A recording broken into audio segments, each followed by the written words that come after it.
Good evening and welcome to the the Boynton Beach Community Redevelopment Agency's meeting today, Tuesday, December 14th, 2021 at 5:32 p.m. May I please have a roll call? Stephen Grant, Chair. Woodrow Hay, Vice Chair. Present. Justin, Board Member. Christina, Board Member. Ty Penserga, Board Member. Present. We have a quorum. Thank you. And before we begin with the invocation and pledge of allegiance, may I please remind everyone to turn off their cell phones or to silence them. Would everyone now rise for an invocation by our Vice Chair, Reverend Hay? Let us pray. Father God, it's with thanksgiving on our hearts that we come once again before you. We thank you for your many blessings and your grace and your mercy. We ask now that you bless each member on this board, and all of our staff and our citizens that are present and those that are online.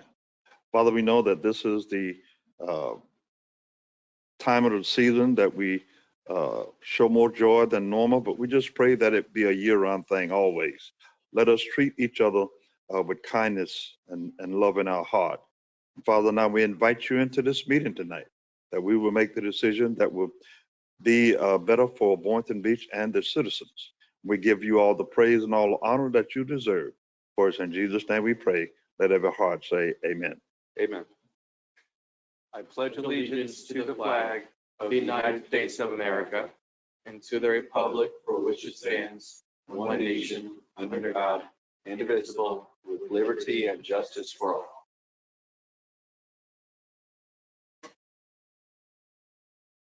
Now we're moving on to agenda approval. Any additions, deletions, or corrections to the agenda? None for me.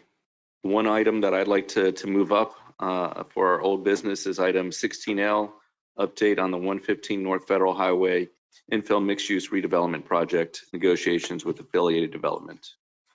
Where would you like to move that, Chair? I would like to put that at the top of old business.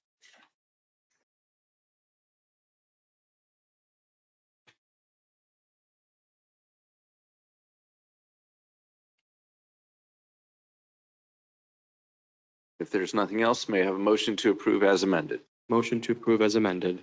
Second. Seeing no further discussion, all those in favor state so by saying aye. Aye. All those opposed, hearing none, motion passes unanimously. Legal, anything new? Nothing from legal, just happy holidays. All right, thank you. Informational items and disclosures by board members and CRA staff. Board member Katz, would you like to begin?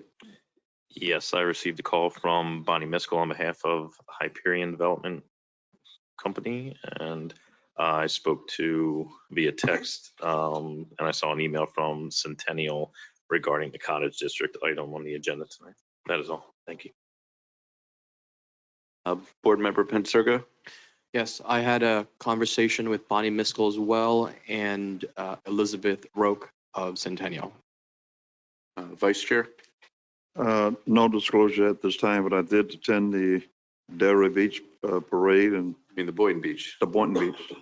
No, the Delray Beach, just like I said. I did attend the Boynton Beach and the Delray Beach parade, and they were both well attended. And hats off to our CRA and the city.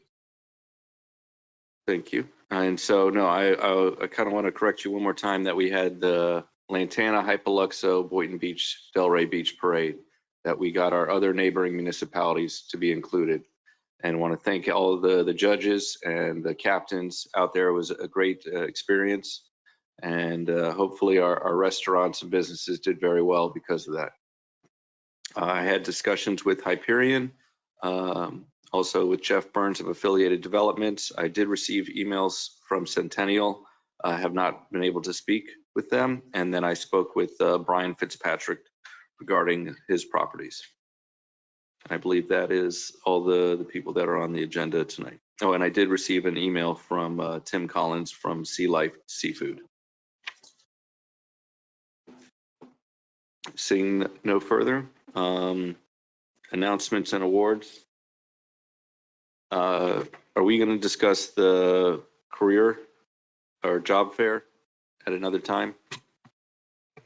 I believe Mercedes just prepared to just give you a quick, brief minute update or so of the joint collaboration of trying to get the word out there for the job fair Okay, that's coming up. Yes. okay. So what I hear you saying is that this is not the final brochure that you're going to put out, subject to correction, because I do have a correction on it. Okay. Well, I had just one PowerPoint slide that I had created with the information for the upcoming job fair, but we're not able to access that at the moment. So I'll just give you the information. We are currently assisting Centennial Management Corporation with a job fair that will take place this week. This job fair is being held in partnership with CareerSource Palm Beach County, and it is specifically to recruit workers for the Heart of Boynton Beach Village apartment project that is underway.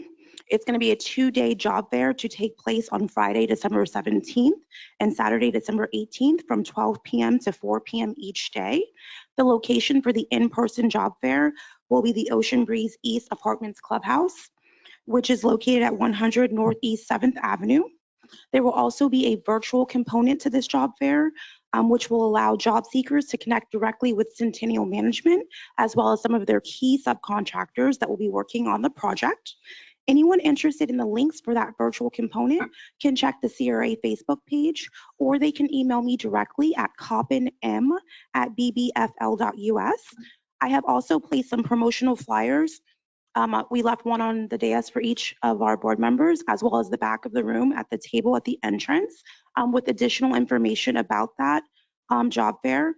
With the assistance from the NOP unit, we did distribute those flyers to churches and community centers throughout the heart of Boynton.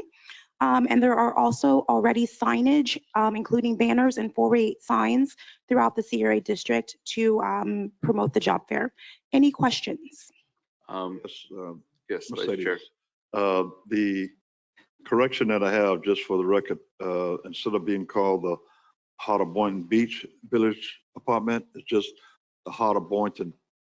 Take the beach off, Okay, the so word beach. understood. That was something that Miss Roque had, that graphic there. She personally designed that, so I can speak with her regarding that. I'm saying right now, I've talked to her too, Oh, okay, and just take the word beach off. You Okay. can still call off, but I told her. understood. Okay. Okay, Thank you. you're welcome. Chair, Yes. question for staff. Mercedes, have we reached out to the actual Heart of Boynton Beach, Heart of Boynton organization? I personally have not reached out to the Heart of Boynton Association or Because we're calling it organization. Heart of Boynton because of the geography, but there's also the actual community organization. That is correct. That is the name that Centennial Management Group has changed it from. It was originally Wells Landing.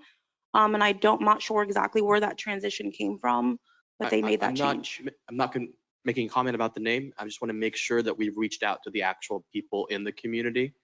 I just want them to be aware and not just seeing a flyer for the first time. Right. I have directly reached out to the Coalition of Clergy. I will make it objective to reach out to the Heart of Boynton organization as well tomorrow. Thank you, Mercedes. You're welcome. Board Member Prince Sawyer, I've reached out to all of the major organization players that I could think of about this, and they all agree. Oh, wonderful. Okay. Yeah, like I said, not saying anything about the name. I just want to make sure they're aware. Right. But it sounds like you've already reached out. Thank you. Yes. Thank you. Okay. Thank you. And my question is that the links that you provide allows for the applicants to register ahead of time, is that correct? Yes, that's correct. Okay. And so it's advantageous for everyone. And that's something that people can come to our library here. Yes, absolutely. Within the library hours, they can absolutely utilize the free computer services available. Okay. And so I would just want to make sure that we have that flyer in our library to let people know that there's a job fair that they can apply. Okay, absolutely. Thank you.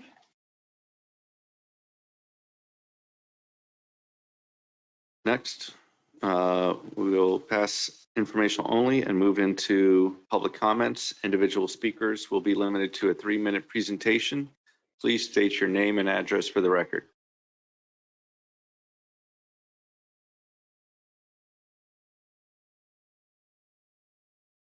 And Yuri, do we have the ability for attendees to raise their hand or ask questions? Virtual meeting attendees may now raise hands and ask questions. Okay. Yes. Public comment? I believe you have an agenda item today, so if you would like to speak on your agenda item, you have that capability as well. Okay, thank you very much. My name's James Barton, FTC 533 East Ocean. I just wanted to apologize for the last meeting when I could not unmute the unmute button, and I didn't want to waste your time. I was on the meeting, but I couldn't figure out how to work that. If I can speak on something different from that, I just want to make a request from my company not to get evicted if you take over the Oyer building. 90 days is a very short period of time for us to relocate. We have servers all wired up. We have people and we have licenses. We don't feel there's a risk because all upstairs, the doors are open. And if there's a second egress, we can always go out through Cala. There's no one sleeping there. There's hardly anyone that shows up because most people are remote. Just, if we don't renew, that's one thing, but that's September and 90 days is tough. I'd be willing to self-landlord, so if there's a maintenance hassle, I would call AC and just take it off my rent. But I believe the company does a lot for Boynton. We're very involved and we'd like to stay. All right. Thank you so much. Thank you very much. So I can respond to saying that when the CRA owns the property, where the closing is likely to happen this Thursday, then we can make that request to try to change the lease agreement that you currently have with the landlord to an extended period of time before or if the CRA sells the land with your lease agreement. Appreciate that. Thank you very much. You're welcome. Hi there, Elizabeth Roque, public comment. I didn't know how to raise my hand when I was driving, but I changed the logo and it just says the heart of Boynton Village. The beach has been taken out. So they've redone the logo. You're good to go. Thank you.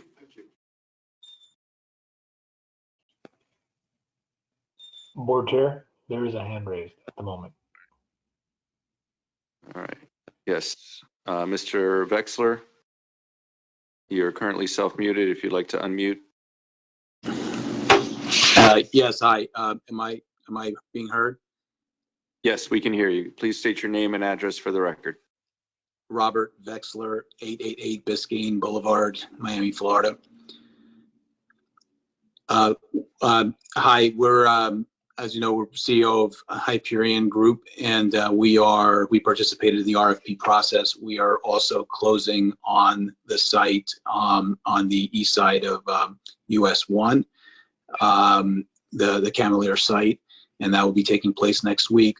We also have under contract the Boardwalk ice cream site that is on the west side, contiguous to the city property that was awarded in the RFP process to a very nice project presented by Affiliated Development. And I just wanted to let everybody know and advise, we obviously are going to be across the street. We want to see the best possible project on the west side and the east side, and the best thing for the city of Boynton Beach and its community and the citizens. And to the extent we can be helpful, we'd be open to making available that Boardwalk ice cream site as a possible addition or assemblage, or even substitution for the project that is being developed on the west side of the street.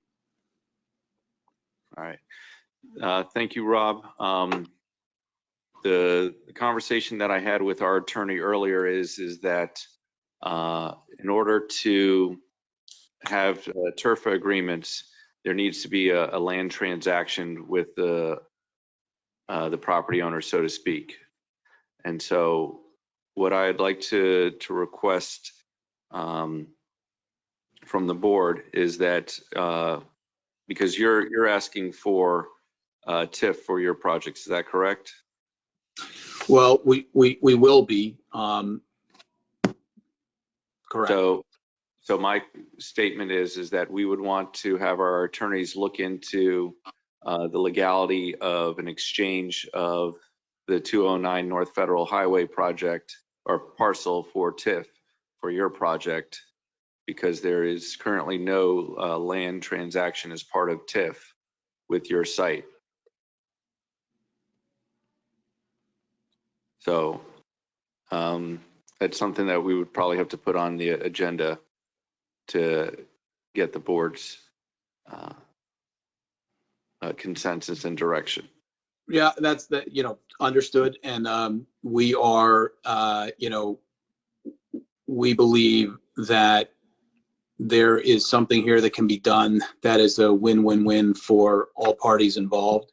And I'm sure that, I've received guidance from Bonnie Miskell, and I'm sure that there are legal issues that would have to be sorted through, but we are confident that, in working collaboratively with all parties involved, and frankly, it can be done fairly quickly. We're confident that any challenges can be solved by people who are sitting down and working diligently and creatively to get to a solution. Thank you, Rob. Your time is up, and hopefully we'll have a little bit more of a discussion about that on the 115 North Federal Highway update. Great. Thank you for allowing me to be heard. Yeah, thank you. All right. Is there anyone else that would like to speak on public comments?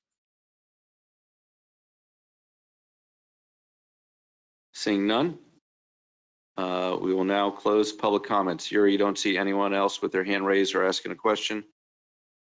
There are no hands or questions at this time, Board Chair. All right, thank you.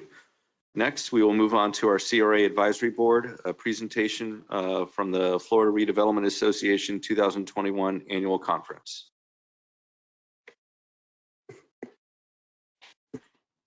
Yes, Chair and board members, we have two CRA Advisory Board members who are able to join us to do this presentation. Ms. Yvonne Scovron and also Ms. Angela Cruz. If you would like to come on up. If you have different presentations, you can go one by one. So Yvonne, why don't you go first? I need to state my name. Yes, please. Yvonne Scovron, 350 North Federal Highway, apartment 1405, Boynton Beach. Good evening, board. I'd like to take this opportunity to thank you for allowing me as an advisory board member of the CRA to attend this year's annual conference in Fort Myers in October. The first day started out with a CRA board training course. We learned the long and short story of the Redevelopment Act implemented in 1969. Increment revenue versus a TIF, which is a tax increment financing methodology, was added in 1977.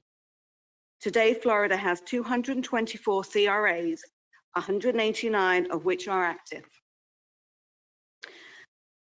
The mission: traffic problems, land use issues, layout, parcels, assembly, flooding, hazardous, contamination, restore blighted areas, create clean and safe places, reduce crime, economic development, housing, streetscapes, historic buildings, resource, retain, recruit businesses, enhance parks, recreation, reserve declining tax bases. These are some of the 15 factors of blight, which is defined by statute. Blight was a neutral term infused with racial and ethnic prejudice, while it assessed the state of urban infrastructure. Blight was often used to describe the negative impact of certain residents on city neighborhoods. Does the public understand the who, what, when, where, and why of the CRA process? The workshop gave me a better understanding of what the CRA is and what it can and can't do. It can't pay for activities, projects not covered in plan, project or program outside of the development area. Board commissioners members can't be paid. However, by an interlocal agreement, there may be legal use of funds outside the CRA area and not in the plan. What can it do? What can it pay for? Construction, expansion, administration of buildings for public bodies, police, fire facilities. Florida Statute 163.370, any project or program not outlined in the community redevelopment plan and not in the CRA district. The workshop showed how important it is to have a detailed 5-year plan. CRAs use increased taxable values for a limited period within a deteriorating area to transform those areas into one that again contributes to the overall health of the community. The workshop lasted 4 hours with an enormous amount of knowledge and information. This workshop should be a requirement for all boards and advisory members to remind us of the do's and don'ts. The day continued with classes, lectures, and questions and answers. Day 1 had several choices of sessions. I chose to listen in on consideration for paid or unpaid curb parking. I also participated in partnering with banks for redevelopment. Day 2, the sessions I chose was affordable housing, challenges and solutions, and funding CRA projects, economic pool. In the afternoon session in day 2, we had a keynote presentation by Kim Lehr. She is a writer and researcher who explores how emerging trends impact our workforce and marketplace. She was the head of the research of a new book published by HarperCollins about Gen Z. Harness the Power Generation Change. Remarkably interesting on the different generations and how they think and do. Did you know that there are 80 million baby boomers, 60 million Generation X, 82 million millennials, and 76 million Generation Zs? In the evening, we attended the award ceremony. Vicky, could you put the picture? This is us accepting the award, and the award that Boynton Beach received was for Outstanding Housing Project. Vicky, signature. The other picture. Oh. We won the award for the outstanding project, so I think everybody should give a hand. Things the public should know about the CRA. What is the history of the CRA? What has been accomplished? What are the current projects? What programs does the CRA offer? What is in the plan? How much money is in the trust fund now? How much does county versus city contribute? How much longer has the CRA to operate? When was the last time the plan was amended? The conference was very educational. I would like to see the CRA either at the end of the year or the beginning of the following year to host an event at City Hall showing what the CRA has achieved in the year, as well as what the CRA plans for the coming year, including a reminder of the 5-year plan, illustrating with pictures to showcase the before and after of the CRA district, how it looked then and how it looks now. Get the residents of Boynton Beach more involved in the upcoming year projects. Let them know where their tax dollars are going. Thank you for your time. Thank you, Yvonne. And so it was very interesting. You said you think the CRA should have a showcase of all the things that it does? What I think it would be nice is, I know we have the magazine, but how do people know where to pick up the magazine? It's either we could maybe look about distributing it into the CRA district, but I thought it would be really nice, and I know it's a little bit more work, but having an event that we can do a slideshow or So you're saying when we issue our annual report, the magazine, that it is more of a launch party as part of the CRA, if that is allowed as part of the funding? I mean, I know it's extra work, but I think it would be nice. I think not enough people understand what the CRA is and what we're doing and what our projected plans are. Get more people involved. I mean, you know, this evening there's not that many people, and so. Thank you. Yes. I think the CRA could use its annual report as a way to educate the public about the CRA, and that would be well within your statutory mandates. That's something that the CRA may consider when they're launching their annual report. If anyone needs any help, I'll be happy to help. Thank Board you. Member Pincirga? Oh, sorry. Chair, I think that's a wonderful suggestion. And I know you called it a launch party, but I also know you've done a state of the city in the past. I wasn't sure if that's something that you plan to continue, but it's definitely something that we should incorporate. State of the CRA, it is part of the city, so I think that could be combined. Yeah. That would be a phenomenal event. Yeah, Yeah. if that board chair wants to do it. I don't know if we're doing it in the next 2 months. Because Well- when does the annual report normally come out? Yes, Chair. We have to do it by March 31st of each year. We normally, just let you know, we do press releases, and we do a wide variety, as well as try to educate the people when we adopt the budget as well. So definitely any of those, if the chair and the board would like to have us be a part of the state of the city. As That's if he's planning. yeah, I'm not sure what he's we planning. can certainly do that. We have everything that's needed. We also give out the jump drive with the CRA plan, as well as there's many other ways in which you can outreach. But they used to print those, and we used to insert them in the Sun Sentinel to all the residents within the zip code that we have in the CRA. So yes, we can try better to even have a more in-person type In person, I think yeah. that would be nice. Yeah. Definitely. Thank you. All right, thank you.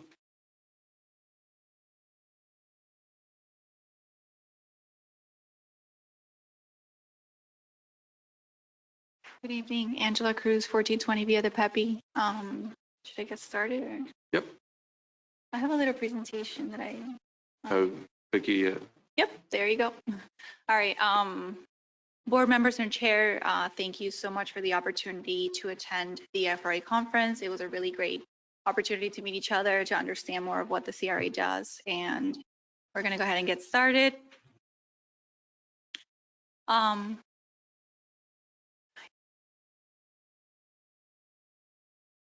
There you go. Okay, so the CRA board training course, I felt that was the most educational course of all. It encompassed basically a basic understanding of what the CRA does. It was meant for public officials, volunteers, advisory board members, and it provided a brief overview on legislative best practices and administrative best practices for CRAs. All right. Some lessons learned, the CRAs are dependent special districts.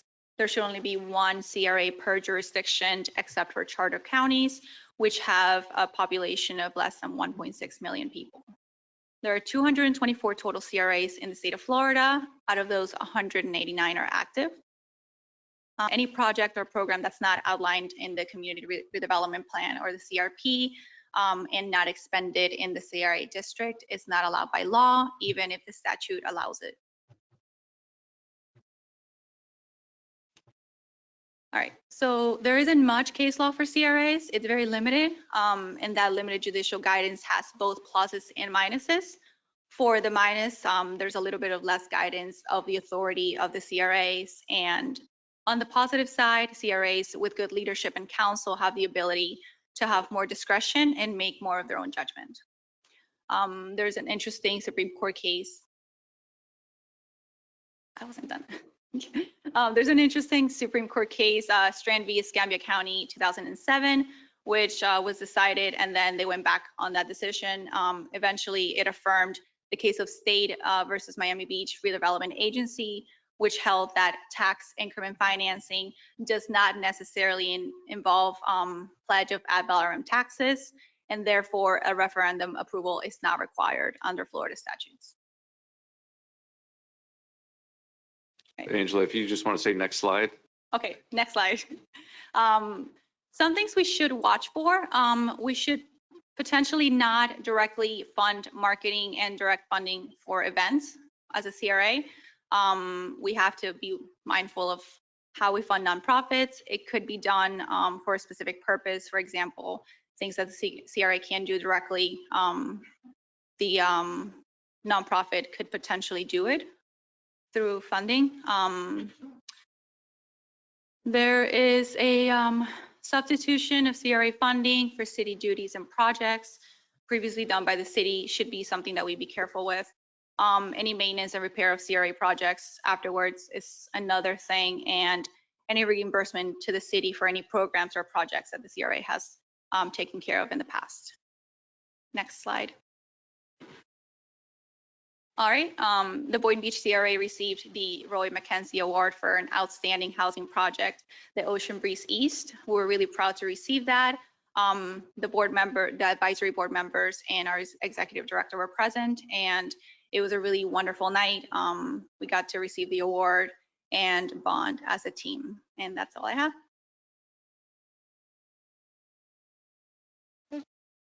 Thank you. Thank you. Any questions from the board? I do, Chair. And this question goes for either advisory board member who attended. Did you hear any particular ideas that you thought was really compelling and absolutely had to be shared with this board and to staff? I know you attended multiple workshops. So I'm sure there was lots of discussion and good ideas. Was there anything that really stood out to you? One thing that stood out to me was in one of the lessons, they said, don't subsidize, incentivize. And that's something that kind of stuck with me. So what would you say to incentivize? I don't want to go in detail of that. TIF could be a potential way to incentivize development, but that's kind of what I have for now. Okay. Thank you. Want to answer the question?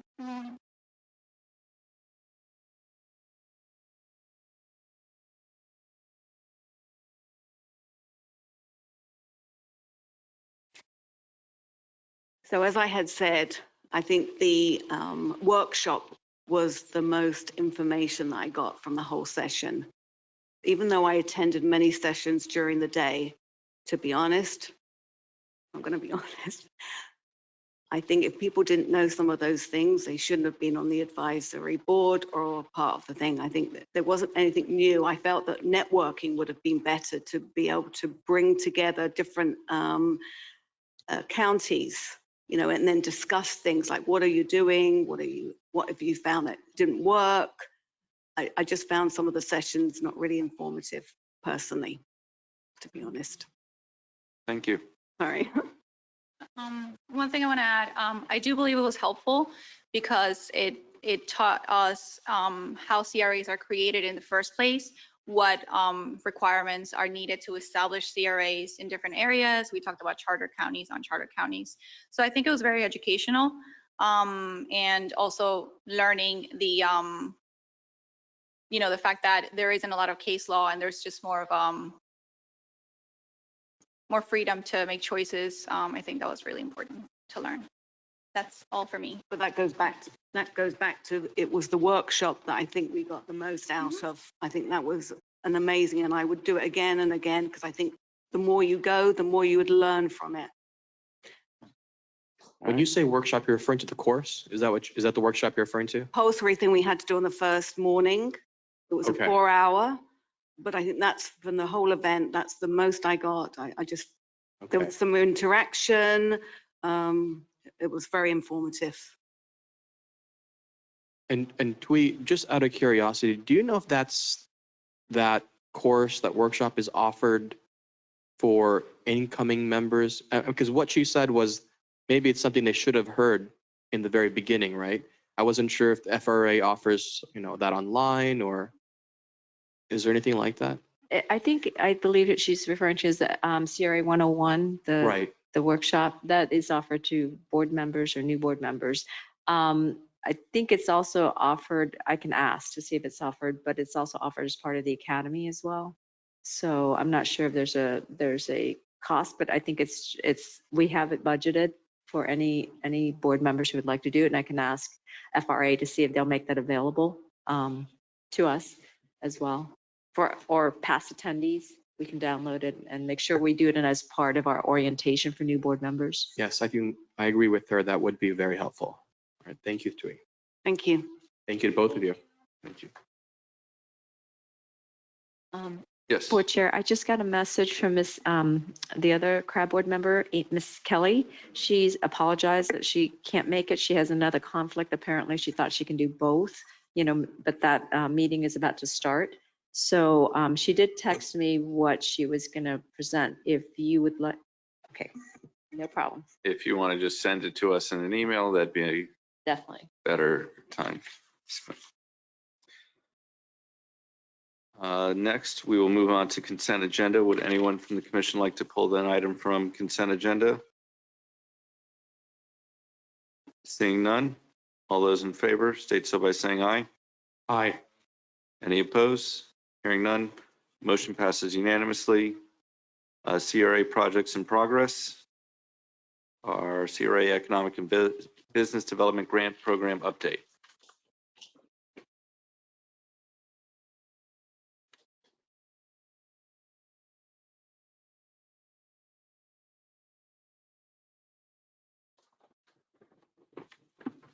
Tui, you want me to go ahead? Yes. Okay. All right. Just letting you know that we have. Can you state your name? Vicki Kerfman, Administrative Assistant for the CRA Board. Thank you. And I just wanted to report that we have one new grant that you have just now approved under the consent. That is for Apex, and they are a physical therapy office. So far, we have had a slower start to the beginning of the fiscal year, but I've got lots of applications in the works. And as I'm learning the position and we're getting the applications approved, that is moving along quicker now that I know what I'm doing. And plus Bonnie will also be back. But we have just approved that one. And then we also have new businesses that have moved into the area. And that is something that we will be contacting the businesses and letting them know about our grant programs. And we are responding to lots of people who are calling and emailing about the grant programs. And also we'll try to do our best if it's a construction related businesses that's new, we'll try our best to make sure that all of our developers that we are having conversations with or have development agreements with know that those businesses are available for them to engage. I guess, my question is, do we have anything outstanding from the year 2019, fiscal year 2019 to 2020? I don't need the answer today, but if we can get an update on if there's any outstanding from previous years, I'm assuming there's still some from 2020 to 2021, but I want to know, do we have something that is still languishing that is more than 2 years old as part of our economic development grants or older? We can have that information, provide back to the board. There are some monies committed, but as to the status of where they are, we can certainly try to report back to the board next. And then I also want to say is that do we have a timeline that they have to get the project finished by? Yes, there is a timeline. However, a lot of them may have experienced some slowdown as part of their building permit, and that's really what we're experiencing: the influx of building permits and the details that goes into submitting it and getting it approved. Those that are getting closer to their limit, they have been coming to us to get extension. You'll be seeing a couple coming up, and I think Vicki and Bonnie are working with them and making sure that they're in contact and communication with them. So our staff has been on top of that. But you'll see some that are asking for extensions. Okay, thank you. And we're also working with city staff as well. We have regular meetings to make sure that if there's anything that we can facilitate, anything that the applicant doesn't understand or their subcontractors don't understand, we're also trying to do that behind the scenes to move it forward. Some of them have been COVID delays also, just in the supply industry and just the fact that they can't get the work done, so. Gotcha. No, and that's kind of it, is that, get the overall view of, what our economic development grants have done, and if there's anything that's still outstanding, so that we know what who is going to time out, and that means they're to let them know that they've timed out and see if they don't want to ask for an extension to be able to use those funds in other manners.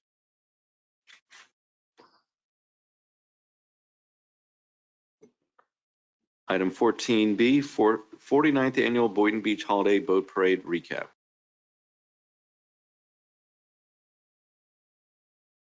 Hello again, Board. Mercedes Coppin, Business Promotions and Events Manager. On Friday, December 10th, the CRA hosted the 49th Annual Holiday Boat Parade. This year, the event was held in conjunction with the towns of Hypoluxo and Lantana, as well as the city of Delray Beach. The event was absolutely fabulous and amazing. We had a really great turnout and we received a lot of positive feedback from community members.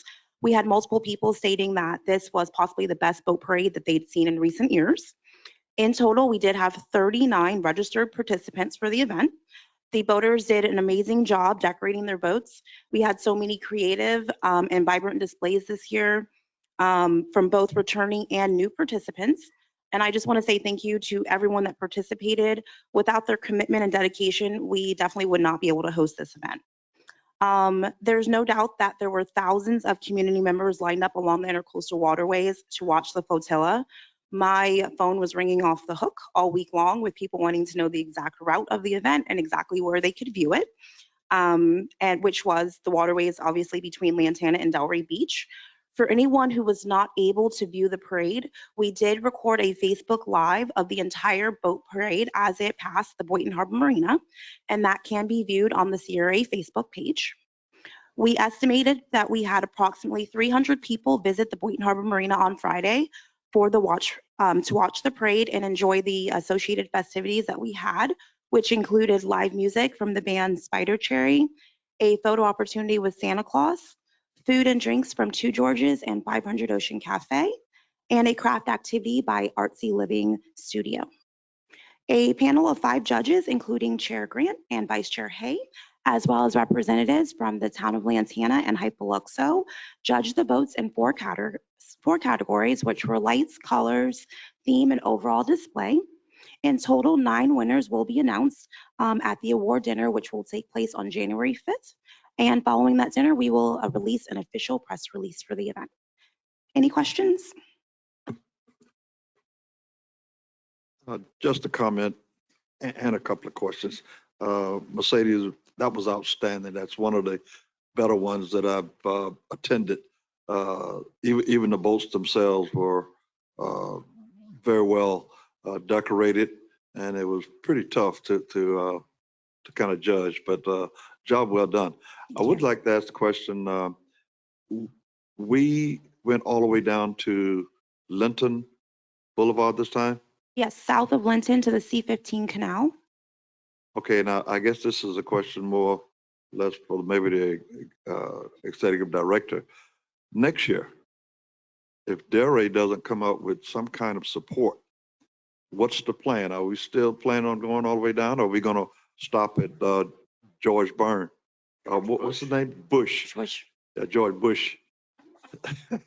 So each year, in an effort to collaborate with all of our adjacent neighbors, we try to reach out way in advance around probably June or so to offer the opportunity to join. I will make sure that, they understood the timeliness of it.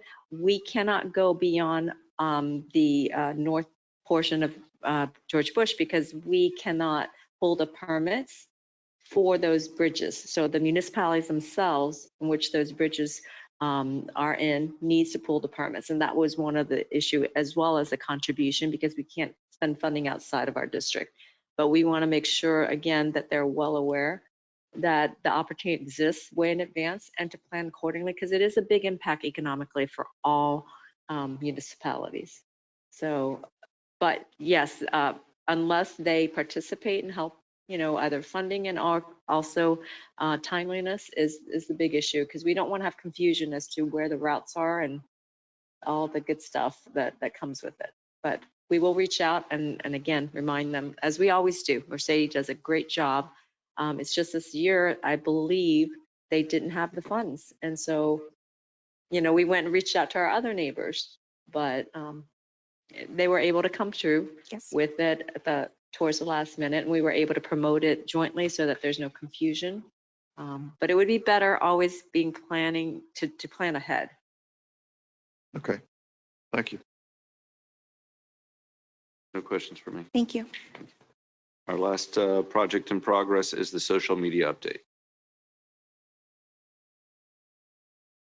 Good evening, Board. Renee Roberts, Social Media and Communications Specialist.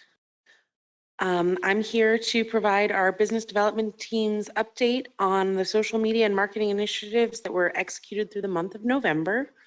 Next slide, please. Throughout the month of November, the CRA social media platforms were utilized to promote the CRA projects and local businesses. The post on the left was shared to promote the state and international awards that were presented to the BBCRA. And the post on the right promoted the Ocean Breeze East apartment project in the heart of Boynton neighborhood. Next slide, please. These are examples of posts that were shared to promote the 49th annual holiday boat parade. These posts encourage people to register to participate, attend the event, and donate unwrapped toys for the Toys for Tots at the event at the Boynton Harbor Marina. Next slide, please. The business development team assisted 500 Ocean Cafe with the planning and promotion of their grand opening and ribbon cutting on Friday, November 12th. The ribbon cutting helped to promote the new business to surrounding residents. The event was also broadcast via Facebook Live. Next slide, please. The BBCRA's social media pages were also utilized to promote other businesses throughout our district and encourage residents to shop and dine locally during the holiday season. And that's all for me. Do you have any questions? Thank you. Now we'll move on to old business. We'll discuss the item that we bumped up, the update on the 115 North Federal Highway infill mixed-use redevelopment project, negotiations with affiliated development. So Twee, you want to lead the conversation? Sure. This is just an update for the board that we have met and had our initial kickoff meeting with the representative of the affiliated development, the city representative, as well as our legal counsel. This is to really understand what affiliated proposal involves, and from a broader perspective, what the tools that is needed to be able to move forward with an agreement or multiple agreements with this property. So for the 236 units, half of which are affordable, and also the commercial uses as well as the garage that will house the 150 public parking spaces. There'll be at least 2 agreements with the CRA. One is the purchase and development agreement. The other would be a TURFA agreement. And then as far as the other 2 agreements, it will be involving the city because as the proposal has indicated, the garage will be, there's an opportunity to sell the garage to the city to operate and maintain. As well, there's a lease agreement because some of those spaces will be, the spaces that are needed within the development, the private development will be in the same building as well. So we're working towards that. There's going to be a lot of financial terms that needs to be discussed from all parties. And we anticipate hoping to work towards a term sheet of some sort for the board to review within the next 60 days. Thank you. As I mentioned in my informational disclosures, I did have a conversation with Jeff Burns. One of the things that affiliated development provided as part of their proposal is money back to the CRA, and I believe in something over $5 million. And my concern is that I'd want to see more commercial at that location, specifically if there is no residential or commercial in the first floor of the garage. That's a lot of retail space or frontage that's not being used as part of it. And I understand if they're trying to sell the garage to us, it wouldn't make much sense for them to include any sort of retail or commercial. And that's something that, we have to figure out the balance that we want to move forward. The aspect that we heard at tonight's meeting is the possibility of 209 North Federal being included into the project, which would hopefully allow more commercial space as part of the project. And the conversation that I'd like the board to have is, one, to make sure that affiliated would want to include that parcel in the project if we want them to include it. Number two is that, have the CRA try to work out an agreement with Hyperion rather than having Hyperion try to work out a deal with affiliated, because affiliated cannot offer them the same sort of compensation a CRA can with tax incremental funding, which, according to our attorney, that's something that they're going to need to research to see if the law of private agreement allows for a CRA to acquire land in exchange for a TRFA from a project in the CRA. Is that correct, Catherine? Yes, thank you. It's just an unusual structure that we discussed before the meeting for this type of land swap. So we would just want the time to look into it properly and come back with a recommendation for you. So I don't know if we need a motion, but I do think we would need consensus on those couple items. Yes, Board Member Katz. So just a clarification, the issue is that we're not sure, since we're not conveying land to Hyperion, if we're even legally allowed to then enter into any sort of TIF agreement with them. Right. The TIF agreements are typically tied to a sale of the land, and part of the reason for that is that the TIF is generally derived from a specific piece of land. So using a TIF from one piece of land to sort of pay for another piece of land is just a really unusual structure, and I'm not sure that we've done that here, so I just want the time to look into it. Gotcha. And it gives me concerns too for a number of reasons. Again, I spoke to Bonnie Miskell, who's representing Hyperion. I'm open-minded explicitly only because Boardwalk Ice Cream, that property, I believe will be of some value. I don't know how much in the grand scheme, but how could we even if legally permissible, we have no site plan, there's no project across the street. So how could we, for a piece of land that may or may not be worth $1 million or more, depending on, what it's valued at to our project, or just in terms of the appraisal, how could we possibly come to some sort of TIF agreement, even if permissible, on a $1 million piece of land for a $100-something million project across the street? That might be an executive director question more than anything. And I would probably feel more comfortable if I can see something in writing that has some details for us to look at, because right now we have really nothing to really explore. So I would ask that that the board directs us to get something in writing from Hyperion and their counsel about the ways in which they would, approach this. That way our legal counsel and staff can coordinate and look into it more. Board Member Katz. And that would be what I'm more comfortable with. I would not vote to direct staff to figure out a way to make this work. I would want to see their idea, and then based on that idea, determine if that is legally permissible.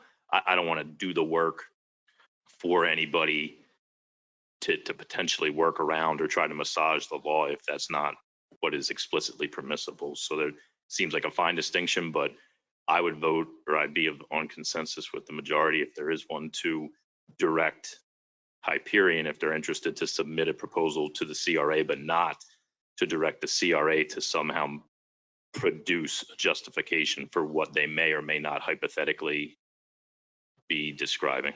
So the issue then becomes is that they may produce something that there is no justification for. So that's why we would want, I think, to make sure that it's legally permissible first, and ask them to produce it at the same time, so that hopefully we have an answer at the next CRA meeting if it is something allowed, and to see what they are proposing at the same time, rather than waiting an extra 2 months to then have our legal team to determine whether it's legal or not. Board Chair, if I may, I think part of the confusion is we're speaking for staff, and I think legal, not 100% clear on what it is that they are proposing. And so it's difficult at this juncture to make a determination as to whether it's a legal structure or not. And I think that's what Chewy is trying to accomplish. Okay, I understand that then. Thank you. So, Chair, yes. if I just add one thing to that, and that is I'd also like to hear from both parties. I just want to make sure that we're hearing the same message from both parties. That's one. And two, if staff could just help me understand, if we could just take a step back for a moment, what I do recall with Camelier, if you remember, he came in and then we let that initial TIF agreement expire, right? The understanding was he could always come back and just pursue another request for TIF. Is he not able to go ahead and submit another request given the prior plans or an updated version of that? In other words, what's being proposed, or at least what I understand of it, is that actually necessary to pursue a TIF agreement? So the question is that can we amend our purchase and sale agreement with Davis Camelier to include a separate TIF agreement or a new TIF agreement? Again, the prior TIF agreement, as you alluded to, is gone. It's Right. cannot be resuscitated at this point. Right. I would have to look at that agreement, and I would say typically we would treat those separately. I wouldn't necessarily recommend an amendment to that agreement to make that happen. And again, once we're clear on what it is that the end goal is, I think we can come back with some more complete answers for you. Ultimately, of course, I'll wait until we hear from legal and what you find out with your research. But to be clear, I was not requesting for an amendment to the previous TIF agreement that had died. What I'm asking is, could they just not submit a new request for a TIF agreement given the previous plan, and what's amended is their original site plan, right?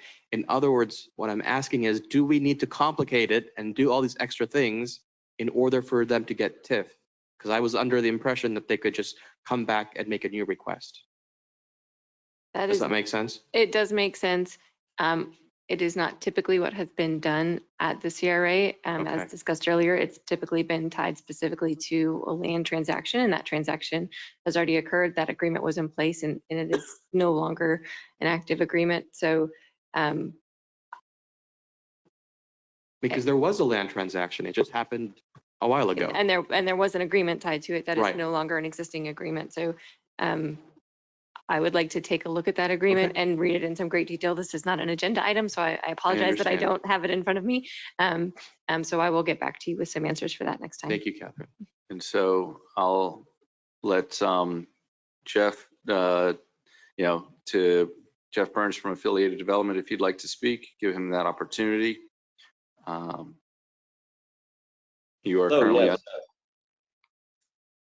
Yes, Board Chair. This is Jeff Burns with Affiliated Development. Yeah, I mean, we had a conversation or a couple of conversations with Rob, and right now what we're doing is we're evaluating, how that might affect the current plan that we have in place. That's our first kind of task that we're working on.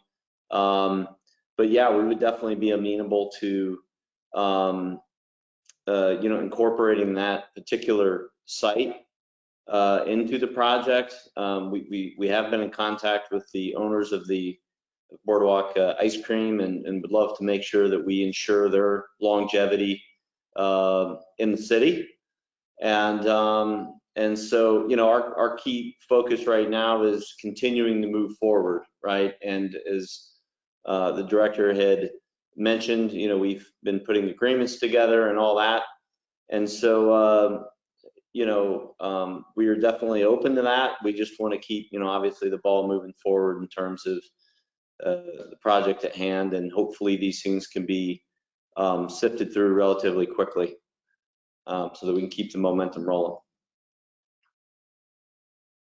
Thank you. And so now I'm going to ask Rob Vexler to speak. And see, currently can you raise your hand, or are you able to speak? Can you hear me? Yes, we can. Okay. So I believe What the CRA is asking you is that if you're willing to provide us with detail in writing what you would like from the CRA and what you're willing to exchange it as part of a deal for the 209 North Federal Highway. Absolutely, we'll do that very quickly. You know, that there was a lot there to respond to. I think you know, Commissioner Penserga had some important points about the fact that there was a TIF in place before, and we can always apply for a TIF in connection with the property that we're developing. And so, you know, and it does seem to me that those points are noteworthy, that some of the things that are being looked into seem to be complicating things, because there is significant value being which we would be providing if we were to provide that boardwalk site. Somebody mentioned earlier $1 million valuation. I don't know where that came from. I don't know if there was an appraisal done. I know that there was an appraisal done for the Oyer site, and I know that there are arguments or there are valid reasons why the site is worth as much, if not more. So we will absolutely make clear what we have in mind. We're not looking to we're looking to just do something that is, again, a win-win-win for affiliated to the extent it helps them. We're certainly not looking to slow them down.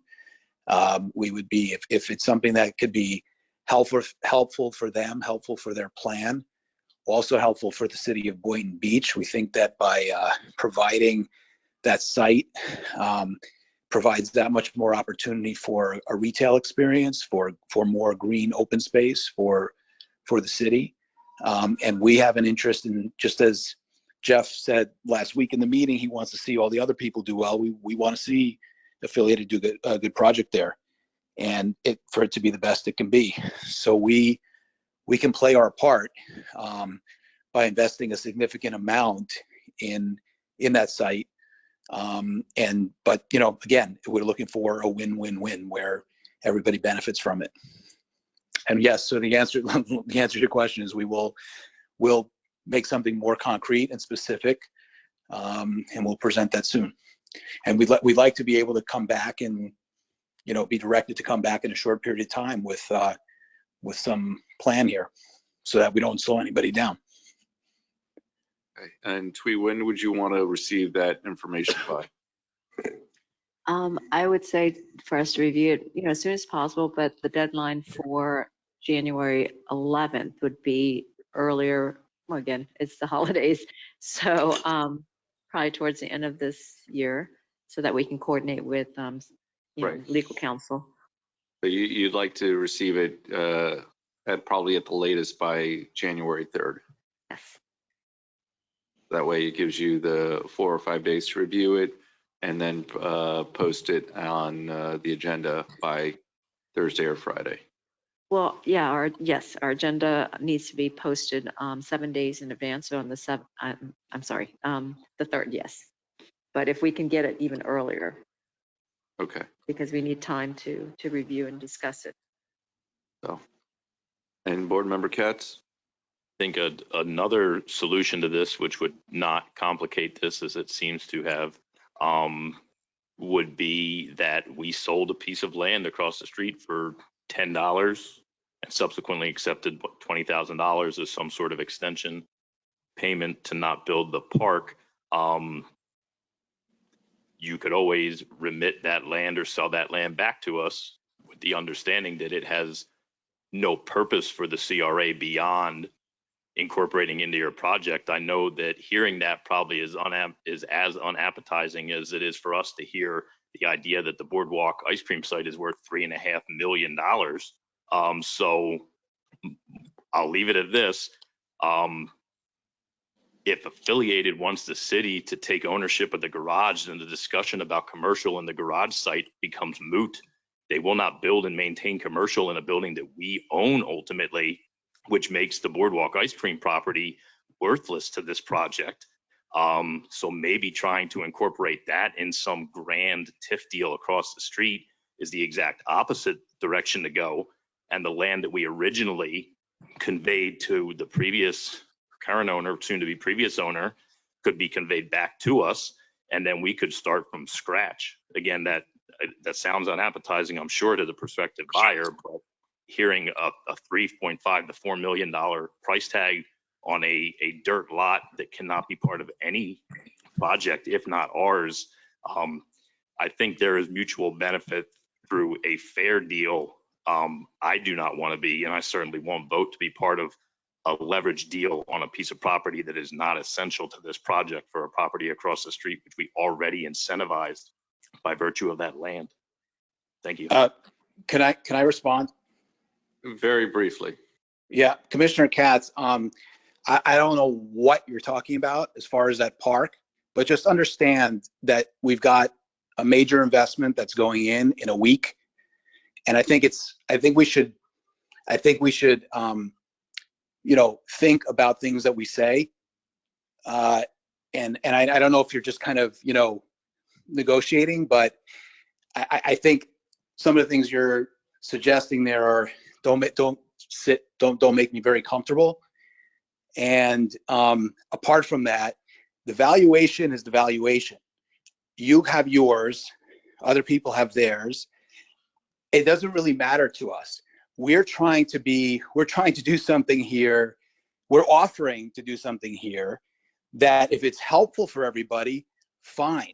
And if it's not, that's fine too. We're not trying to get a handout here or to do something that, and we're certainly not asking for the CRA to pay for that land. We're doing the opposite. We're saying that we would contribute it as part of this deal.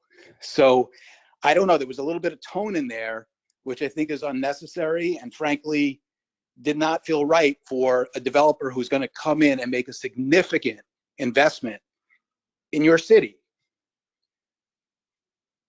We can definitely agree that everyone should be careful what they say, as you said.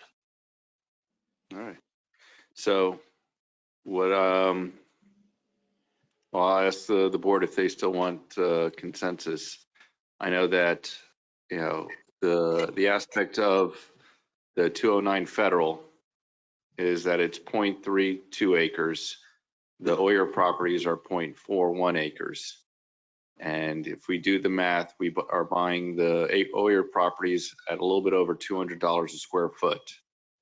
And if we do the math, that means that 209 North Federal would be roughly $2.8 million.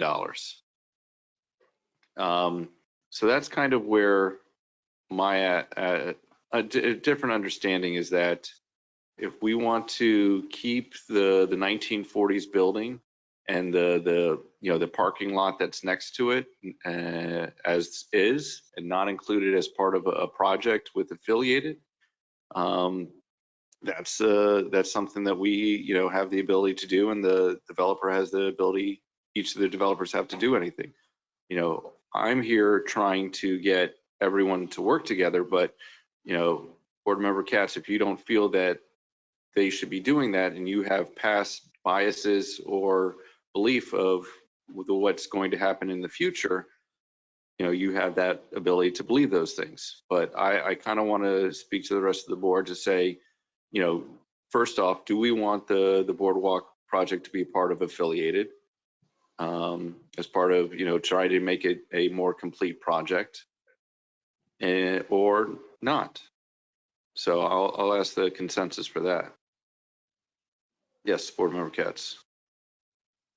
If affiliated's proposal to build a garage with no commercial and then sell that to the city is still their plan, then I have zero interest in Boardwalk Ice Cream because there will be no commercial to build or extend in the garage, and I'm not interested in building a 1/3 of an acre out parcel adjacent to this project.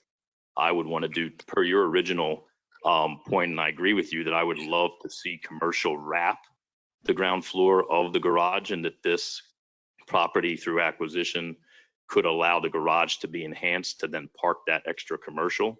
But unless affiliated has a different plan about a willingness to build commercial and then maintain ownership and operation of the garage and the commercial. I mean, the big thing is that you could put a commercial building next to the garage with frontage along Federal Highway with the 209 North Federal. But, you know, like I said before, we just need to know if we want that project to be included, you know, try to work with the go-between and the developers to get the project get that parcel included. Yeah. Yes, Ms. Hill. Good evening, board chair, board members. I just want to be fair and let you all know in acquisition, we only have 1.1 million. So. Yeah, no, I don't think that we're asking to spend any of the CRA's money for the property. And so that's kind of where the CRA has the ability to offer other considerations besides cash up front. I may, board chair, I would also want to make sure that there is some priorities, because right now we are trying to, at least we're at the infancy of our discussion with affiliated, and that is a pretty complex, you know, deal as it is. I want to make sure I hear from the board, you know, again, before introducing and having staff, you know, vet other items out. We need to make sure that we have our full attention on what's at hand right now, which is the 115 RFP award to affiliated. If there is something that two parties can work together outside, that would be one thing. We are willing to look at any of the proposal, but just, you know, unless board direction has changed on the priority of that, I just want to make sure that it is, you know, we have a very short time, and it does involve some, you know, some business looking into, I mean, basically evaluation of the business as well, because it is turf dollars. This is potential income that we are basically going to incentivize. And, you know, there's only so much dollars in the future that we could promise to develop. And so I'm pulled up their project site plan, and the ability, I guess I'll ask Jeff, you know, to have a commercial building, or even, you know, or is the density maxed out, but getting an extra third of an acre allows them to build more housing and commercial. So Jeff, you know, is that something that you'd want to do? You're currently self-muted if I see your hand raised. Yes, Chair. Yes, that's just what I was going to mention, which is, you know, we're currently, you know, this is relatively new, a new consideration for us. So we're evaluating that.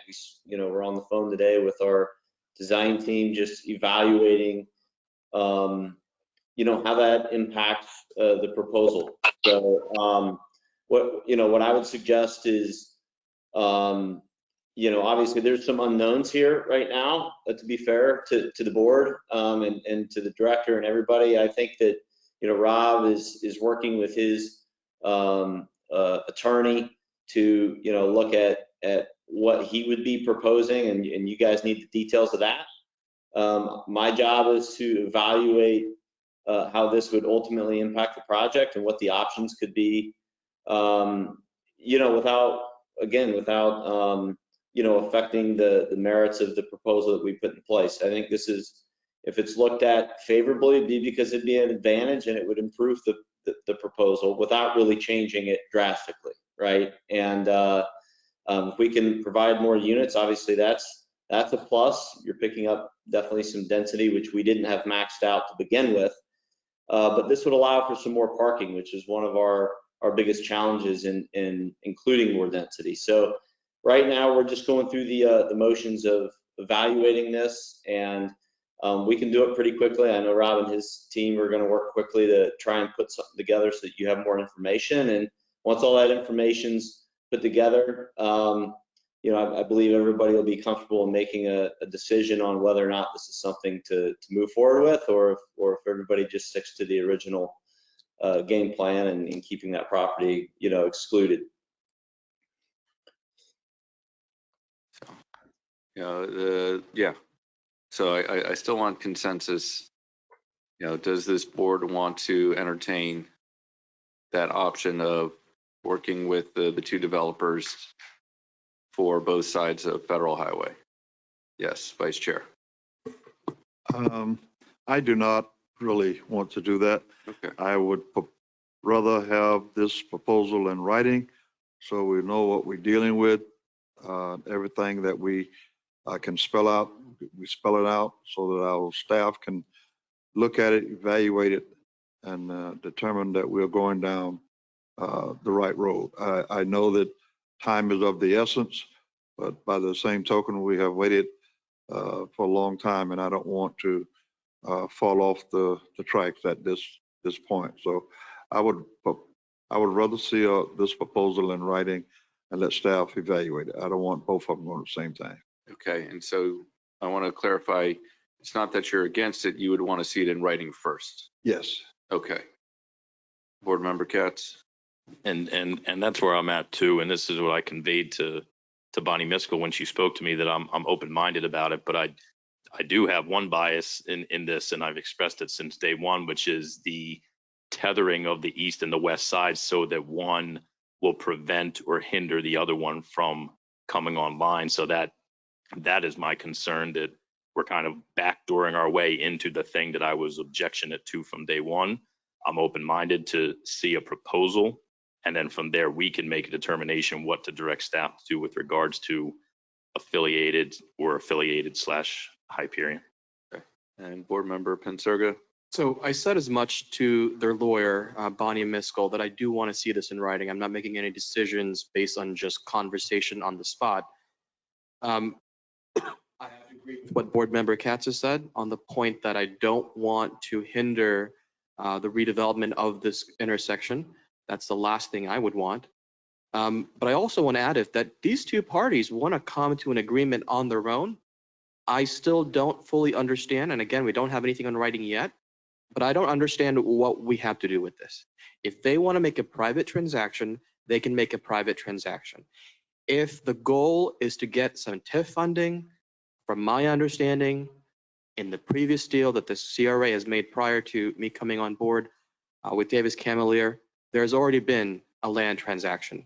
So my understanding has always been, if you recall my previous comments, let's let that previous TIF expire, right? We kept asking for an extension after another, and I said, what's the point? He can just come back when he's ready, when there is an updated site plan. When that comes, he can ask for a TIF agreement if he should so choose. But I don't want to complicate this. If there is a way to get what people need to do, without the CRA, do that privately. If the goal is TIF, I don't understand why we need to make all of these additional complications. But that's where I am now. If the question, Mayor, is, am I open to looking into other possibilities? Of course, I'm always going to be open. These two parties can always put a proposal together, email it to us and staff. Nothing is stopping them from doing that. So I believe we have a consensus that we would want something in writing from Hyperion with the request that they would want. In addition, we would, I guess, provide that information to Affiliated as soon as we got it so that they could start working on it. In addition, we would ask our attorneys to, before the meeting, to see if Hyperion is able to reopen a TIF agreement with the CRA based upon previous transactions. Yes, Board Member Katz. And that last aspect to me is the most appealing one, and as per Board Member Pensurga's comments too, is that if there is a simple way to do this and we're coloring up to and on the line of what we can do, I'd rather do it separately and look at the east as the east and the west as the west than unnecessarily bind the two through some, many party agreement. So that your last statement is one of particular fixation of mine if the other side of the street and the previous land transaction unto itself merits that continued discussion with that property owner. Okay. Understood. So I'm going to ask Mr. Vexler if they understand what the CRA is requesting. I do. We'll put in a proposal. Again, it's important for it to be understood that if we are contributing the boardwalk site and paying a significant price for that, which contractually I cannot disclose, but you can certainly use the OIR valuation here as a starting point. I guess, we can say that we don't want to tie one to the other, but if it is that there's value to be given for that, I mean, what's our incentive to do that if there isn't something? We're trying to do something that's we think is a win-win-win, and our hope was that we can sort of try to work with the rules to try and elevate and focus on the concepts and say, this helps your site, you get this helps your site, you get that. City, you win ultimately because you're going to get two great sites.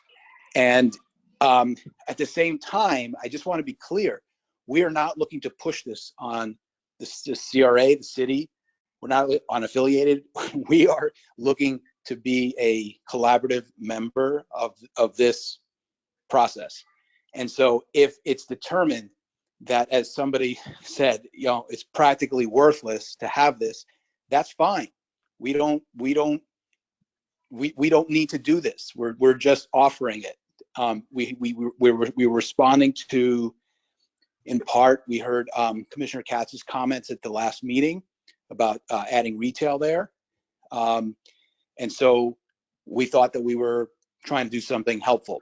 If it's not helpful, it's fine. If you think it can help, there's a cost for it. The cost is not going into Hyperion's pocket, just so everybody's clear. The cost is real dollars that Hyperion is paying to the seller. But in the interest of making it work for everybody, we'd be open to a win-win-win. If that doesn't work, we're fine with it. But in the meantime, we will present we'll put the proposal in writing. But I just want to make sure, I put it in context and so people understand what our intentions are here. All right, thank you. And I'll go back to Jeff to see if you have any questions before we move on to the next item. No questions. Just look forward to moving this thing forward. Happy holidays to all, and we'll move on to item 16A if there's no further comments. And I do not see anyone coming to the podium or having their hand raised. Item 16A, reconsideration of the 2022 CRA board meeting dates. Yes, Board Chair and board members. The board approved this upcoming January meeting date to be on 11th. There's a conflict with the city, and our recommendation is to have the January meeting on the 12th. That's really full board discretion, which is looking for direction. I think I'm going to be in Tallahassee on the 12th for Palm Beach County Days. I think we all are. So is it possible to be on that Monday, the 10th? Otherwise, I'm not coming back till the 14th. Is everybody else available for I think quorum? we're all going. Yeah. So it'll be Monday, the 10th. We will coordinate with the city clerk's office. Yes, board member Katz. I have a question. The reason for moving the 11th would be because of the special election for? Yes. That's the sole reason? Yes. Because it is just one special election for one. Well, I'm not going to be here anyway. And it's also a primary for District 88, which runs through the CRA. Understood. But since you are not here, I will back off my. Yeah.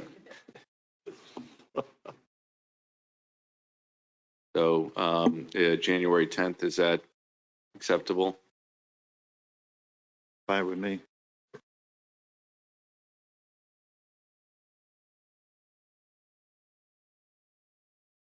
All right. So may I have a motion to amend the CRA board meeting dates to move the first meeting to January 10th? So move. Second. Seeing no further discussion, all those in favor state so by saying aye. Aye. All those opposed? Hearing none, motion passes unanimously. Next, we have execution of the second amendment to the purchase and development agreement to the Ocean Breeze East project. Yes, this is coming back to you at the last board meeting, November 9th meeting. The board had approved the language to amend the Ocean Breeze East purchase and sale agreement to delete the neighborhood officer program office out of there and move it to the MLK Junior Boulevard mixed use project. And also to allow staff to work with Centennial for the build out to a maximum to a maximum $100,000 for the improvements. The board also authorized staff to set aside $65,000 of this year's budget and again, work with Elizabeth on this. The amended agreement has been forwarded to Centennial and Ms. Roque to review. She does have some comments on that, and she's here to speak on that. Can I give these to you guys to hand out for later? Is that okay? Yeah, sure. Okay.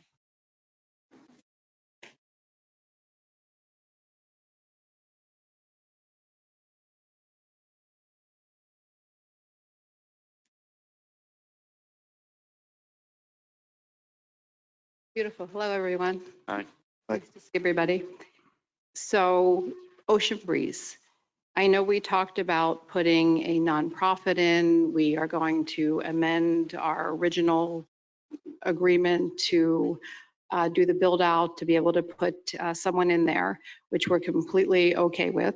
And what we had decided today is on top of your $65,000 that you want to be able to use to help do the build out, we're going to also put another $50,000 into that to make sure that it gets built out for the community, for the nonprofit, so that it's a really successful, beautiful environment for the community.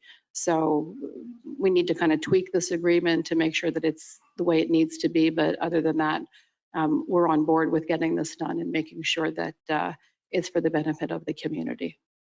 So we can specify in the agreement that it's a nonprofit that supports youth. Well, I don't. Or do we just want to have, I just want to make sure there's a lot of different nonprofits. And so I just want to make sure that we're having some sort of language that. Okay. I mean, for us, I don't, whether it's a nonprofit or whether it's someone that that's making money in the community that can benefit from the space, okay, that's okay with us.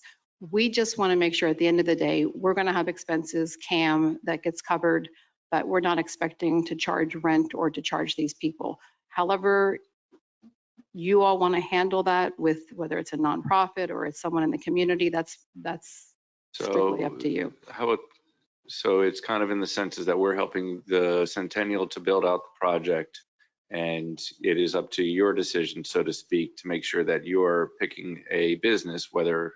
No, no, we're not picking anybody. I mean, right now there's How about this? Can okay. you pick the business and ask for CRA approval? No. Hi, this is Louis Sweezy with Centennial. You want to go to the higher microphone?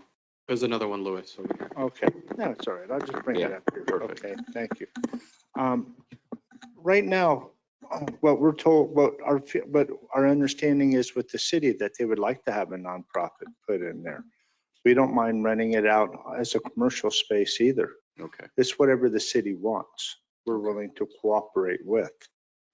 And we're willing to even put in matching funds almost for another additional $50,000 to build it out on top of the 65 the the CRA has offered.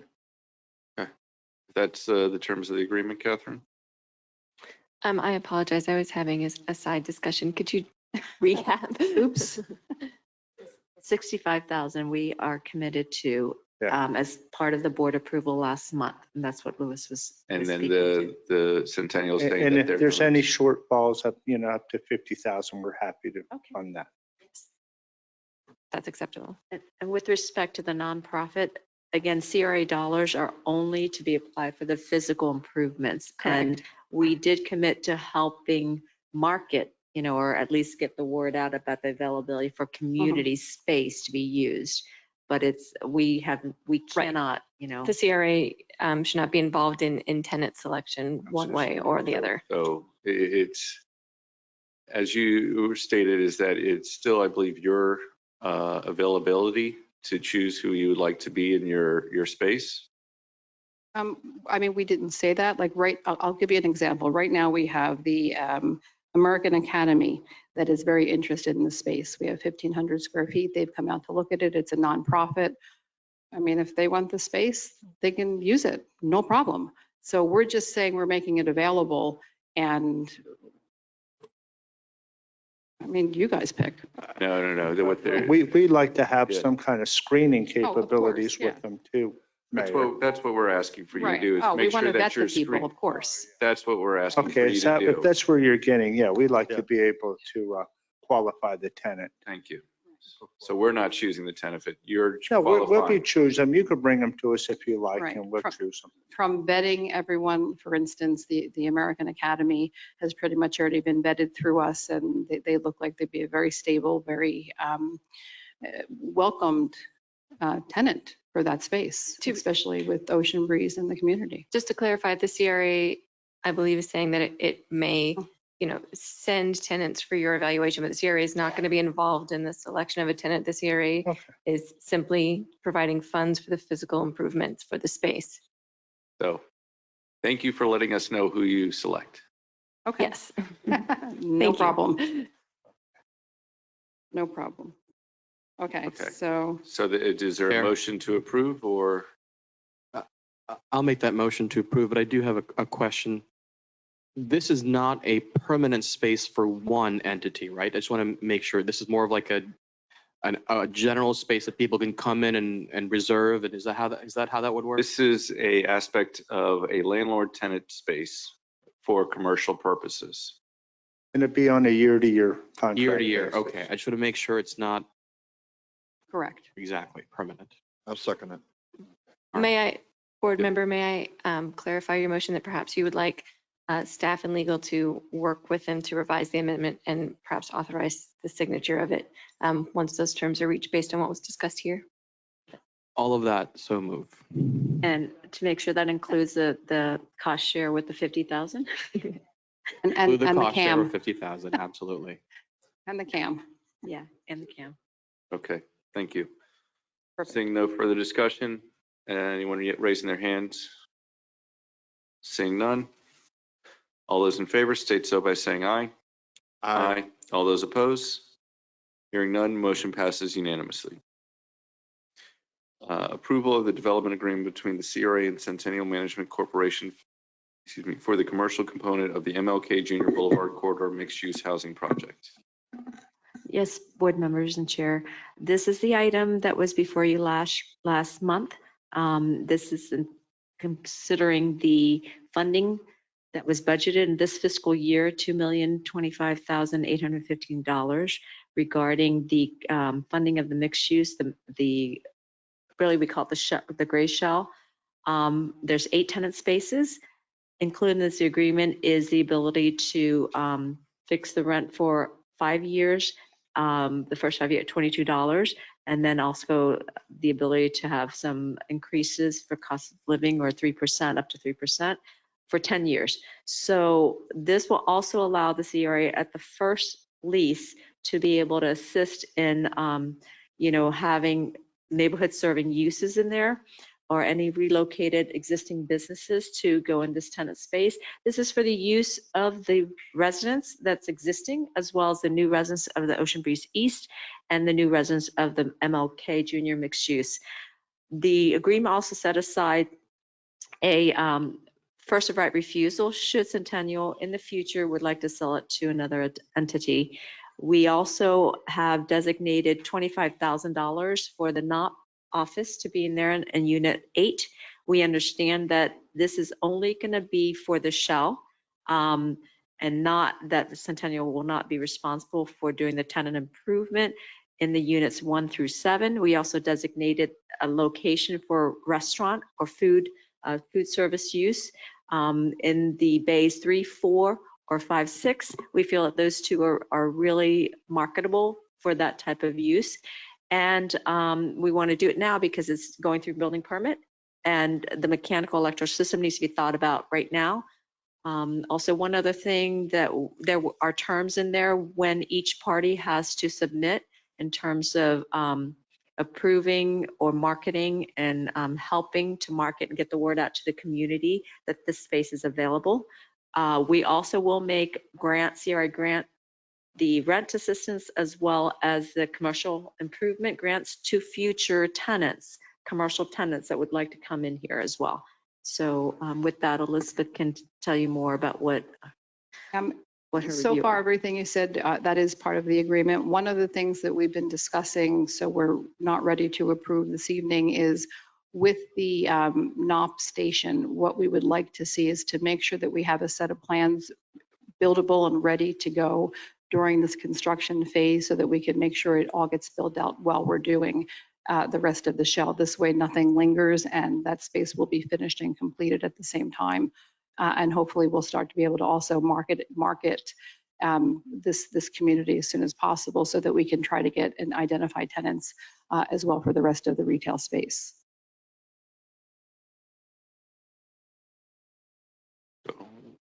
So our plan is we could organize a meeting with the police department just to have the initial, programming in place.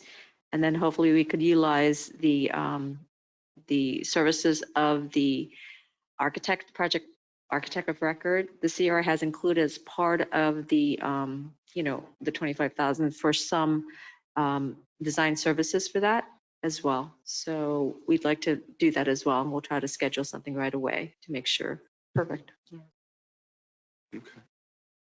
So the term sheet's before you, and it's been also forwarded to Elizabeth. I don't know if there's any other concerns that you have, but if we can get everything worked out, we'd like to have this approved at the next board meeting or at the next available board meeting. Would that be the 10th of? Yes. Beautiful. That's perfect. Motion to approve.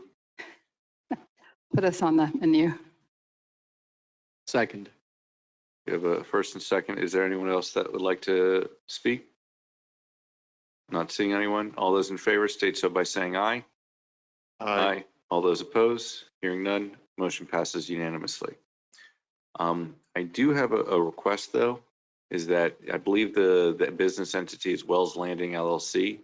I want to know if you're able to create a fictitious business name, a DBA, to the heart of Boynton Village Apartments, so that we can use that as the title and not Wells Landing. As long as it's not taken, consider it. I don't done. think it's taken, but I appreciate that request. Consider it done. Next, we have discussion and consideration of a tax increment revenue finance agreement between the CRA and Centennial Management Corporation for the MLK Junior Boulevard Corridor Mixed-Use Project. Again, board chair and board members, this was approved by the board for funding to a maximum of $2,063,288 and change through a TRFA agreement for the resident component to cover the shortfall that has been as a result of the price increase with construction. Since that time, staff has had discussion with city staff, city management staff, as well as Centennial, and we've been able to lower that down to $1,630,280 to be reimbursed to Centennial over approximately 16 years. We need to kind of get the numbers down a little, to confirm that number. But what that means is they will get the abatement of the taxes after the project's completed and a yearly annual, rebate back to them with the 100% of the TIF being returned to them. Until the 1.6 million? Yes, up to the 1.6 million. And are we all paying anything in addition to that, or that's the full amount? In the next agreement, that's when the reason why we're able to get that down is the board has authorized on November 30th the remaining money from the Cherry Hill auction to be utilized for this, so that basically Elizabeth can get the money to be paid out to her contractors to get the project going soon, you know, to get their money back, I guess, sooner, rather than waiting for 20-something years to get the money back, because the taxes that are attributed to this is not as large because it's an affordable housing. And the way the appraiser looks at this is basically on an income approach of, versus. So the reduction of the commercial income means that it's taxed at a lower. Right, correct. So with that, there's a term sheet for the board that our attorney has prepared along with staff. We have forwarded this to Elizabeth and she will be looking at it, and hopefully, again, this will allow them to go and close on the loan. And we're aiming for January also for completion of all the outstanding drafts and all the outstanding comments. And so this is just a discussion. And so do we need to approve the term sheet? Yes, I just want to also note that what's different between this TRFA and the other TRFAs that we've done in the past is the assignment, to make sure that if Centennial does choose to assign this to another party, another legal entity, if it's not part of the parent company or as part of their subsidiary, such as an association or some other means that they control, that the CRA will have the ability to relook at it from a financing point of view in the future. But like I said, we would probably, you know, in this particular agreement, it's a little different because it is a tax credit deal. But in the future, we would be looking at other TIP agreements the same way. So if it's transferred to another entity and there's profit to be made from that transaction. So I'm reading the language. The developer can assign the agreement to a related entity with prior written consent of the CRA, with the CRA will not reasonably withhold. The developer cannot assign the agreement to any other entity without a presentation at a public meeting, and the CRA has discretion to approve, deny, or place conditions on the assignment. So for example, if Centennial wanted to sell it for a profit to another entity, we could say, you can't include our TIF agreement as part of your profit. Would that be reasonably withheld? And I need to apologize. In the agreement, it's actually unreasonably withheld.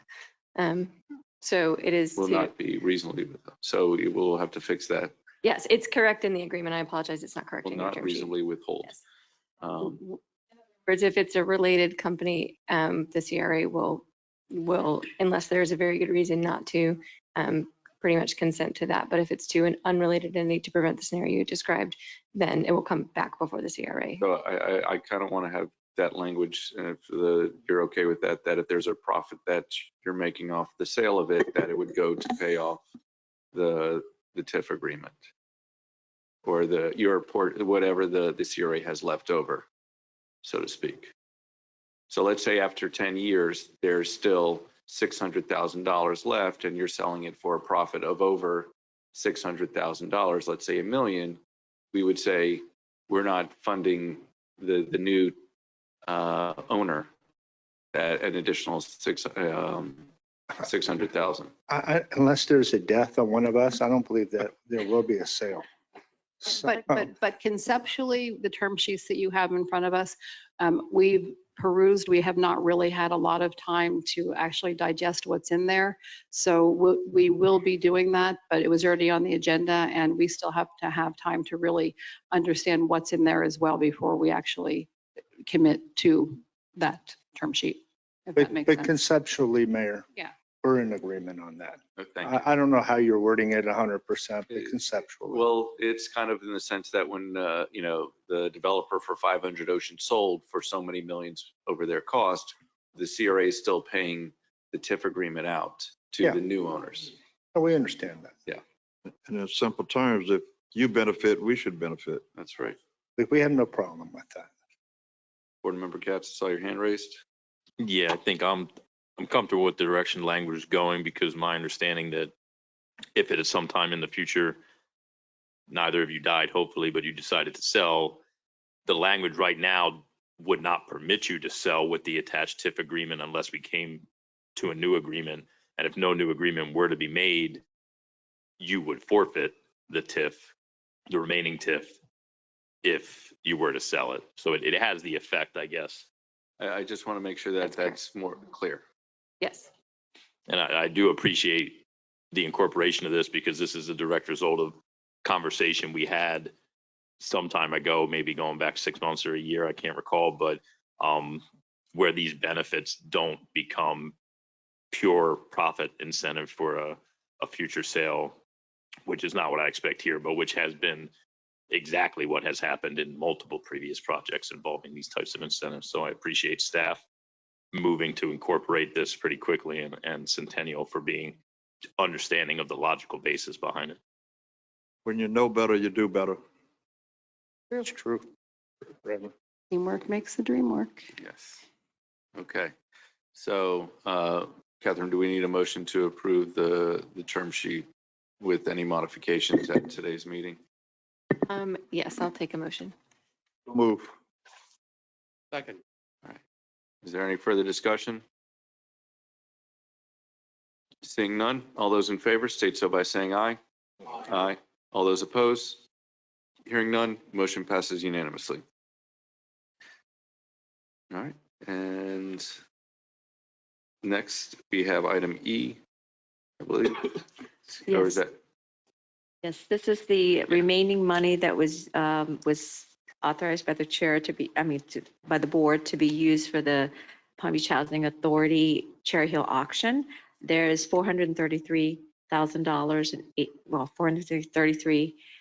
$433,808 to be utilized towards the supplementing the shortfall for the MLK Junior Boulevard residential component.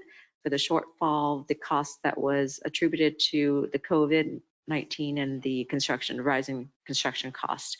So this agreement has been forwarded to Centennial again, but since the November 30th meeting, I'm sure they need to take a look at it a little more.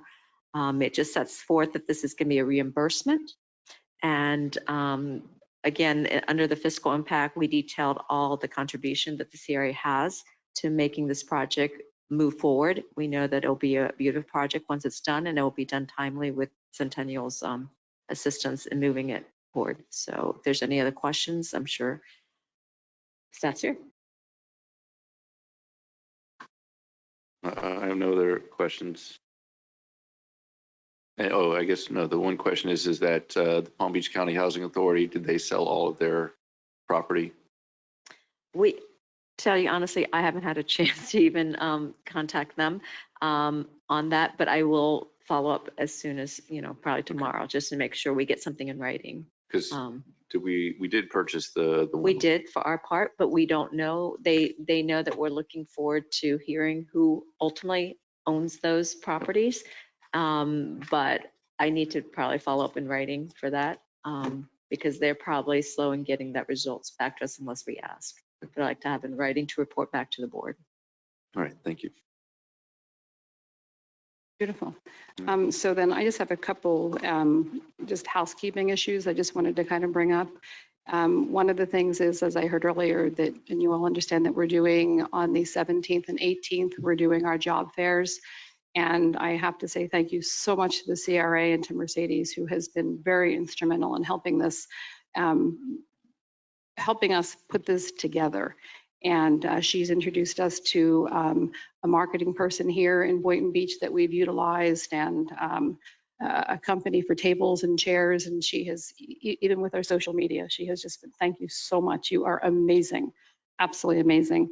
And so we're looking forward to this job fair. It's on from 12 to 4 on Friday and 12 to 4 on Saturday. We will have people there, and hopefully we'll be very successful in hiring more people for the heart of Boynton Village. And then also housekeeping. I don't know if you've noticed, if you've driven down MLK, we have the tractors or earth moving equipment out there. We finally got our approval today from zoning for all of our to basically move forward and get our final permits out so that we can go to closing and start building, but we have started clearing the land. And then there is one other thing. I gave everyone a handout tonight, and it's something that I feel I would be very remiss in not bringing to the board's attention as a developer. Are you speaking about the cottage district? Be the next item. You want me to hang tight on that? Yes, Okay, please. no problem. Then we're good? Yes. Awesome. Thank you to Career Source. Also, they Yes, were Career Source was instrumental very in helping get the word out as well. So. awesome. Thank you, everyone. All right. And so we did, Catherine, we did have a motion and approve on item 16E. Yep. Okay. Thank you. 16F, approval of a purchase and development agreement for the Cottage District Infill Housing Redevelopment Project with Azure Equities. This item was postponed to today to vet out all the last remaining issues and inconsistency in the Exhibit D, as well as any comments that Azure has with respect to the purchase and development agreement. Just want to take a quick rundown of the items that were discussed.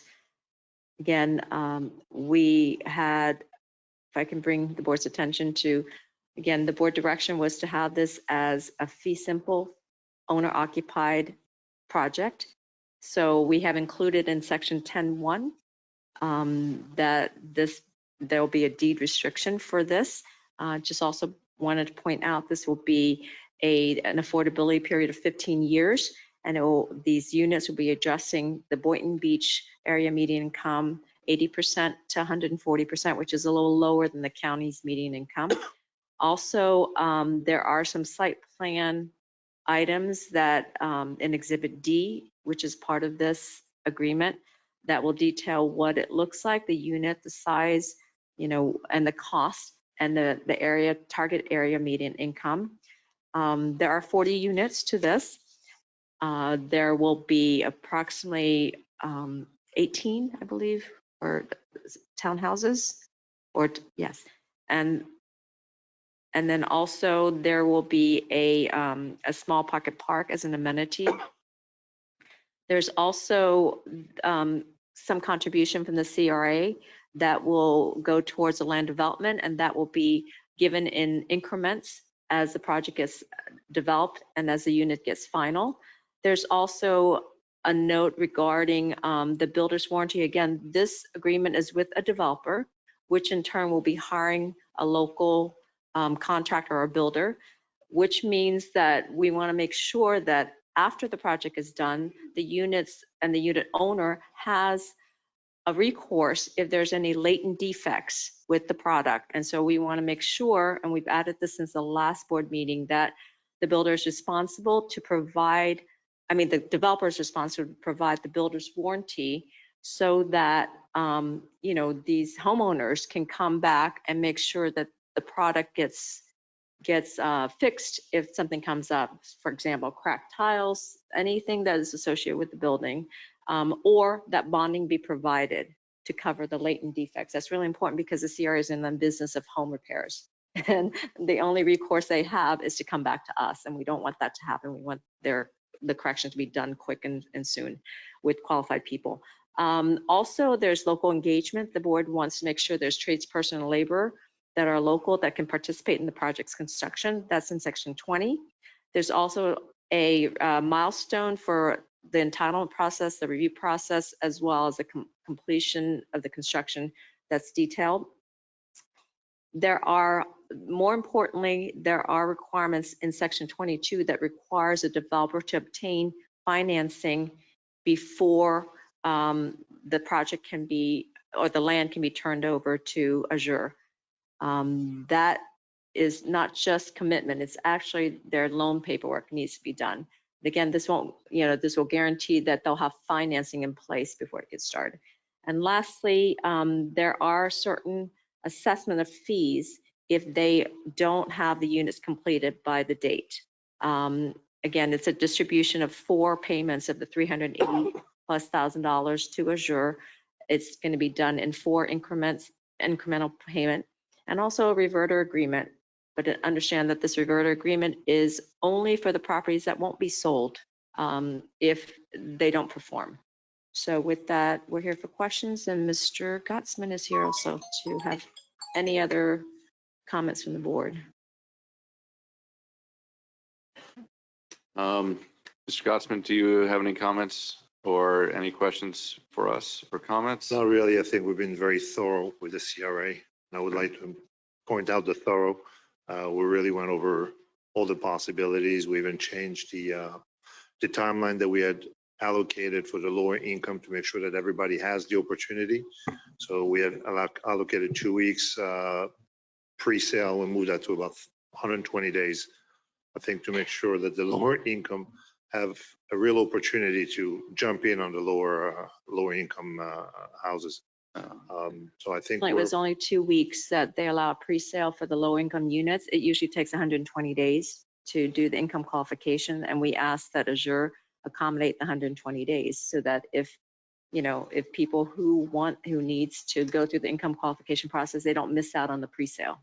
Gotcha. And so I feel there's going to be, so what happens if there are more people applying and qualified than the number of homes? Let's hope that's the problem. I mean, this is always a good case scenario. It's always a first come, first served basis. We cannot really favoritize anybody ahead of each other. But the lower income, they have to be within the lower bracket. And the CDC is going to help us with that to qualify and make sure that they have all their financing in place. And if for some reason they don't qualify or they're default, then the next one in line will come and get those. But there's other units also available. I don't know. I wasn't here in Boynton Beach, but I heard stories that people used to wait outside of lines to get, for the Promenade Casa Costa project to try to get, in it. And so I just want to see if there's that possibility if we get more than 50 people applying, not just for the low income, but for the median income as well, that we have some sort of lottery rather than we have a system where you have to wait in line to be the first one. We can work on something like this. Our concern is making sure, first of all, that the product is available. We didn't plan on a rush, I would say, of everybody assaulting the sales center, but we'll have ample time. We'll communicate with the CRA. There's going to be advertising. We can work with the CRA to make sure that opportunities are available. I think the first step is have, as we schedule very quickly, a meeting with the building and zoning to make sure that everything goes forward and apply to put those plans together, and then we can open the sale. So I think we have a little bit of time before we can actually sell it. Yes, Board Member Penserga. Before I make any comments, I do have a question for your staff. Could you help me understand how the reverter would work given the role of the bank? From my understanding, we would have to go to the bank and try to get it back from the bank, and consequently would be paying twice should something happen. How would that work? Help me understand. So I guess it depends on if Azure has performed or not performed and in what part of that. So if obviously Azure will need financing, correct? So we would hope that they get financing before we would close on the project. If they proceed to build and, if everything goes smoothly and they build and they sell, that will be great. If the project stall for one reason or another for a certain amount of time, that's when we have to see if there's any recourse and what we would have. And I think the attorney can probably tell you a little more about that. But once again, this will be platted as part of the approval, where it will, the large lot will be sectioned off to lots, individual lots to be sold. So if it's partially sold, once again, the financing arm, the parties that is guaranteeing the project will always be in first position. So the bank. The bank. And so again, if there's any problems, once again, we may have to, again, the agreement says we will be able to come to an agreement And we may have to pay the Azure back for some of the improvements that's put on the land as well. So there is some safeguard for that, but we may have to pay some of the cost of the improvements on there. And we may or may not get back the entire parcel. So that's a risk. But I mean, if they sell it to somebody, the reverter's gone. Correct. Exactly. And so if they, enhance the land to put utilities to each of the parcels, we would have to Pay them back. pay them back because we haven't paid them. Right. And so let's say they took out a loan to start building the homes. That is on all of the parcels, and they ended up defaulting on the loan, so to speak. And the banks tried to foreclose upon them, then we would not be able, we would lose the reverter because the bank would have that first in time. We're in second position always. And so then we would have, the aspect of it is that we're trusting Azure to build the project that they have. The point is that, let's say we give them the land, they take the $5 million or so, and then end up closing up shop, we would be out that, and then the bank would have it. So, I mean, I know that. No, not exactly. The only reverter thing is that what we have to do is put the infrastructures in place. As soon as we take the land, we have to build the road, sewer, water, and all those connections. Then we're gonna sell those lots. Once these lots are sold, we don't own them. I mean, somebody owns them, the bank will build it. There's insurances in case we don't finish it, the builder has to finish with the bank. So this is not an issue. So there's the only insurance? issue is the houses that might not have been sold, the infrastructure part on those lots. And that's according to agreement. If for some reason that doesn't happen, we just get the infrastructure part that we have put in. But to your comment, is those that are sold already, it'll be sold to whoever the homeowners are. So you'll never get the whole piece back, but we're hoping that at least this will be completed timely and it'll be done correctly, and the relationship between Azure and their contractor and subcontract remains throughout the process. That's what we're hoping.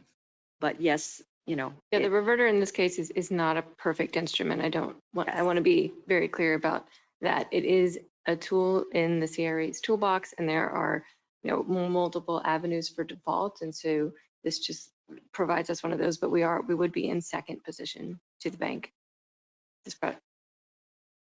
So the reason I asked this question, one, for my own understanding, but number two, as you recall from the previous meeting, as we've seen those pictures of the incompleted projects in the other cities, that to me is, it's a very uncomfortable feeling, and I see that there is too much risk at play here. I'm not comfortable with moving forward. And let me just say that, my opposition to this deal, and I'm specifying that it's the deal, it is not to the applicant. I'm sure they're fine people. I've heard good things about them personally. But in the beginning of this whole process for the Cottage District, when we had an RFP, we received multiple proposals, and here's the bottom line. Why would we choose the business deal that would give the land for free, and then we have to pay them when there are other proposals who don't want the land for free and want to pay us? So from an entirely business point of view, I think there were better deals to be had. I see too much risk in this situation. And then I see those pictures, Mr. Gottsman, and it's, if you want to address those pictures, when I see other projects in other cities not completed, there might be good reasons for them. Help me understand. And you combine that with what I've heard about, even the reverter will not be sufficient. I have to hope for the best. I wish you the best. I want you to be successful, but I have to protect the city. And so I have to ask the question, what happens when things go south? I cannot, in good conscience, leave the city in that position. So again, I wish you the best. I want you to be successful, but I would want to move forward only if the deal could be structured to provide greater protection for the city should something unfortunate occur. We have to hope for the best, but plan for the worst. So I'm confused. You do not, do you want single family homes there? Oh, I have not opposed that. But when we received the proposals from the RFP, When did we receive them again? the proposals for the RFP? Yeah. Well, Last year, did we? Yeah, last year is in, the RFP was issued in August and we did the presentation and you selected it, the presentation in December of last year. And the first team was selected in around January. And I believe we went through two other teams. I mean, yeah, the two teams, one dropped off. And then there were three that were shortlisted and Azure was, Right. So number we are three. where we are because of the series of events that happened. I'm saying that The CRA board kept on changing things and trying to create new wrinkles. So the first developer didn't want to do it. Then Pulte Homes, the national home builder, didn't want to do it. Azure has been working with us for the time that we have to do I this. commend them for And that, I'm gonna let Chair. me finish. And the fact is that we did not want this to be a high density district. That is why we called it a cottage district, because we wanted cottages there. And so if you're saying that we should not call it the cottage district, No, I never said that. and try to find another developer after we've, myself, board member Romulus and Katz, we've been through a lot of times of people saying they're going to build something and don't. I am comfortable with the developer because we do have mechanisms that prevent us from losing, and they're building single family homes, which is very different because you do have the financing. That's part of it, that if they don't get the financing within so much amount of time, We won't have the titles. 90 days, I believe. so it's kind of like there will be financing within 90 days and then the start of construction. And that's kind of what we're relying on is that we're hiring people to do what they say they're going to do, because correct, we saying that we need to put a reverter clause with affiliated as well for their project if they don't get it moving forward in so much time. I understand that you're pensive about or tentative about the risks associated with building a single family home, but it's different than a multifamily rental project, because the developer has to sell the property, not just rent it out, and they have the ability to lower or increase. So I'm in favor of moving forward. I don't feel that the risk associated with the single family home ownership is anything in comparison, and the benefit to the community of these 40 homes, fee simple, is something that's my concern, is that there's going to be so many people applying for these homes because of the market right now. There's nothing in comparison with what they can buy, where people are spending hundreds of thousands of dollars more than assessed value or appraised value. Chair, if I may respond to some of the points you made, I'm not commenting about single family homes and not wanting them or wanting them. And I can't speak for the whole board, as you know, so I'm not in full control of what happens as to the decisions that are finally made and in what sequence. What I am saying is that from day one, I have opposed this selection, and not just this person actually, but the others as well, because I wanted to choose the better deal in the beginning. I saw that there was a better one, and I am uncomfortable with this particular business deal. That is the bottom line for me. Do I want single family homes? Of course I do. I never said I wasn't. I made no comments about that. So, I mean, I'll leave it for now. I know others want to speak, but I just want to say, to be fair as well, because I do want to be fair to Mr. Gottsman, I do commend him for sticking it through, or continuing the dialogue with staff. I'll give him that. I just can't do it. When you see those pictures, I can't just pretend I didn't see them. Which ones are you talking about? The ones that were shown to our previous CRA meeting from the progress in other cities. And I do want to, just in all fairness to Mr. Gottsman. And I want you to be fair. Yeah, he has gotten, the site activity has improved since the last time we reported. He can talk to you more about the change that has occurred. And we hope he continues that same, spirit and in doing our project, but, just. And make how it right. long was those sites left in those conditions? It's not really fair, if I may, to point out on one of our deals as not being going perfectly fine for a multitude of reasons. This site is moving forward. I mean, I've tried to have a meeting and try to explain through Sophia. I know we tried to set up a meeting to show you all the other projects and all the other things that we're working that have been going perfectly fine. From the beginning, we worked with the CRA to try to propose the project that the city wanted. The reason they're incentive is because the price of the houses are going to be super low. From the beginning, we came with a price. We have not moved it for 1 cent, the price that we quoted. Other people come here and ask for millions and millions of dollars because the steel goes up and this goes up. We have not moved our prices. We've been sticking up. We're working with our people. We're working on value engineering. We're working to make sure that we're going to be sticking, and that's in the contract, that we're going to be able to bring those houses at this price. It's very easy for me to tell you, you know what, give me the land and I'll pay for it. And then I'll come back to you and I say, oh, by the way, we're short about $2 or $3 million. Why don't you give it to me? This is not what we're doing. This is not what this contract says. All the land that is given is not giving to us. If you look at the numbers, it's been passed on to the people going to buy those houses. That's how we're getting today on brand new houses going to be at $240,000. And this is the goal that we've been working on. And that's why it's been so difficult. It's not easy today to get to those prices and to continue evolving within these structures.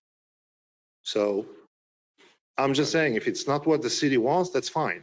But this is what we've been guided to work on. And it's not has been simple, but we've not changed our guidelines. Vice Chair.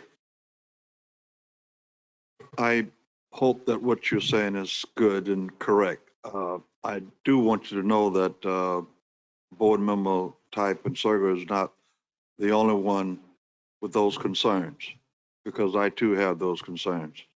I saw those same pictures and I looked at the timeline of your completion. I'm glad to hear our Executive Director say a few more positive words about you. I do want the project to move ahead. By the same token, I do have a big what if and question mark in the back of my head about your history in terms of what I've seen down in Pompano and other places. That it was not favorable. Okay, so me as a board member, I'm going to be watching the project really close. I was not in your corner from the beginning either, but now here we are. I'm open-minded. I want to work with you, but I want to be upfront with you also that I have my doubts, and I just pray that you're right and I'm wrong. Understand it, but that's why there's safeguards in the contract. If I don't get the financing, if things don't move forward, I'm not moving forward. I mean, that's why there's a lot of safeguard to guarantee and to ensure and to make you feel safe. You're not giving me the title to those lands. Titles will only be conveyed while the financing and everything is in place, while the plans have been approved, where financing is already ready. At that point, it's a different story. I mean, yes, if you give me the title today and you tell me, I hope you do well, it's one thing, but it's not the way the CRA is conveying it, and Tui knows what she's doing, believe me. Board Member Katz. So I guess then I have a mathematical question for the vice chair. So it is your intention to vote for this today? Yes. Okay, so that being the case, mathematically speaking, it would be a 2-2 vote. We know that board member Romulus is in favor of it. She's not here today. Would the logical thing be to table this versus voting it down? And then she would have to bring it up for reconsideration. There's not 3 votes today. There may be 3 votes. There will be 3 votes if nobody changes their position next meeting. That's my question. Should this be tabled till there is a full board? Because right now it is a 2-2. All right, I appreciate that. Your position, and then I guess one of the things, the aspect is the developer may not want to continue it because it's an extra month, and we don't know what the world's going to change, and as we heard from our other developer that we chose for the heart of Boynton Village, we're giving an extra, I think, $2.5 million from when we conveyed the land for free for affordable homes. So that's kind of it, is that, you know, it's a different structure because they're not receiving subsidized funds from other entities like the state of the Florida Financing Housing Corporation. So that's, you know, I would hope that, you know, we would move forward today, but if you're saying that you're still having some reservations, and I would not want to vote down this project. So if that's the case, I'll entertain the motion to table. So before we entertain that motion, can we hear what Elizabeth had to say? Absolutely. Thank you very much and good evening. And thank you for the opportunity to allow me to speak. When I read through this development. Can you state your name though? I'm sorry, Elizabeth Roque, Centennial Management. When I read through this purchase and development agreement, I was actually flabbergasted at what I've seen. And at the end of the day, if he gets his financing from an accredited lender and you agree to this, he can package this deal, he can give you notice, and he can sell it. And if you want to exercise your right of first refusal, you have to buy it back at the price that he packaged this deal for, and you lose your land. So you're giving away your land. You're giving him the right to package it. Can you explain where in the purchase and development agreement? 23, I gave everyone a copy of your the purchase and development agreement. And if you go to 23, and you first start out with your reverter clause, then you go to 23.3, and you go to B. I can read it for you, or you can all take the time to read it yourself.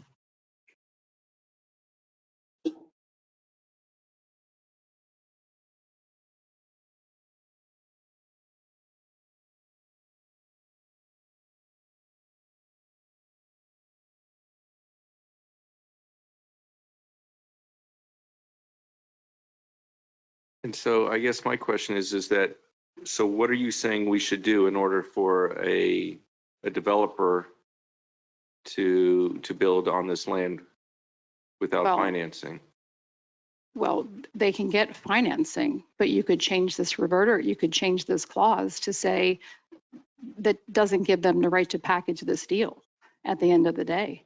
And one of the other things So you're saying that it's not able, that they can only develop, or that they cannot sell the land to anyone else but to single family if they're not homeowners? going to, they can't package the deal. And they can't just walk away from the table once they have their financing and say, you know what, we put all our entitlements in, we're ready to go, we put in our roads, we did everything. And now look, I've got a guy that just offered me $10 million. CRA, here's your notice. And by the way, if you'd like to exercise this, you can. Otherwise, I'm selling for $10 million. Good luck. And you've just lost control of your site. That's what I'm People saying. will buy the house for $240,000. But there's a deed restriction, correct? There are plenty of deed restriction. His lot is deeded separately and it can only be sold to low income. So Yeah. So you're saying that deed restriction on the property doesn't apply? I'm saying that if you have financing on there and he wants to package it, the way this language is written is that he has the ability to package this deal and sell it. That's my understanding of this agreement. And I think But that. my question is that does the deed restriction still apply? I'm not an attorney, but it looks like they might, but that's not the issue. The issue is you put it on us, the Well, same I'm gonna thing. go down that. But I don't know. I'm listening to Elizabeth. Okay, but if there was going to be a profit on the sale, don't you think the city of Boynton Beach should participate on it?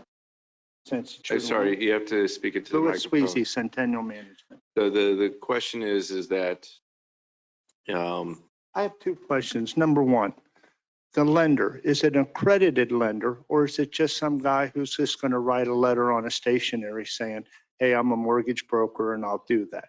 Or is it an accredited? Most RFAs I deal with call, through my 30 years, then this call for an accredited lender, which means like a certified bank. So you know that there's a deep pockets instead of somebody just making up a chamois letter saying, I have financing from Tom Jones. Okay. And it means really, you don't know who Tom Jones is. So it's an accredited lender. That I think is a big problem. And number two, too, is what makes you think that this just isn't being packaged just to flip instead of being built? And I know what you're saying, Mayor, you're saying, but the city's still getting this product. Right. Yeah, but you don't know when. I thought it with the, correct, because after he sells it within the first year or so, after he gets the financing, and the developer does what they're supposed to do, someone might buy it and just plan on sitting on it, which is within the realm of possibility. So I appreciate you speaking to this, and it's the aspect of the board saying that we wanted to table. So you're saying that there's a fear that you're going to sell all the work that you've done to someone else for a profit. I'm sorry, I don't know where it's coming from. Yeah, but that's, the hypotheticals. We were working with the CRA, with the attorneys. I mean, at no time this was even considered as far as I'm concerned, but maybe I'm not as tricky as other people. At no point. Then there should be no problem taking that out. I'm sorry. Excuse me. No point was that even a possibility. I mean, from what I understand, lots are deeded separately. They have to be sold between 80 to 140% of medium income, of Boynton Beach median income. And we have a certain timeline to respect. I cannot sell the house for $500,000 just because I feel like it, or $800,000 just because I feel like it. This is not the way this development is written. I mean, please help me out here, but maybe I'm missing something. Because in order for someone to buy it, they have to have a certain income level, correct? Yes. So a developer doesn't have that income level to buy it. But 140%, it could sell up to $500,000 a house. And the The deed price is restriction already- applies to the residential lots, not to the entire property. So the question is that once they get so are they individualizing the lots before they get financing or after? I mean, you don't even have a developer who has the ability to build it. He's just selling point.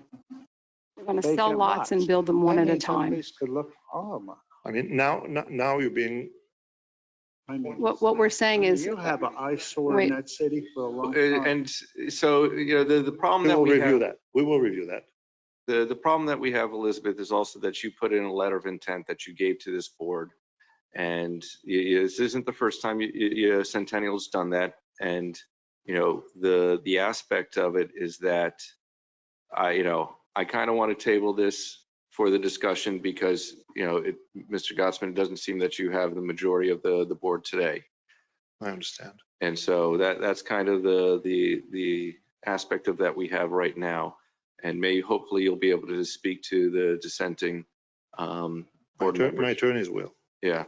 And we'll see about, the fear that people have in regards to you trying to get one over on the CRA or not build the project that you've been trying to build for the past 18 months. I think the fear is more somebody trying to take this property and go ask you for another couple $1 million to help them finance it. And so I kind of want to know, Ms. Well, at the end of the day, our first and foremost, our concern, we have over $50 million invested in this city, number one. Our concern, first and foremost, is that this is a bad agreement. Whether or not we put in for a letter of intent to do what we had originally intended to do there, or to purchase this land for almost $1.9 million and be able to build townhouses without having to go get financing and do it right away and give you 40 townhouses, we can do that. And we can put up a senior community, or we could look at a different avenue for it. All I'm saying is that whether or not you even entertain that, this is a bad deal for the city. Unless he's willing to take this out okay? And make sure that these lots aren't sold off. You have, even the way it's going to be platted, you don't know, buy a lot here, buy a lot there. You've lost the integrity of your property. If the deal falls through, now you've devalued it, because how are you going to be able to build on it? Or someone else is going to have to purchase it, and you guys have to buy it back from the bank. And you're going to have an eyesore in your city. I appreciate that. And Yeah. thank you So- for your insight on this. We do have another person that would like to speak behind you. Okay, perfect. Thank you, everyone. Thank you.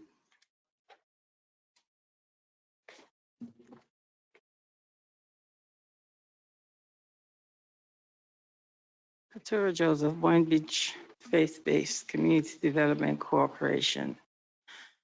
I'm sorry, but did I just hear these people say their attorney didn't do her job correctly?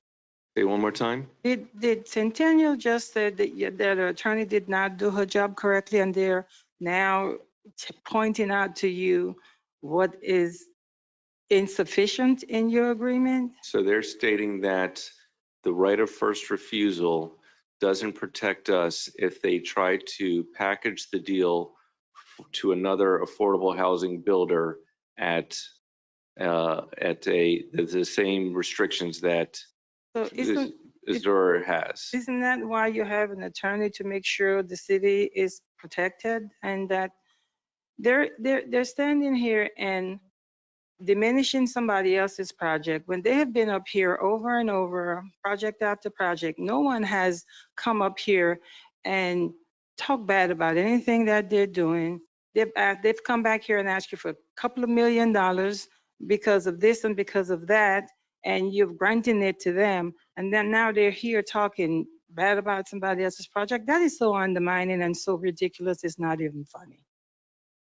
So, it goes to our attorney is that, let's say, hypothetically, the developer that we sell this properties to gets the financing, gets the approval, and does the requirements that they have, or even let's say they don't do any of the requirements. The CRA is out because once they receive the financing, the bank has the first in rights. Right, the agreement contains a requirement that a reverter agreement be signed. That reverter agreement specifically requires, or specifically states that the CRA would be subordinate to any financing. That is part of the arrangement that has been negotiated. So to answer your question, yes, we would be taking second position to the bank on this property. And so the fear that I think the board has is that, let's say the developer gets the financing and then doesn't follow through. And then the second fear is that they do follow through, but instead of building homes, they try to sell the package for someone else to build homes within the same deed restrictions that we apply.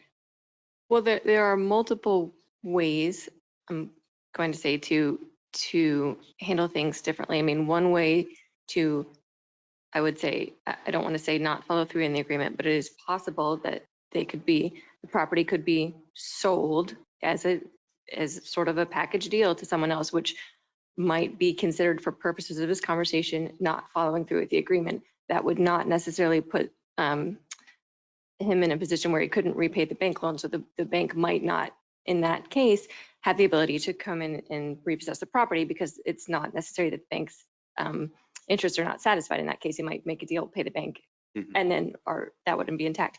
That's a different situation. And if the project were to move forward, let's say there's another shipping emergency, the project can't be completed for price, then in that case, we are second position to a bank who could repossess it. So there's multiple avenues that this could go. So there are multiple possibilities.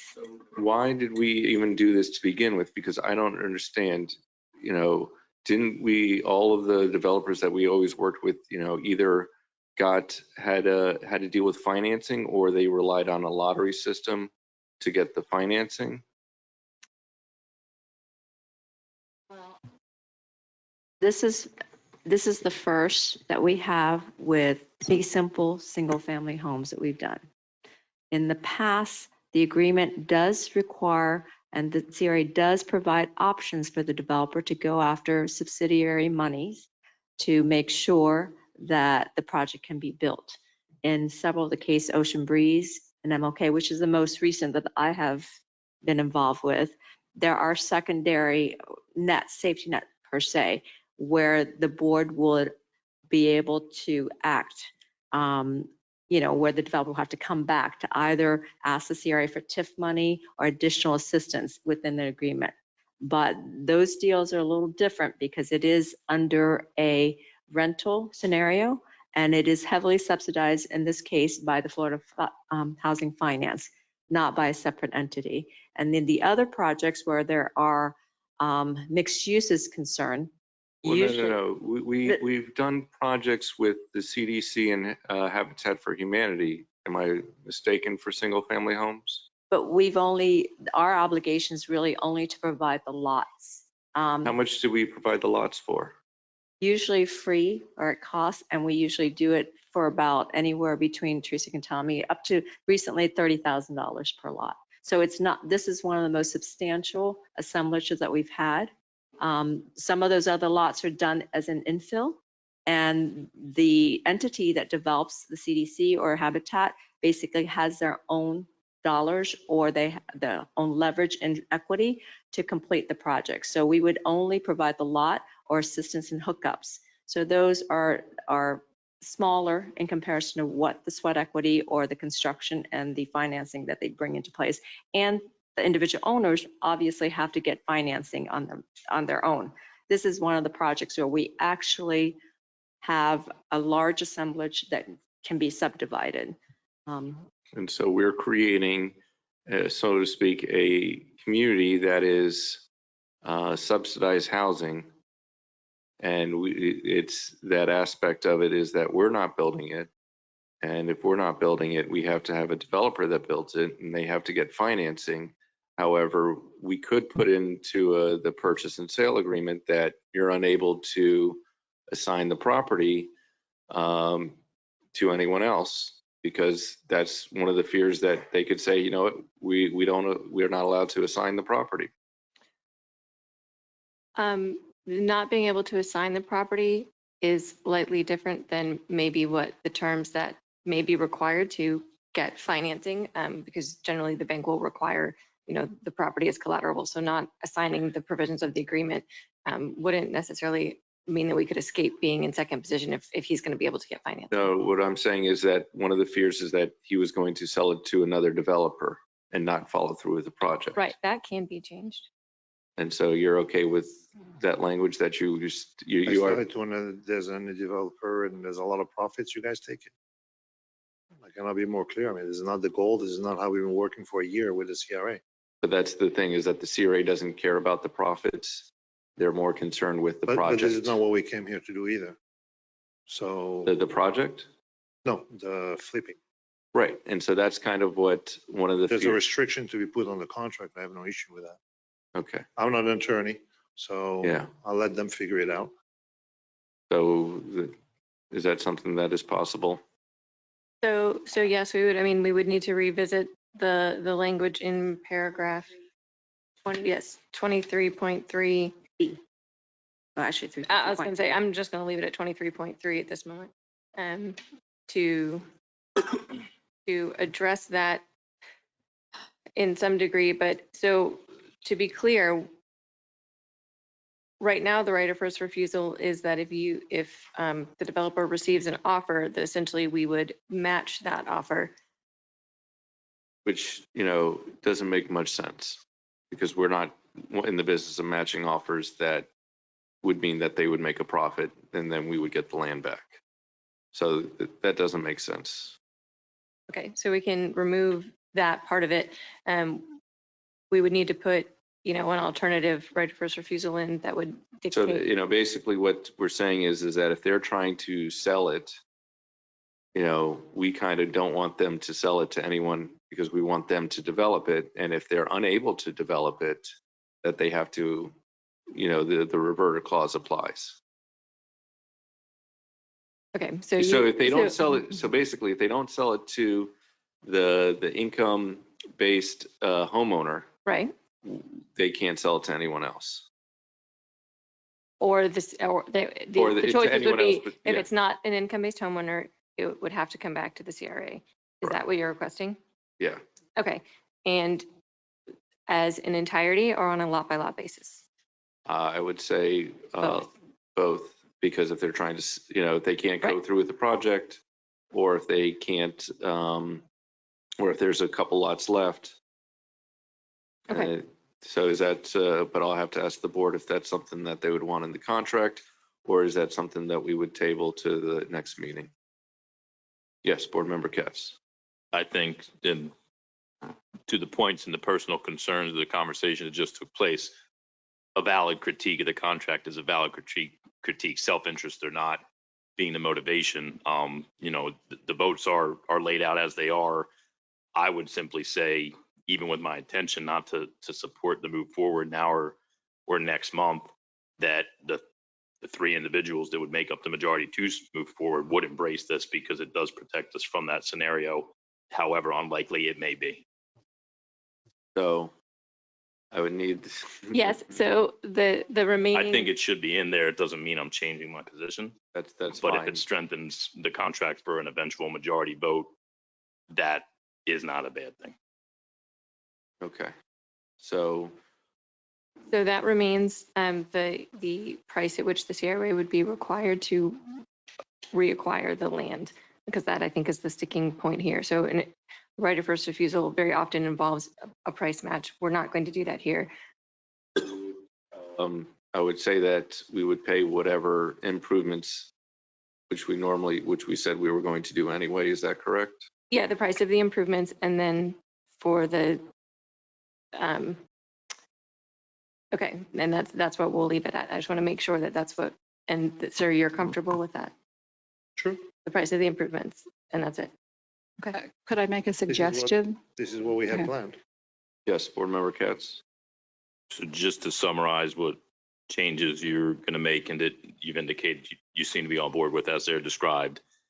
If at some point some offer to sell by Azor, or someone makes an offer to Azor, we have first right to purchase purely at the cost of the money put into the properties. We don't have to match anything. We can say absolutely not. We're buying it back for your roadway improvements, your infrastructure. The cost of the improvements, I believe that's what you're agreeing to. Yeah. Okay. Again, just making clear. The only thing else you may want to look at is not selling off the lots one by one. And maybe before any of it happens, you have a certain percentage of lots that are sold before you wind up with a house here and a house there and a house there, and structure it where maybe you're almost guaranteed a community before you wind up with 3 houses. And then 4 years later, you have nothing else. Just a suggestion. So Frank, I guess the question is that how do you plan on building these homes? Because the point is part of this deal that I was happy about is that you were giving the option to the homeowners to decide which home they wanted to be built. Well, then maybe we have to change that, and we start parcel by parcel, and we'll sell the northeast corner, then the other corner. I mean, you limited the options that you're giving the seller, but if, And so that feel more comfortable, it's easier for me to develop piece by piece, because then I don't have to put the infrastructure on the whole land. I'll just put infrastructure piece by piece and sell it piece by piece. I mean, 10 by 10 or whatever the agreement is. That's kind of where, I feel that if we can get you to build the infrastructure all out at the beginning, and then that's more advantageous for the CRA than you trying to build it one thing at a time. So I'm going to go with what you're planning to do and not change that. So to be clear, should the agreement that results from this say that the infrastructure is to be put in first, and then the individual lots can be sold in any order? I mean, in any amount? Is that what was currently allowed, or what was currently allowed? That is currently allowed because it allows Azure the best ability to sell those as soon as possible. I just want to add also that back to Board Member Katz is saying, if we repurchase that, it should be for anything that we put into. So again, any kind of incentive funding that we should also be able to get back. So let's say you sold you get the certain percentage, 25%, after the first CO, we get that back as well. It's not just the land, the improvement that he puts in there, but any other monetary money that the city has, the CRA has put into it. So, but yes, the answer to your question is it allows some flexibility for him to sell it. But In we're any also going to have order. to work with planning and zoning. I mean, I'm not sure exactly at this point, how the city wants to work in terms of water sewer connection, or we haven't really got into all the details. Maybe it's more advantageous to start on the east side or the west side or the north side. So there's some technical terms that the engineers and architects are going to come up with. Right. Currently under this Ideally, we agreement. want to develop the whole site. Yes. Currently under this agreement, number 20, project requirements. Number I, purchasers shall only be obligated to construct houses which are under agreement for sale. So I'm sorry, but that leaves you in a Pompano Beach or Davie situation. So what they're saying is that, let's say someone doesn't want to buy this house or any of these houses for the minimum prices, then you're not going to build them until someone does. Well, that's the whole idea. Right. So we're going to put them for sale. And so that's something that I'm okay with that, because, I know of a lot of people that want to live in this area for this price and they couldn't find anything.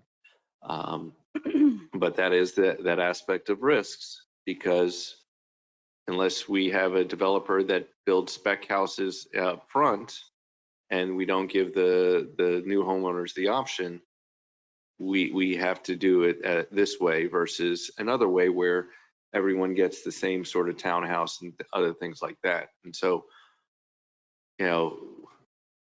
there's a give and take with what we're trying to do here. And so, if I'm not mistaken, right, if you say, hey, I'll build all this, everything at this particular model and not have to wait for a buyer. That's exactly what we wanted to avoid. We wanted to give the buyer the options to select which home and which options they want. If they want a garage or no garage. That's what we've been working on for months. So that's kind of what we wanted, or at least I think the majority of the board wanted to have the options for the homeowners to have the house built that they wanted. I think typically the way that would work is there are a number of models that are created that are approved. And you would have that approved, that they would be approved already from zoning. So you have model A, B, and C.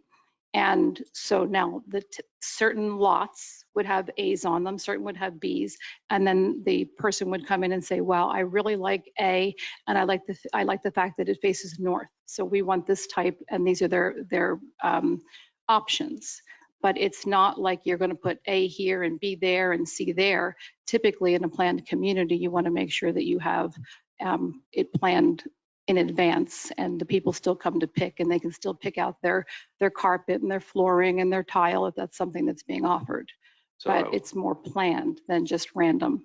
So when I went to Minto, they had, here are the 4 different options, and then you can pick whatever you want in one of those locations. And I think that was something that we're trying to bring it to a subsidized housing model, which in a city is something that no one else is doing. So we're giving, there, like you said, there are risks associated with having these types of options available to the future residents. And we have to accept those or not.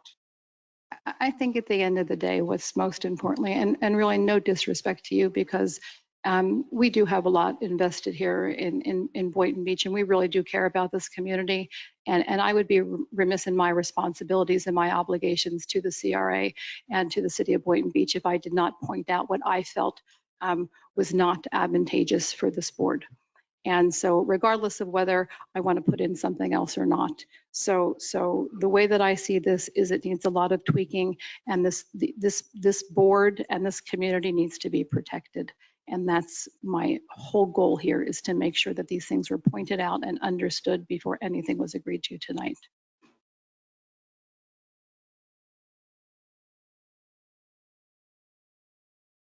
So I do appreciate the input, because as you just stated and as I just stated, whether it may be motivated by self-interest in pursuing the property, valid points are valid points. I'm also glad that the order of operations that took place here was that the votes the potential votes based on comments tonight and in previous meetings being counted, that I think people have made clear their decisions aren't based on anything that transpired in this conversation, because it was already a split vote before that with one on the sidelines. With that being the case, I appreciate the input, and I do think there were valid points made. I think that's evident by basis of the conversation we just had and the changes that will be made. And I'd motion to table the item pending those changes and pending a full CRA board attendance at the subsequent meeting in January. All right, thank you. And I'll Thank you. check online, seeing that no one has their hand raised or asking questions. All those in favor state so by saying aye. Aye. All those opposed? Hearing none, motion passes unanimously. So we'll see you next year. Frank, happy holidays.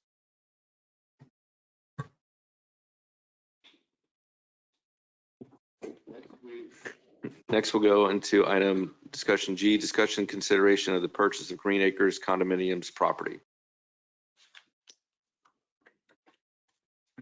Yes, board members and chair. This is the item that the board had seen originally it was the offer to sell the 409 Northeast First Street by Mr. Fitzpatrick, the owner, to the CRA. It was offered at $500,000. The board has considered and discussed it and offered that it not to exceed $300,000 based on past purchases and per square footage valuation of those purchases. The board also considered Mr. Fitzpatrick's offer of the Green Acre condominium properties. Vicki, if you can bring up the location map for the Green Acre. This is the north property, which has 10 units, 9 of which Mr. Fitzpatrick owns. These are condo units north of the 211 East Ocean Avenue site, which the Magnuson House, otherwise known as the Magnuson House.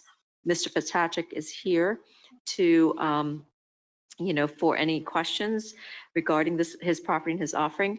Just to note for the board, the CRA staff has obtained an appraisal for both of the property. The property for the Green Acre site north of the Magnuson House is priced at $1.8 million. And the property 409 North East First is priced at $183,000, right, Teresa? Or yes. So the board also instructed staff and also offered the property owner, Mr. Fitzpatrick, a chance to package the two properties together, and he's here to speak on that.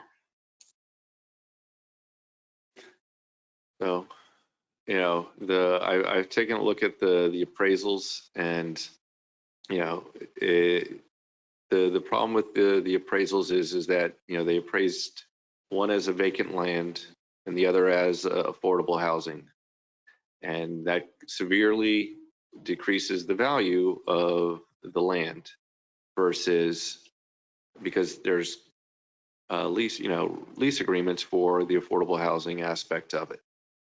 The point that I have in my conversation with Mr. Fitzpatrick yesterday is looking at the surrounding land that the CRA is buying as an example, because the houses that we bought on Northeast 4th Avenue and Northeast 1st Street that we're planning on tearing down is at I believe it was almost a $40 a square foot and a $55 a square foot price point. And if we look at the Oyer properties that we're buying, the 0.411 acres for the mixed use high, that is at $200 a square foot to tear things down. So when we look at the appraisals, it is what the market value is for that land, not what the market value is to the CRA for future construction.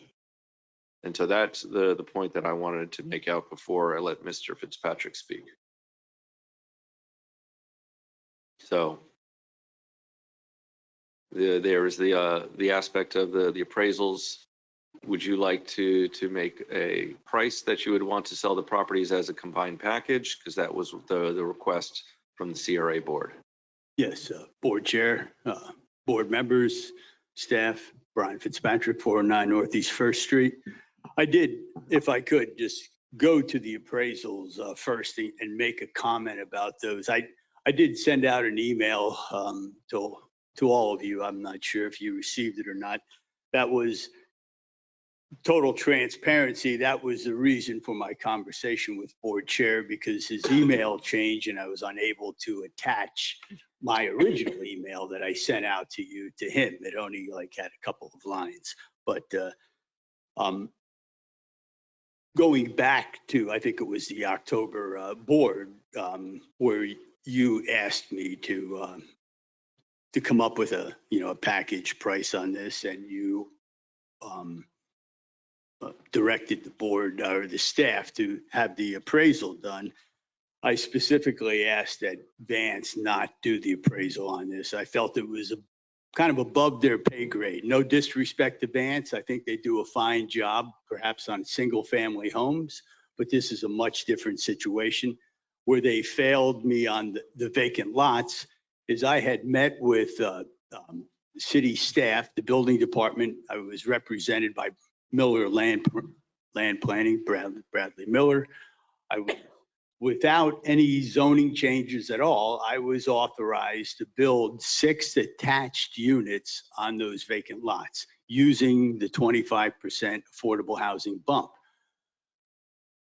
Prior to appraising the property, Vance never contacted me to see if I had any plans in place on anything I was going to build. They appraised it out as if I could only build 2 duplexes. Now, what that cost difference was, the bottom line, I'm not sure. I do know that when they appraised Green Acres condominium, they also failed to contact me at any point. And this is clearly, we're talking 0.6366 acres. All right, that's almost a quarter of an acre larger than the oil property that you're buying.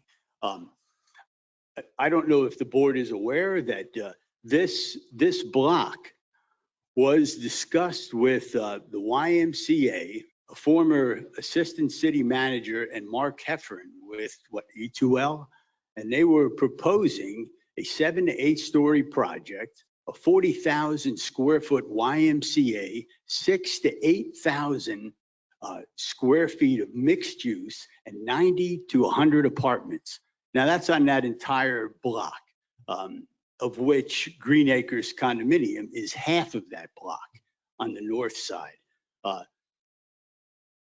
Just going back to the oil property and the appraisal that was done on that, the company did a fine job, and I actually reached out to them in an attempt to have them, I paid them to do an appraisal on the vacant lots. Unfortunately, they were so busy, they were unable to do that. I also emailed them requesting that they do an appraisal on the Green Acres property. Unfortunately, that was not done either. But just going back to a comment that they made when they appraised the oil properties that had no corners. And I'm not, no disrespect to the oil property. I commend you for your bold effort in buying that property, because the last meeting, that's a historic board meeting. It will go down in history as one of the most historic board meetings, I think, in the city of Boynton Beach. All the pieces are coming together. Back to the Green Acres property. This parcel has 4 distinct corners that can be used in the development. It's directly across the street from the fire station 1, the new energy plant. It is directly facing on the west, the children's museum, the restored high school, the new city hall.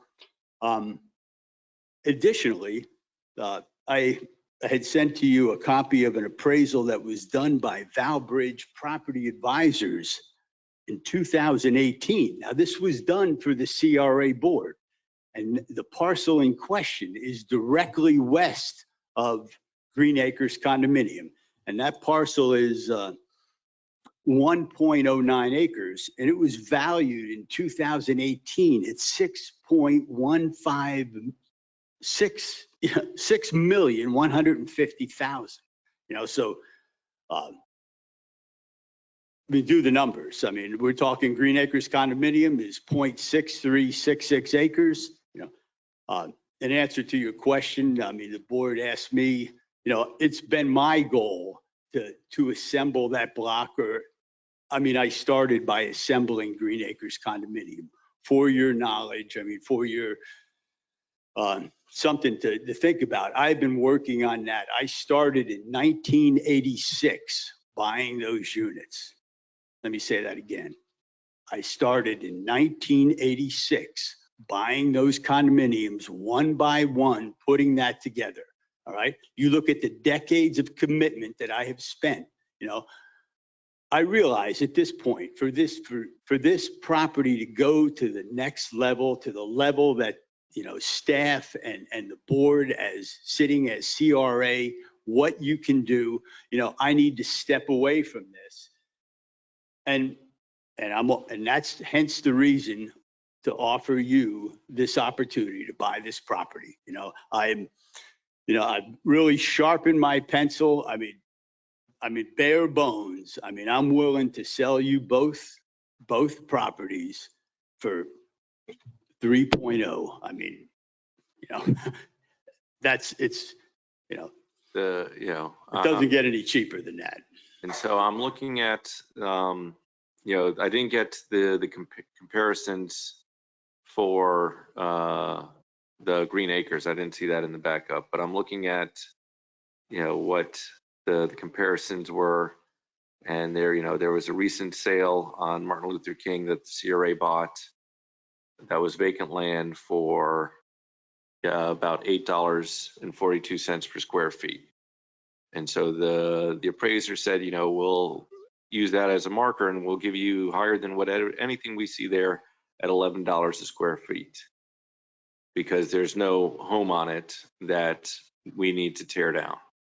And so that's kind of where we're trying to, you know, I'm trying to convince the board to say that there's some place in between that we pay higher than what the previous market value is, because we understand what that package is. Because if we don't buy the 409 Northeast First Avenue, or sorry, First Street property, the $268,000 purchase that the CRA did for the 407 Northeast First Street is almost worthless and will just be more of expense in the future.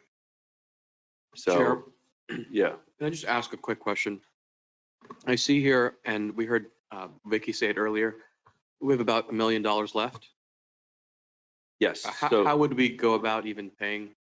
So that's, you know, I just want to try to give the CRA board some information first. Yeah, I'm not opposed. And so let me explain that. And so the way we would do that is that we cannot pay for that money this year. And so it would have to be more of an option contract for the Green Acres, that if we don't pay for it in a certain amount of years, then you get to keep the deposit, similar to what happened for the Michael Weiner, the post office and the office building. Okay. So correct. If your offer is for $3.3 million within the next 3 months, the answer is I would say no for me. If you're looking to deal with an aspect of us buying the 409 property so that we can put that in with the 407 Northeast First Street, I'd like to consider that kind of separately. I know that some of the people on the board want to put it together, because what ends up happening is that the appraisal for the Green Acre site put it at $65 a square foot, where, you know, how are we going to compare that if we're giving the land to the south of it with no for free? You know, is what I believe what the next two agenda items are. So we can't really compare that. And it goes into the sense of what does the CRA have to spend for the Green Acre site, because we do not have No, I'm not trying to squeeze you and say I need to close in 30 days. You know, I mean, I understand your limitations. I mean, I'm receptive to, yes, I would like to close on the vacant lot in this year. As far as for Green Acres, if the board needs to put that out a year, 2 years, I mean, I'm under no pressure, you know? I mean, I can make that happen. The one thing I would ask, I mean, if we're going out if we're going out 2 years, I mean, I'm sure you can appreciate I mean, hey, what's happening in the city? I mean, thank you very much for your efforts, you know, but so I would be asking perhaps if this is going out a year or 2 years, that perhaps each year there might be a bump, you know, I mean, you're holding that property. I mean, I'm holding that property, but for you to expect me to, you know, wait 2 years and sell it to you at today's numbers, I mean, if we can work out a percentage that it bumps up per year, I mean, So you wouldn't close in 2 years. You know? So that kind of goes into the senses that I'd like to hear from the board to see if they're willing to not have a package deal.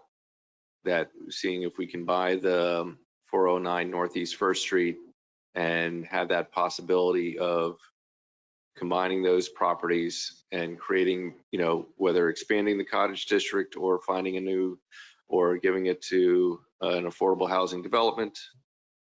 That's something that we can consider today, whereas the Green Acres, we're going to have a discussion a little bit later with 2 applicants that have an LOI, and it kind of goes to the point where if we decide to do something, those Green Acre properties may not be valuable to the new owner of the 211 East Ocean Avenue. So I'd like to know where the board is and what they'd like to do. Yeah, Board Member Katz. First of all, thank you, you know, for coming forward with these properties, both of which have their unique value to the city and the CRA. If your offer, you know, in a perfect world today, we're 3 million for both. What is your breakdown of the two? Like, what is your sale value of each property as a component of that 3 million? Is one worth 2.5 and then 5? Is it 2.75 and 250? What do you value the two split in that? Well, roughly speaking, I mean, 2.7 for Green Acres and 3 for the vacant lots. Now, if we were going to close on just one, I mean, I would like to bump that to 5 and Green Acres at 2.5, you know. But I also want to make a comment about the appraisal that was done. I mean, what they did is an appraisal letter. There was no supporting documentation that I received. Now, I'm not saying there wasn't supporting documentation supplied to staff, but if there was, I didn't get it in my email. So, is that correct? There was not supporting documentation? So we received an email from Vance Appraisal this afternoon. They did provide some emails that were sent out to Mr. Fitzpatrick at brianfitzpatrick@comcast.net on 2 occasions. They said that it was not answered. One is a November. Well, that's because it's Brian J. Fitzpatrick. I'm sorry. Okay. Yeah. So they did attempt to reach out to you to get information, to get my email hasn't changed. Again, to talk to him more about his income and the income produced from those properties as well. But they will be providing a full report. It's just based on the time crunch. Yeah. They were not able, we asked for at least an opinion for this meeting so that the board can see where the valuation is, but they will be providing a full report, which we will be glad to give to Mr. Fitzpatrick. Board Member Katz. So in my perfect world, I don't think anyone's going to pursue the other property, the 409, anytime soon, because that's you're either going to build a unit, a couple units on it, or we're going to acquire it and do affordable housing. Whereas this has, you know, much more strategic value versus just being adjacent to another property we own for infill. I wouldn't mind pursuing either as a package deal with this first and then structuring the payments like we did with the post office and those sites. If only because, one, there is a fair value in there between the appraisal and what you had initially offered, 3.5 for the two properties. I think it better informs us how to move forward if we move forward with Mr. Barber, which I support doing. If that project is to come to fruition under his vision, and then we acquire the adjacent land, there could be some understanding of the symbiosis of those properties, even if Mr. Barber takes possession of the Magnuson House property. So I would be comfortable structuring a deal where we know we own this land when we work with Mr. Barber, so that these properties complement each other, and what he does there doesn't end up having, a bad face to the next property, where again, they can fit like a puzzle. So I'm open to, if the 2.7 is within the fair value based on a more accurate appraisal, I don't oppose looking for a different appraisal if legitimately it wasn't looked at for any future use. I can understand the undervaluing if it's, Certainly. we're not buying it to have affordable housing there, obviously, or a vacant lot there. So I am interested in exploring that property basically so that we can start moving forward on the whole area, even if it's piecemeal, so that those pieces fit together. Definitely. If I may, just to let you know, the 217 property, the executed agreement allows for a $200,000 deposit, but to close with no caveat by 2023. And it's so that the existing tenant, the lease on that will be done. So we would have, again, clear free with no encumbrances on that when we inherit that. Same thing if Mr. Brian Fitzpatrick could make sure that the other property owner is going to be on board as well, because we're looking at a condo where he only owns 9. And he did relay to staff that if this is executed, this agreement, that he will, have all 10 units under his site control, or Mr. Ward, which is the other property owner, will be party to this agreement, because we can't have it without that one unit. No, he has given me his blessing to. Well, we need the blessing in writing. Most definitely.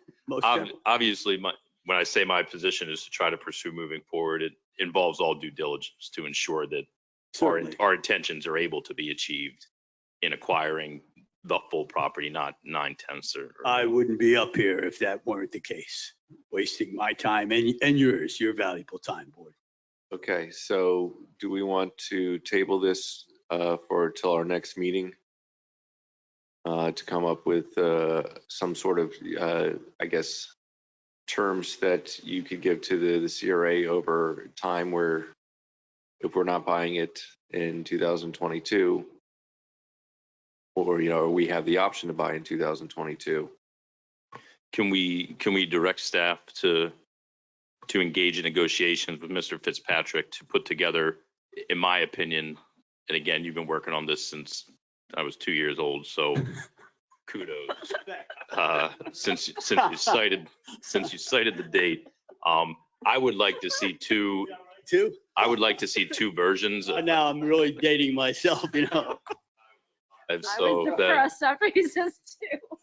I'd like two versions discussed, a 2-year and a 3-year. If you've been working on it for 40 years, I don't think the 2 or 3, if it can only be done in 3, and that's more advantageous to CRA. And I don't disagree at all with respecting your position that if we're not paying immediately, that some sort of CPI or some value increase for the payments that are in year 2 or year 3, because that's only fair. Thank you. Second. All right, is there any further discussion from the commission or board? Seeing none, all those in favor state so by saying aye. Aye. All those opposed? Hearing none, motion passes unanimously. Board, thank you very much. Staff, thank you. So it's been 3 hours. I'm going to ask the and items 16H and I are for the same property. So I'll ask the board if they want to take a 5-10 minute break, and then we'll have that item after that. All right. Okay. So Yuri, we're going to take a 5-10 minute break and then discuss the next item. Understood. All right.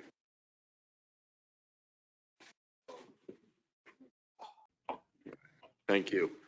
And so I see that we have Mr. Barber up for item 16I.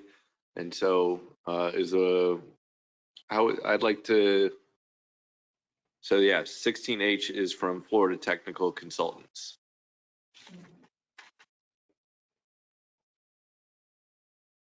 Discussion consideration of Florida Technical Consultants LLC letter of intent for the CRA owned property located at 211 East Ocean Avenue. As the board recall, the proposal, the letter of intent came from Mr. James Barton for his company. Excuse me, did we did no, the table. It was table. Table? Yeah. We need to untable. No, we did not untable. Motion on table. Motion to remove from the table. Second. All right. All those in favor state so by saying aye. Aye. All those opposed? Hearing none, motion passes unanimously. Sorry, Mr. Barton. No, I'm sorry for not being able to unmute the last time when I was remote. So would you like me to give you a background or state my position?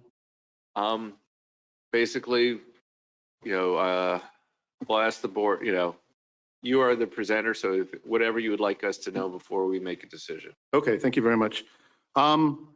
Basically, we presented a few months ago, and I was going to talk to you in November, and I was trying to unmute. I did not withdraw my bid.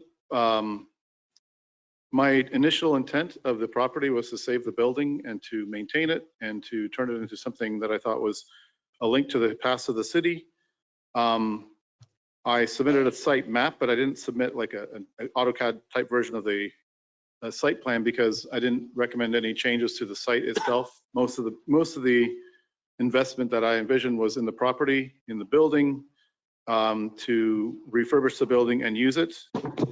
Since that first meeting, we reviewed alternative uses.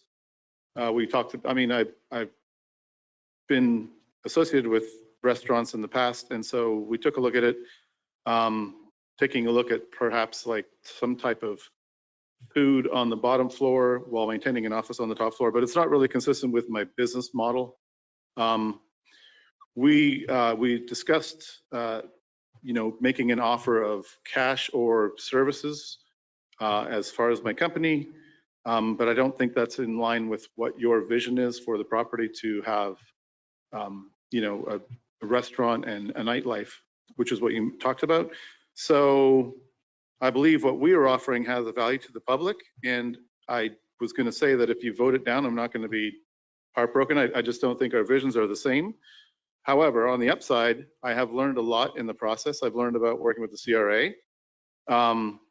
And the most important thing is I investigated the training facility because the buildings was perfect for that. And it really allowed me to see that that was a possibility. So I talked to a lot of utilities that are clients about whether they'd be interested in that type of facility, like doing a training session and giving CEU points and whatnot. And the responses were so positive that some people were saying that they want training now because they have an interview next week. And I was like, okay, let me get the program together. So we are going to proceed with that model. I would like to do it in Boynton. I would like to do it in the CRA. I believe that in the last response, I put together if we could train 10 people a year. So the parking wouldn't be increased because we would train one person at a time. And it's really a lot of field training and whatnot. But if we train 10 people a year, right, and they make 50 grand a year and we could place them, that would be 50 people trained, which would be in the final year, $2.5 million of income coming into the city. But cumulatively over the 5 years would be $7.5 million, which seems like a lot, but it's absolutely doable. So we hope to start a training facility in the city, in the CRA. I personally feel that I owe a lot to Boynton Beach. My company's been here for 5 years. We're very happy in the community.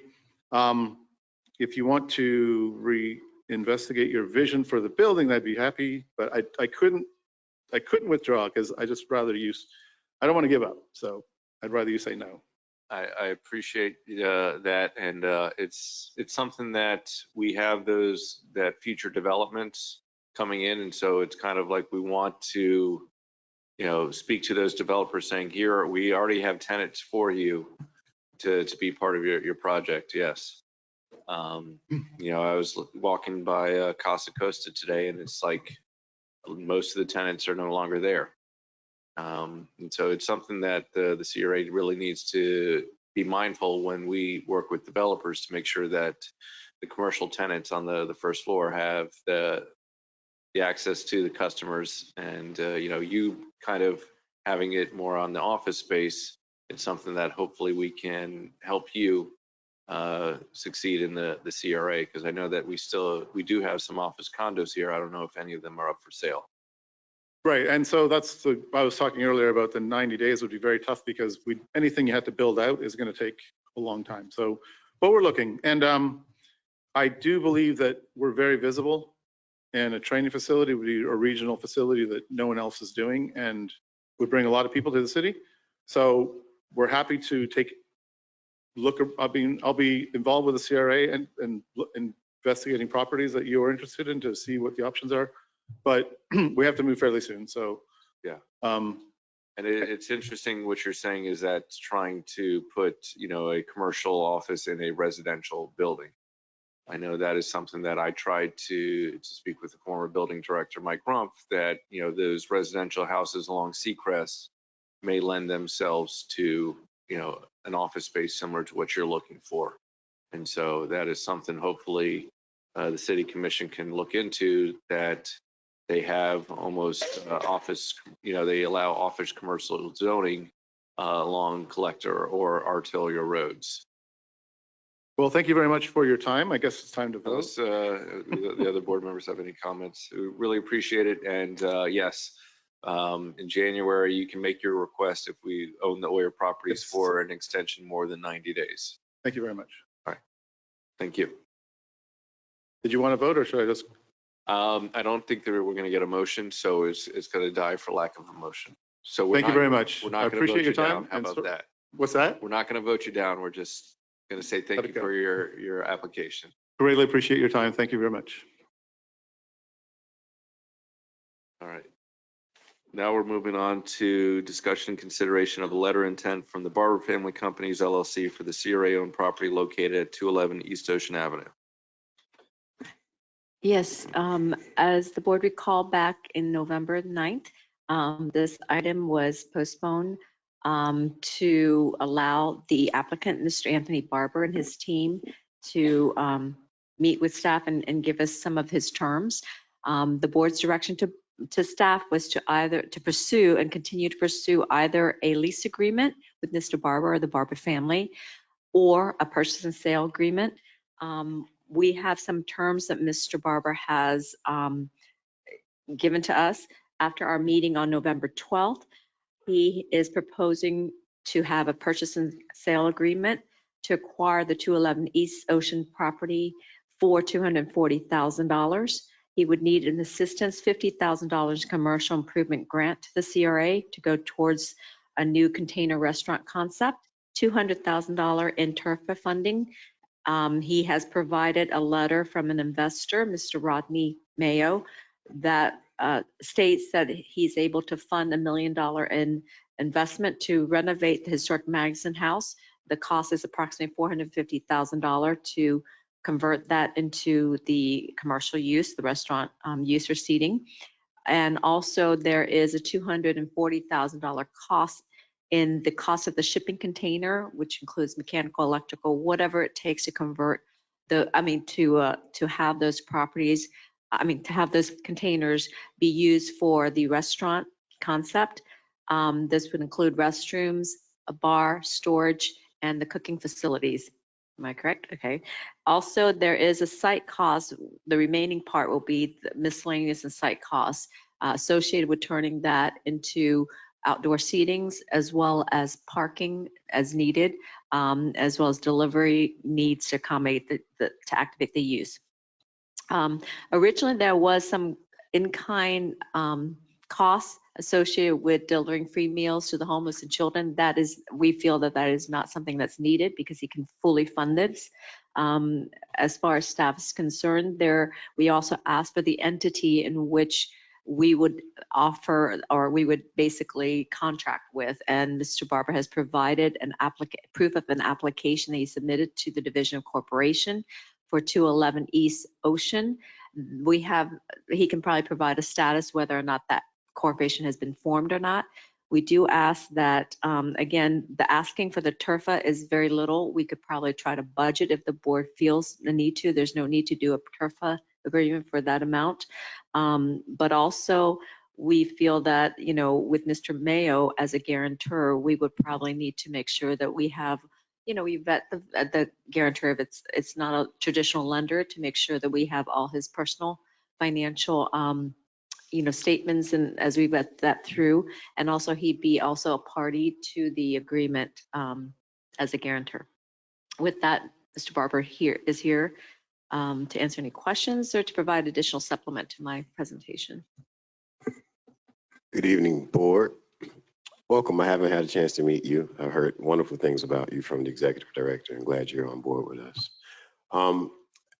As the executive director has stated, everything that she mentioned is true to form. Mr. Mayo, a friend and business associate of mine, is here tonight to also further answer any additional questions that the board could potentially have for him.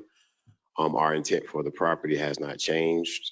We look to revitalize this property and make it a destination location for Ocean Avenue and Boynton Beach, something that can stand for many, many years to come. And I'm here to answer any questions concerning that. I have a couple of drawings or site plan renderings, so to speak, if anyone would like to see them. They're conceptual naturally, but we've also provided other drawings, but I have a couple of new renderings based on meetings that we had with the city's building department. So based on some of the things that they mentioned about locations of trash cans and turn radiuses and things like that. So we made a few modifications based on their recommendations initially, and we have those here. If anyone is interested, I could pass them out and we could answer some questions about those, and we can move on from there.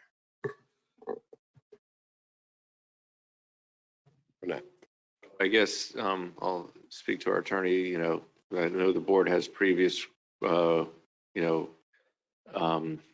concerns regarding risks that the project doesn't go through.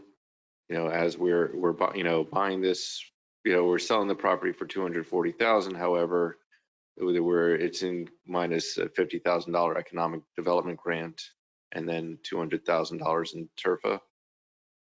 So it's not, the CRA is not getting the $240,000. It's giving it back to the developer over time. Yes.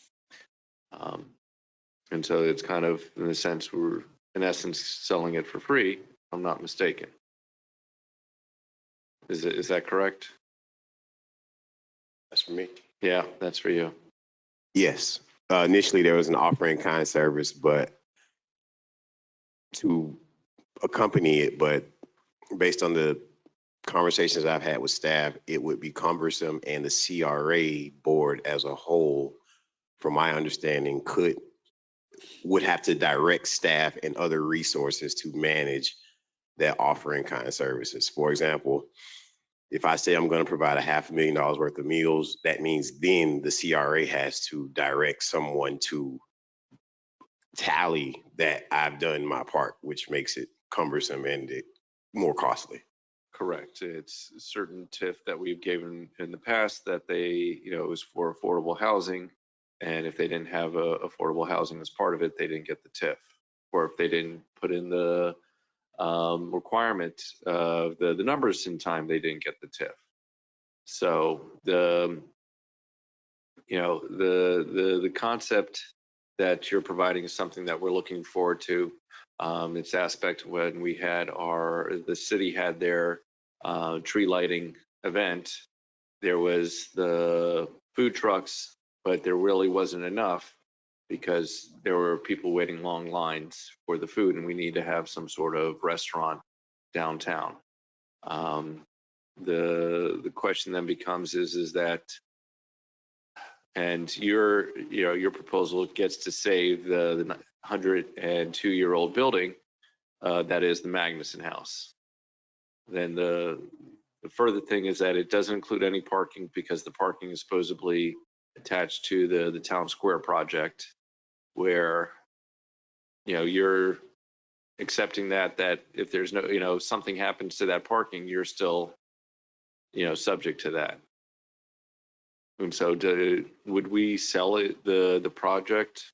Would we sell this parcel with parking in the Town Square project? Yeah, yes, I think as part of the zoning approval that the 30-something odd spaces will be attributed to this site. And I believe the drawing that's up on the screen there is the latest, what you had submitted to us, attachment 10. So would that have to get approval from the person that owns the parking lot? Yes, so it's tied into the Town Square. However, planning and development staff did indicate to us that there were some recent zoning changes to accommodate redeveloped parcels or redevelopment of parcels that, there could be a minimal amount of parking that's required of this parcel. So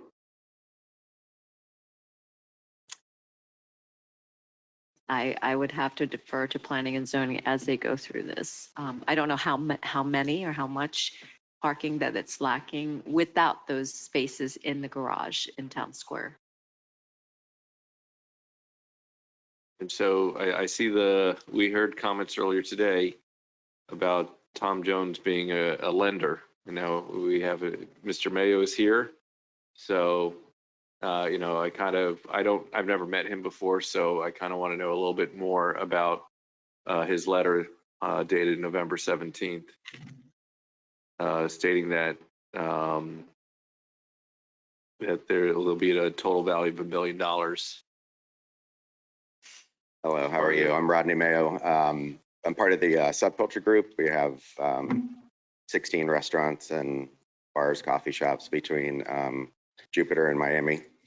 So this is would be a partnership. This restaurant would fall under the subculture group. Anthony and I have already joined ventures with the new Troy's Barbecue that's in West Palm off of Southern. So it would be more of a business loan to do the build out for this property.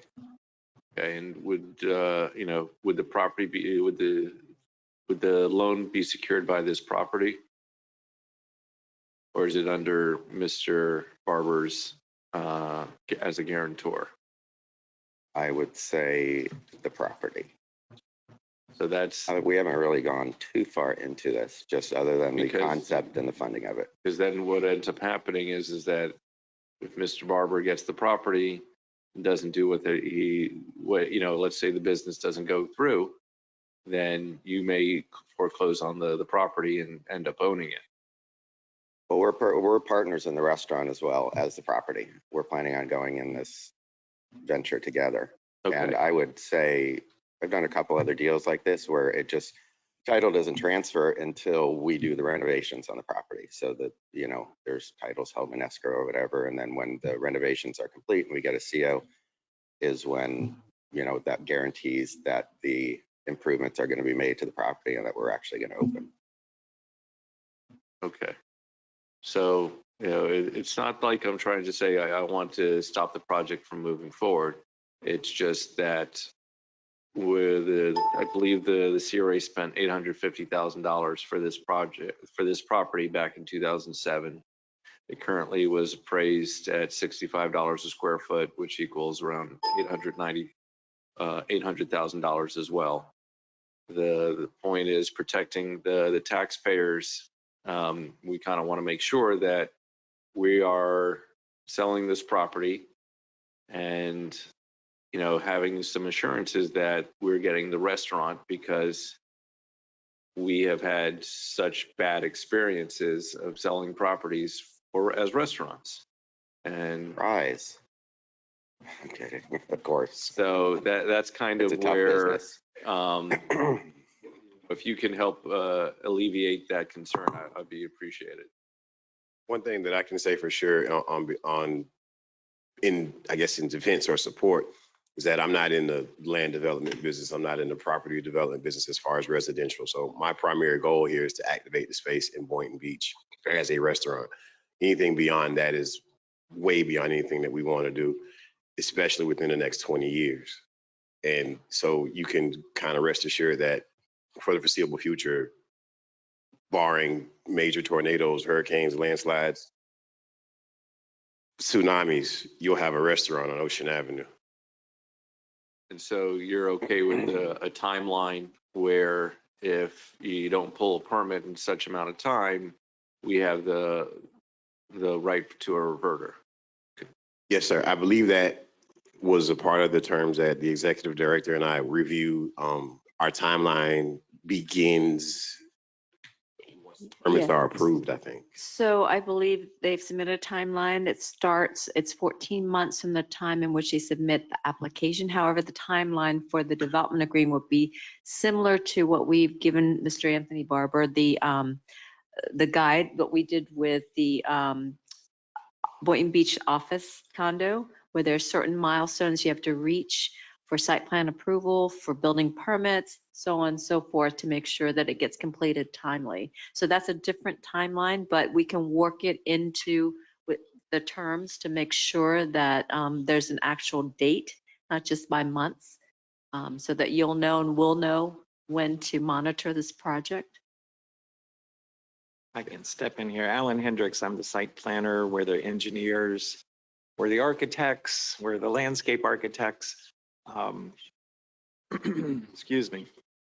We have 2 seasoned restaurateurs here, and their business is doing the restaurant. So that we're not going on our side, which is the development side, the engineering, the land planning, the getting through the permits. We're the consultants for the project. We are not going to be dragging our heels on this.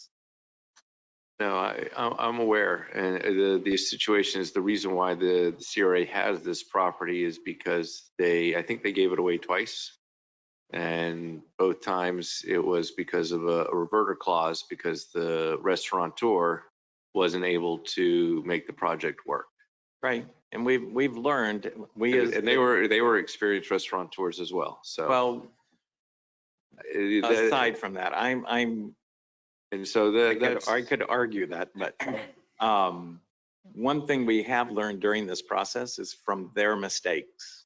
I'm not completely up to speed on what their mistakes were, but we have been very thorough in looking at all the potential challenges of this site, because there are challenges to developing this site, which is why we came up with this concept. Or why, when I say we, I mean the guys behind me. So one of the things I don't see is the impact fee as part of the proposal. Did you guys look to see how much the impact fee would be? From a single family residential to a commercial location? I don't know. Because the reason why the county knows about impact fees is because they tried to expand a restaurant and it was over $100,000 that the county said, this is what your impact fee is. Right. That was county one of or the city. The city collects it for the county as a current, because we don't have a mobility fee. So I just want to make sure that you guys, put that in part of your costs, because there may be another $50,000 of costs associated with the project, because we don't know where the global supply chain is for everything. Right. Plus, and there's more than that unknowns in this. The biggest one being that the engineering for the house. The rest we've got figured out. And like I said, we've learned from the mistakes of others. We've got a structural engineer, and we are working with the city to clarify how much money we're going to have to spend and how much work we're going to have to do on the old house itself. Everything else we've got a pretty solid handle on. Like, there's a range of costs that are going to be involved, and we've got the number. I'm comfortable with the number that we've got covers everything that we, the contingencies that we're going to find, including the impact. But it would be a good number to know, because it's ranged from 0 to 100,000. So Yes. if we can somehow lock that number down, that would be advantageous.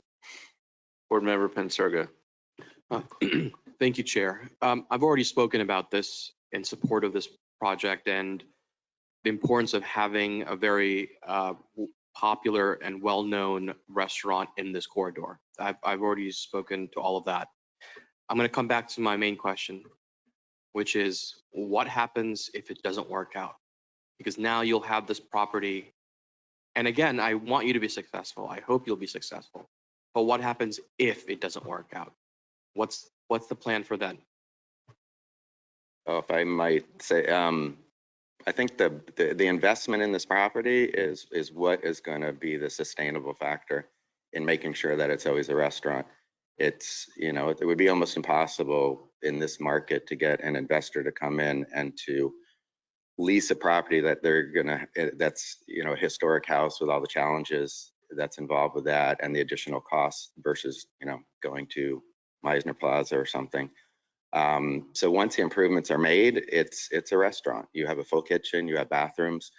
So in the worst case scenario where we didn't make it, it would be a restaurant. I couldn't see, all the investment and all the infrastructure stays with the property and it's built out as a restaurant. It would be hard then if somebody wanted to convert that, back to an office, it wouldn't really make financial sense. So I think the only other option is if a developer came in and wanted to just level the whole thing, which I don't know, if you put a deed restriction or something in there that prevents that. But other than that, I think it's the investment in the property and the building that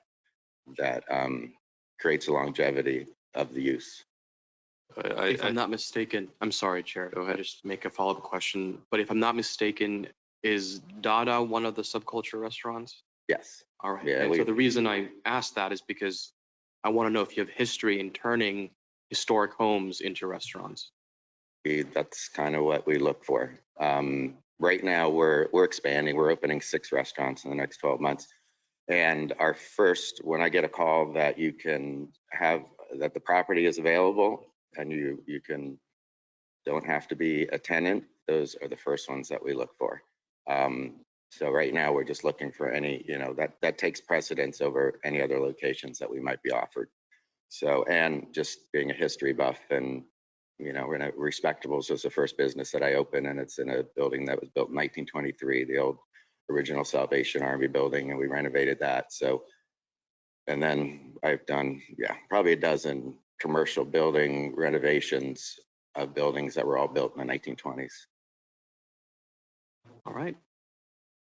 Vice Chair, then Board Member Katz. Just the opposite question of Board Member Pensurga.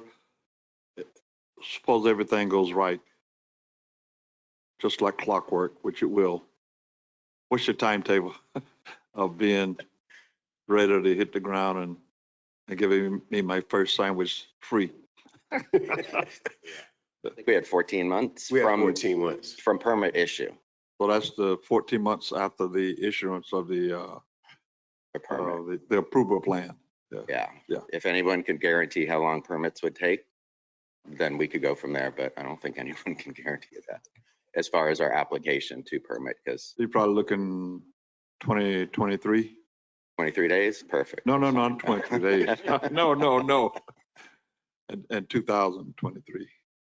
Yeah, and 14 months is a very comfortable number from permit issuance. Okay. If permit issuance, I think Anthony and I would expect to be open in about 8 months from then. But we obviously run it with an old building and structure, you always run into problems and revisions in the plan. So 14 is a very comfortable number, but I think our goal would be 8 months after permit issuance. Thank you. Right? Yes. 18, yes. Board Member Katz. Thank you. So I support moving forward. I don't object to conveying the land, in a fashion similar to or exactly as described. Per the previous conversations we had and those conversations with being informed by other previous deals, we just talked about the cottage district and reverters and all that. I would just be interested in a number of those provisions that, so for instance, as you said, deed restricted, because one of our generic concerns is obviously not relative to any of you, is that if we do acquire the parcel behind it, and if somebody were to come in and offer $5 million in a year, I would want a deed restricted one to be, the current usage, which would be restaurant after the changes are made. Right of first refusal, similar to what we just talked about, which would be if you decided to sell it inside a number of years, that we get a crack at it first and some proper structure is set up where your investment is able to be billed. And again, these are generic. These aren't like, I haven't thought these out to be precise, but these are the concepts that we've discussed. You can't sell for X amount of years.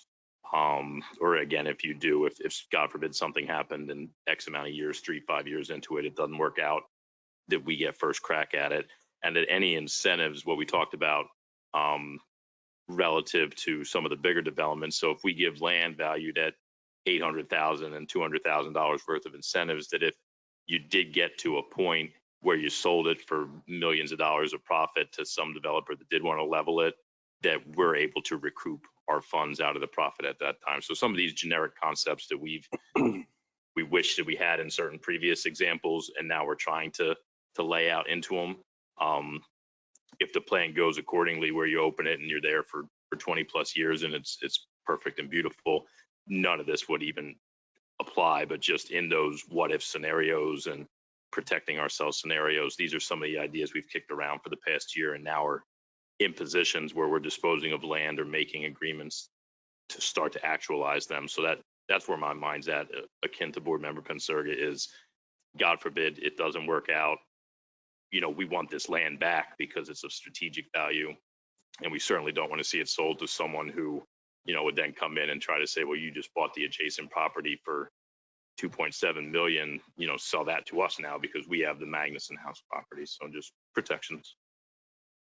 But otherwise, I'm excited to try to move forward. I support it. I'll give credit to Board Member Romulus, who's not here today, but she was hard and firm about giving the land and giving a crack at owning it, because that obviously legitimizes your ability to invest if you own the parcel. And my comments at the onset of that were that I wasn't thinking of it that way, but the more she talked and the more I thought about it, by the end of that meeting, I was thinking about it that way, because again, local Boynton restaurateur partnered with successful regional. It's giving someone a chance who has a history of success and has the capability and the gumption and effort to be a success in a difficult business. And obviously that's why you guys are working together. You see that in him, and that's why I think this is a great idea. So I got a question. Is the Magnuson House under a historical designation? Yes, sir, it is. Local. So it's local, so that in order to remove that historical designation, we'd have to go in front of the Historic Resources Preservation Board and the City Commission. So, there are, as you may know, there are plenty of risks of dealing with a home that's over 100 years old, and especially made out of wood. So there's definitely a reason to say, after you do the engineering and construction, saying this isn't going to work at the price point that we thought it was going to work at. And so that's kind of where we want to, have that conversation. So it's the point that, I'm making is that, do we want the 240,000 up front, or do we want to have that as more of a contingency in case something bad happens? Because in essence, you're asking for economic development grant and TRFA, And that means we have just overseeing what is done in the next 5 years. So, for me, it kind of makes more sense that, if we're selling this property to you as is, and we're doing for best case scenario, I don't understand the point of you giving us 240,000 and then us giving it back to you over so many years. Because I'd rather have the contractual language that says you're giving us the information that we need in the timely fashion moving forward. So I'm gonna let the board speak to seeing what kind of deal we really want to move forward with, and hopefully have a first draft purchase and draft agreement in January, so that if there's any changes, we can make them and hopefully sign the deal in February. Thank you. Yes. One last logistical question, and it might be a staff tweet. Where do we stand with the city with regards to the use of shipping containers in our current language we don't have any, so where does it fits into this equation in order for this to be feasible? Where does that fit in a timeline fashion? Or it would be up to the city commission. If city staff had an objection to it, they would have to do what the commission directed them to do, but where do we stand on all that? The city staff has reviewed this at least twice in the meetings I've attended. They're open to the concept. They did have some comments that it need to be a little more unified in colors or signage. The one thing they did express is that it respects the existing historical designated structure, and that if there's a porch or any other appurtenances to that structure, that it be in the period, circa whatever the 20s, then it'd be more in complementary to that existing structure. And they do ask that any new structures be done in towards the rear or to the north of the property, but they're open to the concept. And again, this may be something that they could measure against all others that come. So there's that milestone, but they're open to this concept provided they meet all the site development requirements with respect to access, parking, so on and so forth. And the renovation of the building will be subject to the building codes, the fire codes. So that's, sorry. So they're open, they're okay with this concept. Aesthetically, they gave a couple of suggestions to the team, and I think the team had no objection in the meetings that I've talked, that I attended. So here's a comment that I'd put out there, and you guys could convey to staff if there's consensus, but I know Board Member Romulus has expressed this explicitly before, and I'm in agreement with her on it in this type of scenario. Do not let staff force you to rewrite major aspects of your project until the CRA board has seen it, or the city commission, because just to give an example, on a proposal from 115, which we talked about earlier, the street adjacent to the train tracks, it's a public street.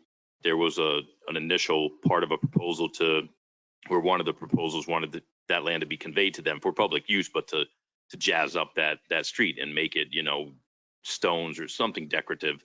And staff kind of just told them no. And then when it was mentioned that it's shaped up that way, Board Member Romulus's point was, well, wait a minute, maybe we want to do that. And if there's no logistical reason why that's bad for public use, so if just based on the comments that were just said that staff has some opinions about this and that, I would say make sure that we see your actual proposal before staff goes through it and might try to tell you cannot do XYZ, because maybe you can do it. They just have a belief that that's not good, but that's their subjective opinion, not an objective problem with the project for the surrounding area. So that because it's happened and it's been raised as a concern, doesn't mean that we would support it and disregard staff's recommendation. But if we never see it and you want to do it and we do support it, we could move forward with it if staff can make it work. Right. We appreciate that. And the staff was helpful and very open to this. Like, they had some good suggestions about using art in public places and different areas where we're doing this, kind of a new concept restaurant, as well as some fenestration, I'll call it, on the boxes. And that's my point, that you might have some cool aspects that they simply just don't think are cool, and maybe this board thinks that Right. they're cool. And Right. it's a new thing. This isn't some, retread idea. This is the first thing in Boynton Beach to be shipping containers. I know Del Rey's moving in that direction. So just, don't let them close the door on things until people up here have seen it. We appreciate that. So, Stuff in. all right. So what I'll ask is, I think it's a motion to accept their LOI and direct staff to come back with us with a purchase and sale agreement. And I think give us a couple options and for you to research how much the impact fees are going to be so that we understand a better idea. And one of the things that, according to the comments, it being in the time frame, the gazebos or pergolas, because it looks like most of the seating is outside, and you can't really have people eating outside in the sun during the summer. So that's something that I'd also want you to take a look at, is that I think you had sunshades. That might not be the best aspect for keeping things in the time frame. So, that's where I'm at, is that let's have the CRA try to make the best project possible. And so let's make it last. So move. All right. Yeah. I may have clarification on one thing. Your direction for purchase and development agreement, based on earlier conversation, it sounds like maybe a more standard structure rather than they acquired the land and in turn there are considerations on our side rather than sell for 240 and recoup 250 the other way. I appreciate the offer of 240 for us to give it back, but it's something that I think the purchase and sale agreement to have the certain restrictions, requirements, and maybe the add-on aspects of the certain design features is something that we could do as a part of it. Okay. Thank you for the clarification. So I'll ask the board member Pinsurga, is that what you're in? That's fine with me. So we'll come back in January and we'll discuss the time frame and the certain design features and other aspects moving forward, And also, and other costs.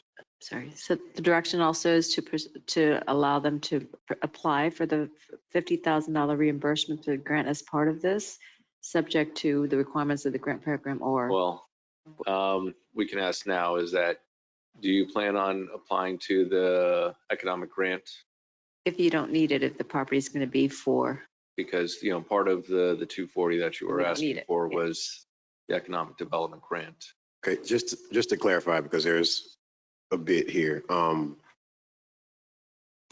So you're suggesting, or you're stating that instead of paying 240 and getting 240 back, right, we just go into an agreement that has deed restrictions.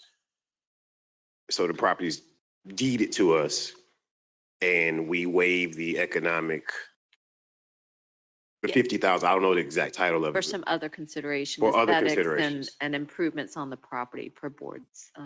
Yes. Yeah.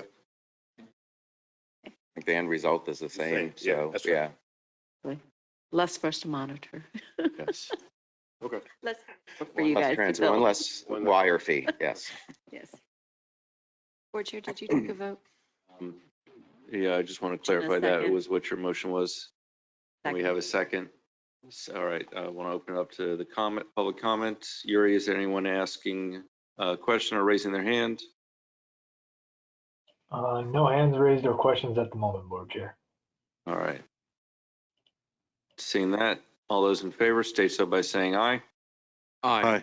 All those opposed? Hearing none, motion passes unanimously. Thank you. Thanks, everyone. See you guys next month. Happy holidays. Thank you.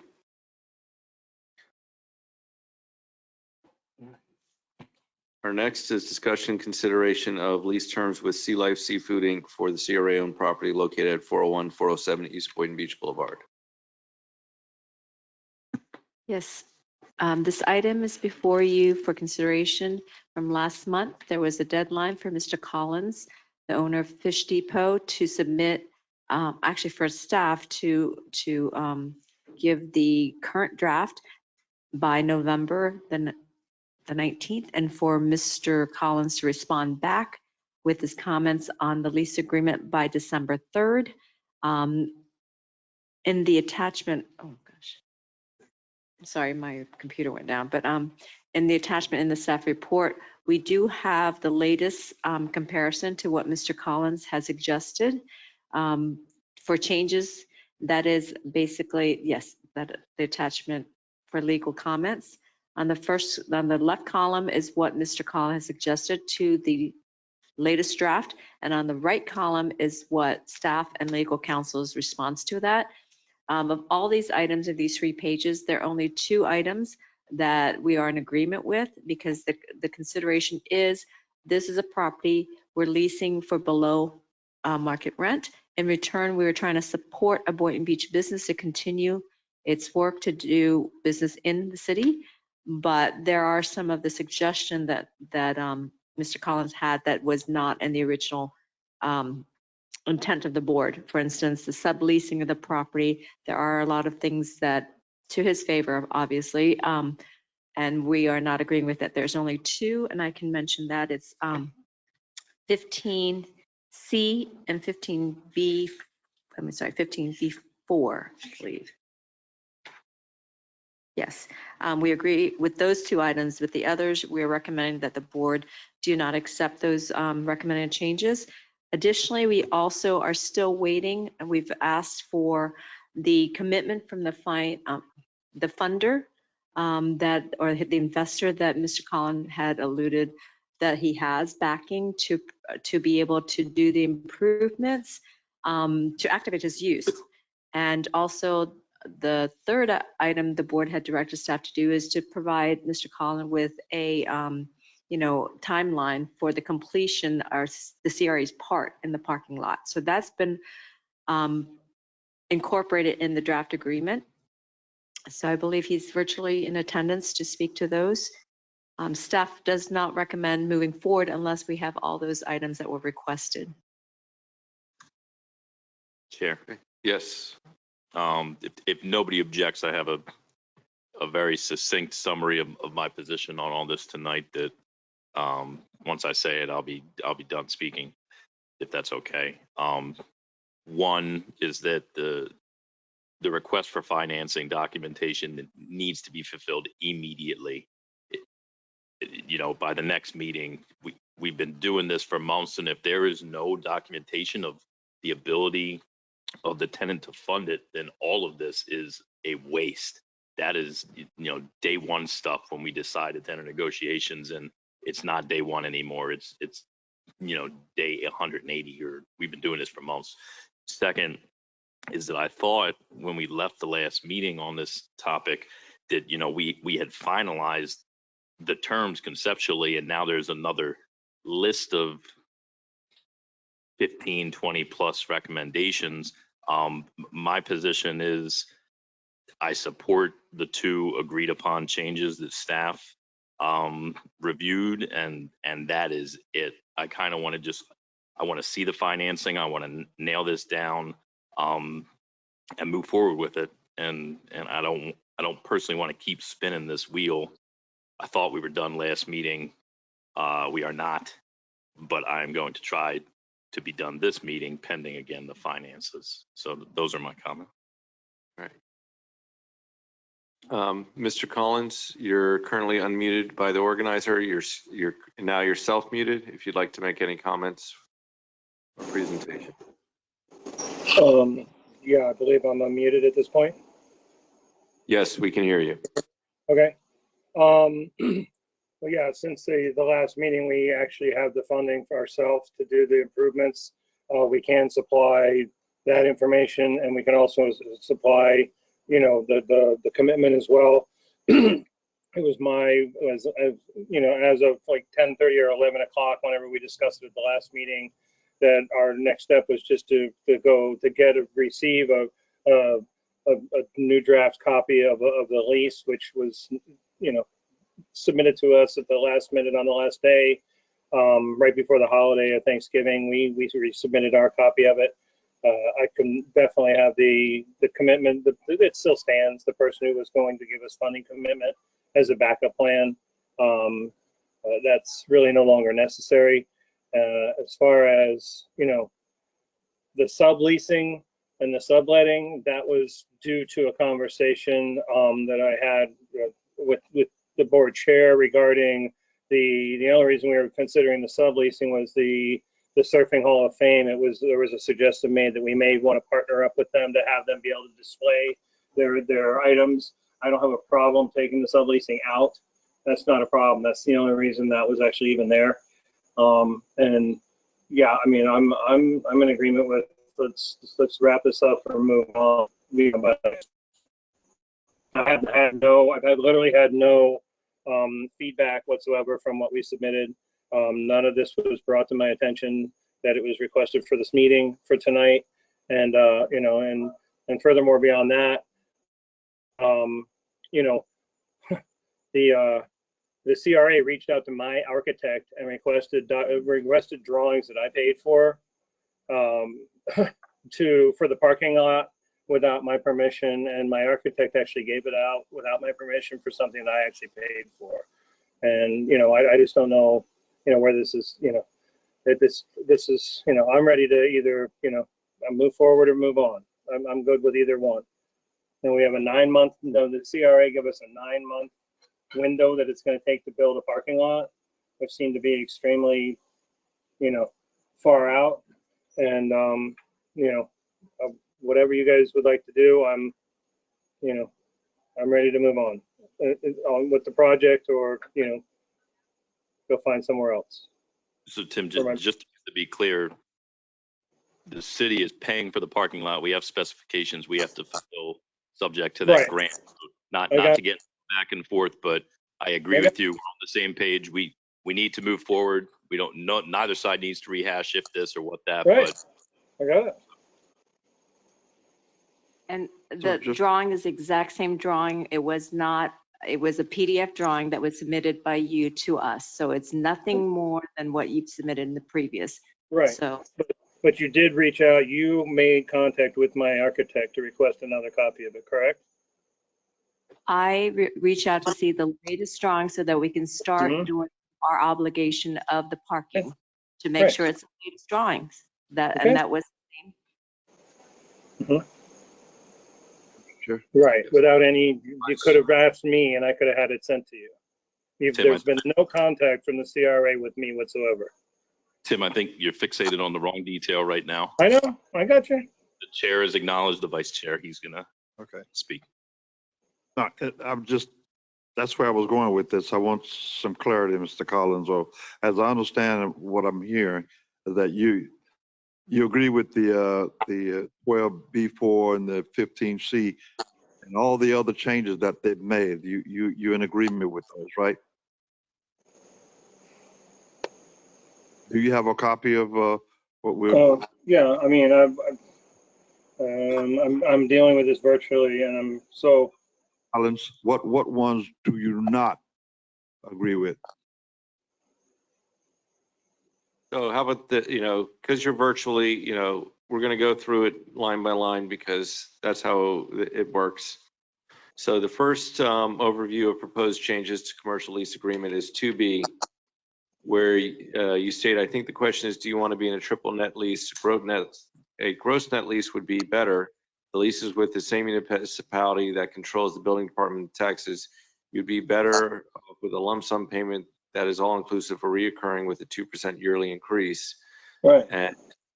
And our staff is recommending rejecting this. Okay.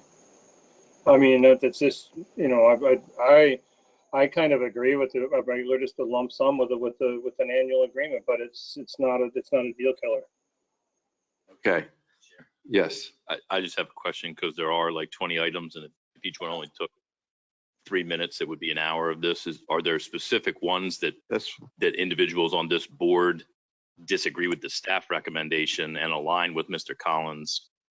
So that's just my recommendation, maybe to prioritize the ones that we don't agree with staff and agree with Mr. Collins to try to hash out. I mean, But my comment, what one does he not? So we don't waste another hour. Well, not him, because all but two, were his proposals, the staff rejected. right, you know, I'd say we go through it because the next one, 2C, is with cause. So does our current lease state that if we give him 4 months notice, you know, after he builds it in the second year or so to speak, we can terminate for no reason whatsoever? Yes, your current, the clean draft in front of you, the staff is recommending that cause not be a part of it, that you can do it without cause. And so is that a deal breaker for you, that in the second year we have, second to the 10th year, the CRA board has the ability to terminate the contract? So you will only have a maximum, or you could have, what is that? 16 months. Yeah. So yeah, that's a deal breaker, because if I'm going to invest, you know, over $100,000 of my money in renovating your property, and there's got to be, you know, if there's no financial consideration on my behalf, you can just, you know, like, okay, well, thanks for painting it and making everything ADA compliant. I'll get out because we got somebody who wants to give us more money. So yeah, it needs to be during that. That's a deal breaker. With the without cause, the with and without cause is a deal breaker. That's just not even, you know, you're asking me to, I have to put in money, reduced, you've taken away, given back, and then reduced the amount of money the CRA is willing to, you know, help us with the amount of the renovation. And now within 16 months, you can kick me out for no reason whatsoever. Thank you. What I was trying to say is, yeah, we heard your comment. You didn't need to continue it. Board Member Katz. Okay. This has been the entire premise of the agreement since day one of acquiring this property, was that we wanted maximum flexibility.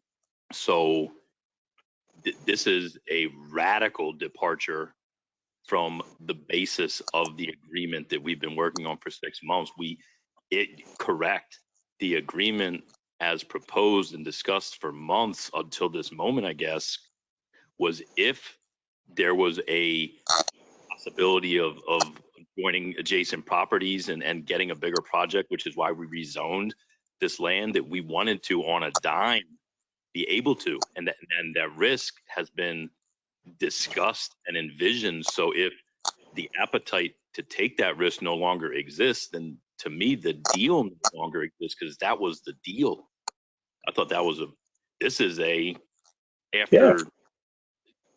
The issue. I'm in agreement. I'm in agreement. Tim, I'd like to finish my comment. So yeah. Basically, there's somewhere in the middle that there's a possibility that says maybe after the 3rd or 4th year that the CRA has the ability to terminate within 120 days without cause.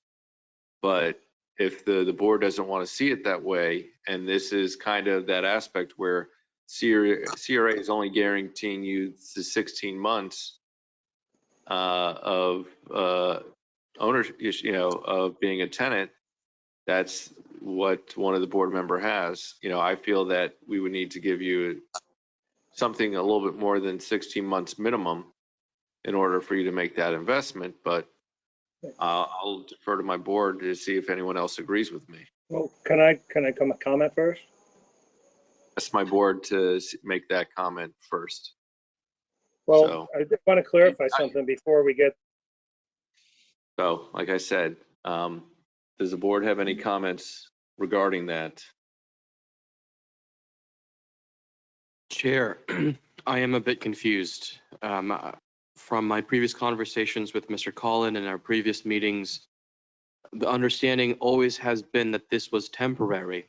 And I remember, Mr. Collins, you were saying that you'd never be in the way should there be a development project. And I've always appreciated that. And that was what we all understood to be the case. On the flip side, because I want to be fair and try to understand both sides, you are making an investment. At the same time, a business cannot operate with a great deal of uncertainty. And I would normally agree with you. However, that's what you agreed to. Chair, if you want to offer or somebody else wants to offer a compromise, I'll hear out the compromise, but I thought we knew this from the beginning. So the simple compromise is if, the CRA sells does something else with the property and another landlord has the right to terminate. So we could say if the CRA is no longer in possession, another landlord has the right to terminate within 120 days. So that basically means that we as a CRA cannot terminate for any reason for the 10 years without cause. But another property owner would be able to without cause. Yes, Board Member Katz.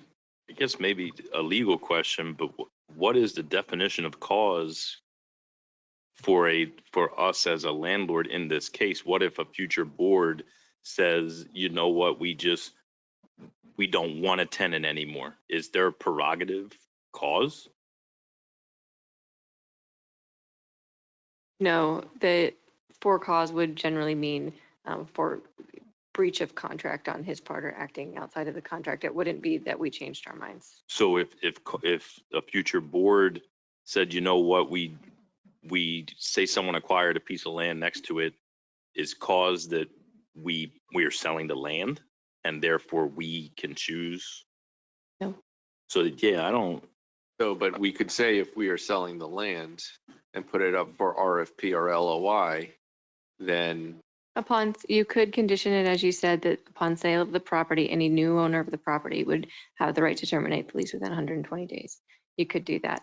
This board could not say in the lease that they have the right to terminate only with cause and then just expect to be able to change their minds about having a tenant. That with cause generally relates to an action of the tenant that was violative of the agreement. That's why I was confused by the language, because I don't want to handcuff a future CRA board. I don't know what they might do with it, whether it's give it away, sell it, consolidate it, acquire adjacent property. Maybe the future CRA board acquires adjacent property and wants to knock this building down, and then advertise for RFP the entire property. Again, these are hypotheticals and there's counter hypotheticals to it, but I'm not, all of this has been predicated on the maximum flexibility of the CRA board now or in the future. I understand there's a little respect being given to the investment, but I would not be in favor of any provision that says with cause, because then it totally eliminates, even if we put in these finite circumstances, because I don't know the list of circumstances that could arise. That's just I don't want to restrict our ability, because that was the intent of all this, was not to do so. So, the aspect of it is that if we include with cause, then it's only if the tenant is in breach, they have the right to be there for 10 years. If we don't include with cause, then after 12 months, the next CRA board can give him notice that you're leaving within 4 months. Good luck, which doesn't lend to him to be investing any sort of money for that. If we put somewhere in the middle that says that the CRA board can't terminate the contract with cause, except for the receiving an LOI for the property or putting the property up for RFP, RFQ, or /sale. So it doesn't make the minimum any longer. It's still a minimum of 16 months, because the next CRA board could say after 12 months, we're putting it up for sale, or someone else gave us an LOI. You have to leave after 16 months. But then there's there's a possibility of dispute, because as there is with anyone who wants to pursue legal action, what if someone submits a letter, an LOI that is absolute garbage, but the board says, you know what, there's interest, there's an LOI, let's end the lease, but the tenant argues that, you know, that it wasn't a real LOI, or like, I don't. You could say accepts an LOI. You know, So it's like, unless they put out a, you know, a request for proposal, or that they accept an LOI and put up a notice of disposition of property. So I'm gonna hold firm. Okay. I don't understand how this is a topic of conversation now. Why wasn't this raised by the prospective tenant at the beginning or the middle, or not on the last day? So this is the first time we got comments back from the lease, or this is the first time they're making these comments on the lease? But he had to have some notion that if he didn't get a guarantee of 3, 4, 10 years, that it was done. It was a deal breaker. So I won't belabor it, but I'm just like, this changes the entire construct of what we were doing here. I'm just confused. This draft has been provided by the former exec director back in, after the board discussion and the initial discussion of the lease agreement, I would say, but in June. So he's had the language. So I'm gonna then ask our vice chair, what is your direction? Well, he's already stated that it's a deal breaker. I would think that you wouldn't give the 16-month notice until there's an accepted from either the LOI or the RFP or whatever we do. Until that's confirmed, then the clock begins. Not on just the premise that I got an LOI. Well, as you just stated, that LOI may be garbage. But that's the acceptance of a CRA board would give him the 120 days. Could it be put in a contract that cannot be contested? Right. Can he waive his, I mean, as much as if that could, you can't stop people from suing in America, but is there language that by signing it, he attests you that understand that he gives up the right to sue? Well, there's the attorney fees clause. Well, it could be written in a contract that the acceptance of an offer at this or receipt of an LOI, there's two ways to do it. You're not quite talking about the same thing. One is the acceptance of some sort of offer, or a formal board decision to dispose of the property via LOI, through RFP, through whatever means, and the determination that the property is to be disposed of is the trigger. Right. And so in that case, there's not that much room for dispute. The original construct that you brought up, where the CRA simply receives an LOI that it has no intention of following through, we certainly could write in the contract that the receipt of any LOI or any other offer to purchase the property is a cause sufficient to terminate the lease under this agreement. I don't know whether the tenant would accept that. We could write it that way. It would be more. If you say that the CRA, a future CRA board agrees to dispose of the property after, you know, the first 12 months. In other words, we could put the CRA's determination to dispose of the property is considered a cause under this contract that makes it terminatable at that point. But at that point, But that would still be the only cause if you do it that way. at that point, is the use of with cause even necessary, because now we're defining cause as board prerogative. That I guess that's my point. Yeah. So if we define the cause, well, and then, you know, all other contractual reasons, because. Well, there could be the board, if you do not have the phrase with cause, the board may make another determination that it wants to remove the tenant, for maybe it wants to bulldoze the property, but it doesn't have a seller yet, for example. So that's still without cause, but it may be the board's desire to do that. If you have the language with cause in there, that would not be an option available to the board. Yeah, even though I feel like I'm negotiating with myself, I do not want to tie the hands of a future board for any cause. I'll stop talking because I keep debating myself. I'm sorry. Chair. Yes. Going back to what I originally said, my understanding to what Tim himself agreed to was that his stay would be temporary and that he would be willing to vacate once we have a redevelopment opportunity. But that's the key part, a redevelopment opportunity. And so having heard what's been said, I think that is a fair compromise. Because otherwise, if there's no actual redevelopment opportunity, why does he need to leave? The clock doesn't need to begin. And so I would support that suggestion, that should the board proceed with an RFP or actually accepting an LOI, then and only then the clock will begin. Because otherwise, I can't imagine why we or anyone would just randomly bulldoze the place unless it was to redevelop. Is there some other possibility that I'm not imagining? Because if there is, please let me know, but I can't fathom that right now. So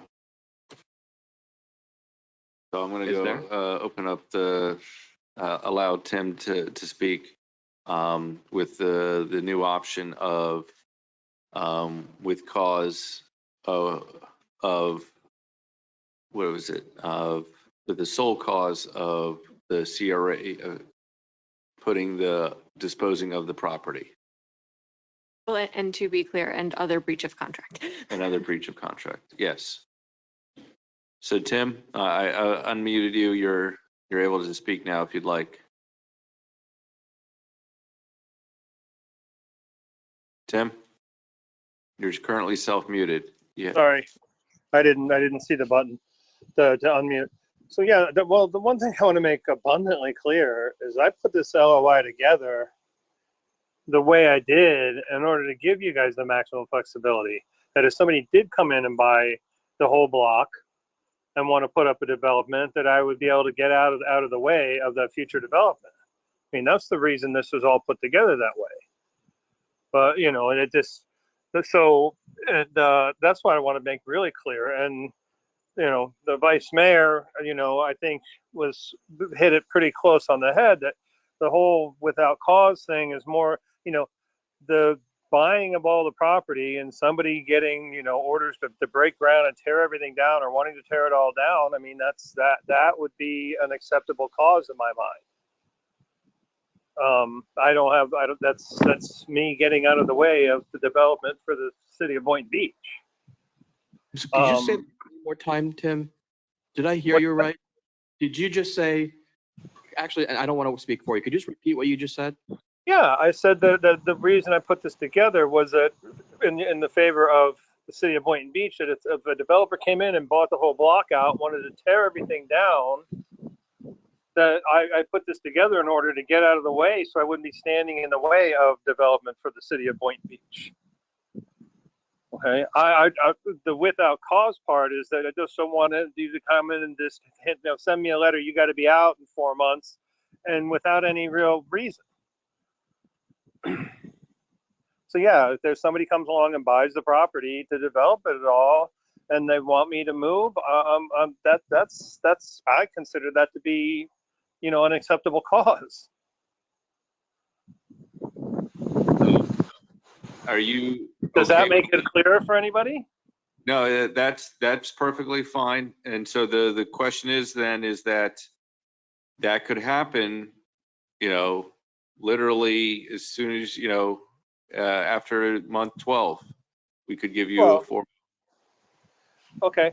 Yeah. Well, you yourself, I'm sorry, Chair. You yourself mentioned speaking to the owner of the laundromat and that they're not going anywhere for 7 years until that lease is done. So the fact that the whole block going down is probably years away. But, you know, that is, the last time I spoke to them, I think was 2019 or early 2020. So the things could have changed since then. That was a comment that was made in, I think, April or May at the meeting. But anyhow, we'd have to go back to the minutes, and I'm not, that's like neither here. But that doesn't go to my point of, you understand that with the 120-day notice, It could be at month 16.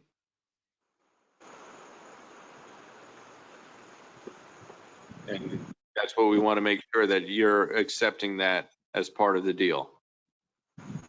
Well, okay, but the building was already put up when we put our letter of intent. It was already put up once for request for proposals, correct?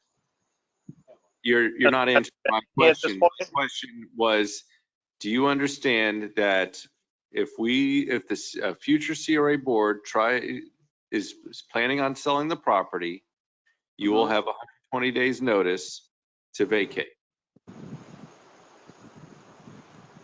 Well, upon the successful sale of the property. You want it under the successful sale of the property is a counter offer. Okay. Not necessarily when the CRA intends to sell. Yeah, no, that's because you could just put a yellow sign on the property and give me 120 days, and then you can take down the yellow sign and rent it to somebody else. So then I'll ask the board, is that something that you're willing to accept? If the CRA board actually transfer title, then the tenant has 120 days. So if someone submits an LOI, we go through a process, we accept multiple LOIs, we come to an agreement with someone to do something else with the property, it's not upon coming to agreement, it's upon transfer of the property, which could take place 12 months later, which means that the person we struck an agreement with could not have the tenant removed until 120 days from 12 months later. Correct, 16 months. I don't. That would impede redevelopment. I don't support. No, if we got to that point, I wouldn't have a problem being out of the way by the closing or having the opportunity to negotiate with the future purchaser to be there until they intend to knock it down. So Tim, Yeah. The board is not looking to accept that counteroffer. Is the board willing to accept it, with 120 days notice of their intent to dispose of the property by issuing an RFP or accepting an LOI acceptable for the board? So that, we issued an RFP, what is it, in August, and now it's 4 months would be, January. And so the purchase and sale agreement. We accepted the Family Barber's LOI, I believe, also in August. So that's the 4 months. Because in order for us to move forward with disposition, we have to accept an LOI. And then we normally have given more than just 30 days. This was kind of my hesitation, because now we're trying to define hypotheticals within a sphere. They're not infinite, but there's a lot of them. And now those are the only two options for the CRA to dispose of property, RFP or LOI. But then it turned into actual transfer of property versus agreement. No, I'm saying that it's the actual act of the CRA accepting an LOI or issuing an RFP. 120 days from the simple issuance to on the street of an RFP or the acceptance of any LOI. So basically, when the CRA puts up that yellow notice on the or disposition, then the tenant will also get a notice that they have to vacate within 120 days. Catherine, is that correct? So to be clear, I just want to make sure that everyone is on the same page. I'm just going to repeat what you said, Mayor, please bear with me. The issuance of an LOI or an acceptance of an RFP, and I would, as your lawyer, put in some just bold language because statutes for the CRA change that say, or otherwise, manifest an intent to dispose of the property. Upon that, the CRA will have the right to issue a 120-day notice. The opposite, it's issuance of an RFP or acceptance of the LOI. Right. Yes, yes. Issuance of the I'm still RFP or like- acceptance of the LOI. So Tim, is that something that you're okay with? I Or- think the acceptance of an LOI would definitely be something I because that way you are actually accepting a deal for somebody to purchase the property. That makes sense to me. Just to put up a yellow sign doesn't really, because we don't know what would happen there. That's the acceptance of an LOI is putting up the yellow sign, or if the CRA puts into the amount of time and effort to issue an RFP, the future CRA would want you to leave within 120 days. I think that is the fairest that you're going to get. And so if you don't agree to that, I think we can end the conversation. I'm not clear. So I thought there was one or the other. I thought of the acceptance of an LOI or No, the it's not or. If the CRA accepts an LOI for that property. Yeah. And or if the CRA issues an RFP, either option, you would have 120 days to leave.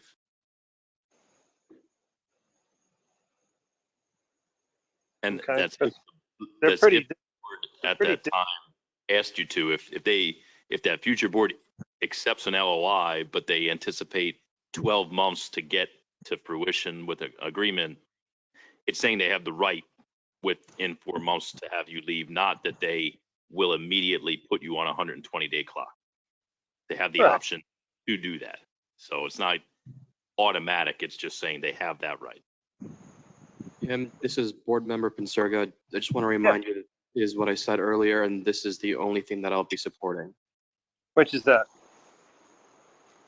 What they literally just said, Tim, which is if an LOI is accepted or an RFP is issued, that is when the clock begins until you must vacate.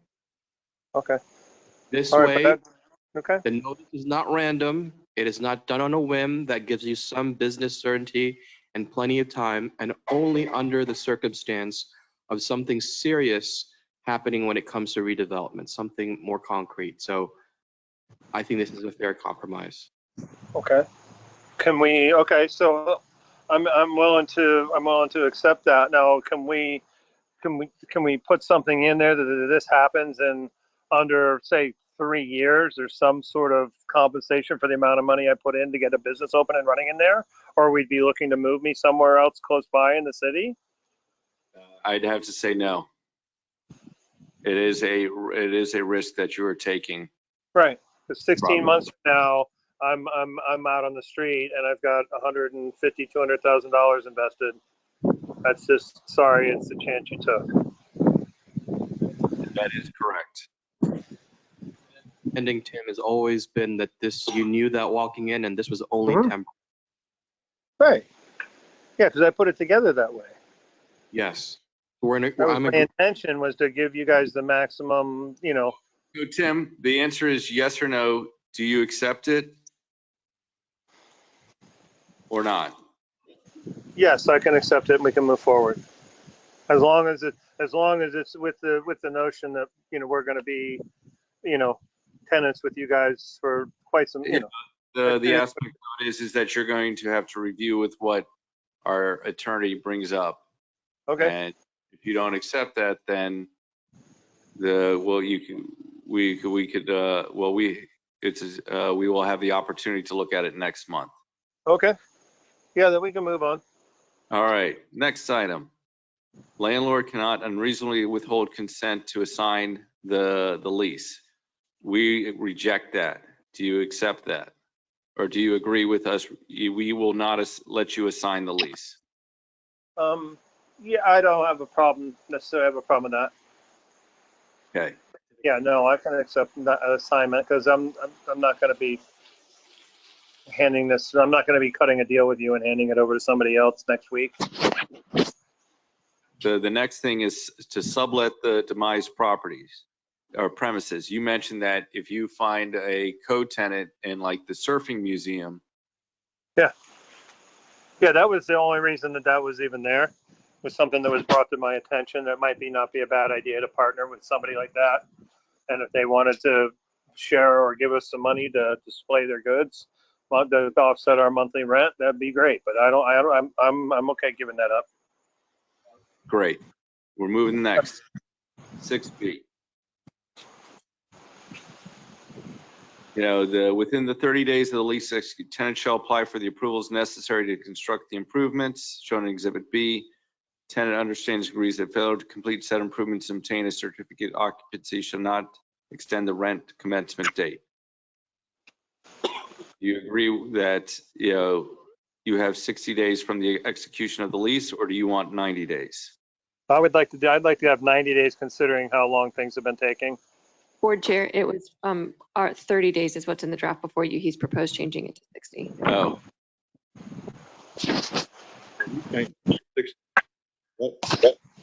No, sir, we've proposed 30, he's proposed 60. Okay, I'm sorry. Okay.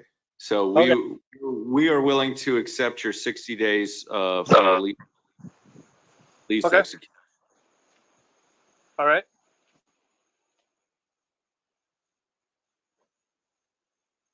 Has a building inspection been performed? Roof should be excluded. Other items are subject to normal wear and tear and subject to normal life expectancies, number 7.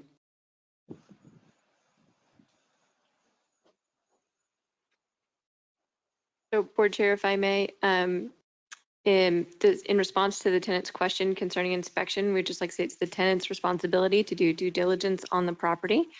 In response to the question concerning the roof, as staff is recommending that the tenant be responsible for any roof repair and that they accept the building as is, has been the status of negotiations. And then concerning wear and tear, that's just not a provision that would normally appear in a paragraph like this. So are you understand that you're going to be responsible for the as-is building? Yes, I am. Then it says, tenant shall not make any major alterations. And so basically we're saying that we want to make sure that we have approval of any major alteration. Is that correct, Catherine? No, our lease as drafted before you says the tenant shall not make any alterations to the building. He's inserted the word. I'll note that he expressed a concern of fixtures being. You can continue. Certain fixtures being something that he might like to take with him. So we did propose a provision that would say if the CRA agrees at the time of installation that that fixture can come out when he leaves, then that would be okay. But otherwise, the fixtures stay with the building and all alterations require CRA approval. What the question I would urge the board to consider when looking at this is what constitutes a major alteration. That's not defined, and that would be a source of future discussion.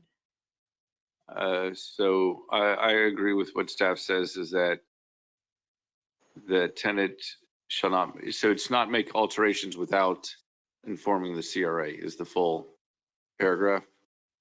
And getting permission. So are you okay with getting permission from the CRA to make any alterations? Tim? Yes, as long as it's with, there's no reasonable, withholding of the alterations we want to make.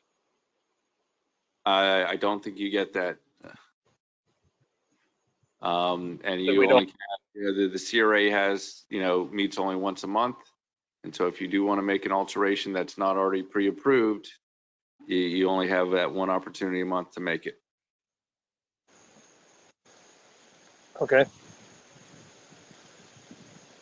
So next, it is tenant is responsible for paying all real and personal property taxes. We are doing a triple net lease. Are you okay with that? Well, the personal property, I pay those. I pay those bills come to me anyway. So the personal property taxes are always on the tenant for me to. So that shouldn't be included in my rent payments. I'm okay being responsible for them. We want to make sure that all your taxes are paid because it may go to the landlord. So that's why. No, I'm still paying tangible property taxes from previous tenants in one of my other properties, but Anyway, they don't come after the landlord, they come after the whoever's in the building. That's just my experience with Palm Beach County. We want the taxes paid. Are you okay with that? I'm okay paying the property taxes. I'm okay paying the insurance. The triple net lease is the rent, the property taxes, and the insurance, which is what we agreed to. The personal property was added in for this draft. I'm paying the tangible. It's my tangible personal property. I pay those taxes myself. They get assessed to me, the business. I apologize, my computer is frozen. Okay. So to be clear, you're going to be paying the real estate taxes, the insurance. That's what's involved in a triple net lease. Right. Real estate, insurance, and rent, correct? And maintenance. Right. Okay. Okay. That's what's involved in a triple net lease. That's what you're agreeing to? Yeah. Okay. The personal property tax, we can take that out. No, we're going to leave that paragraph as it's written. Okay. All right. So who, I pay you and then you pay my personal property taxes? No, you're responsible for paying them. Okay. If you don't, then we it's a breach That of the would be a contract. cause. So it's to the point where we're not paying the real estate taxes on the property. You're paying the real estate taxes on the property. Right, but it's in the form of the check I send you every month for the rent. No. No. That's in addition. That's to increase the rent, to pay the property taxes. But okay, so and I deal with multiple commercial leases. So there's the base rent, and then there's the taxes and the insurance, and then I give them a check for the total sum. I have one in Boca where it's $22.50, and my check to them every month is $39.40, which covers the insurance and the taxes and the common area maintenance and all that kind of stuff. So what are you proposing, that I pay you the base rent and then I pay the tax bill every year? Correct. And so, Catherine, are we giving him an estimated tax bill, property tax bill, and insurance bill to be included in the monthly payment? So your payment is not set up to include taxes, insurance, maintenance.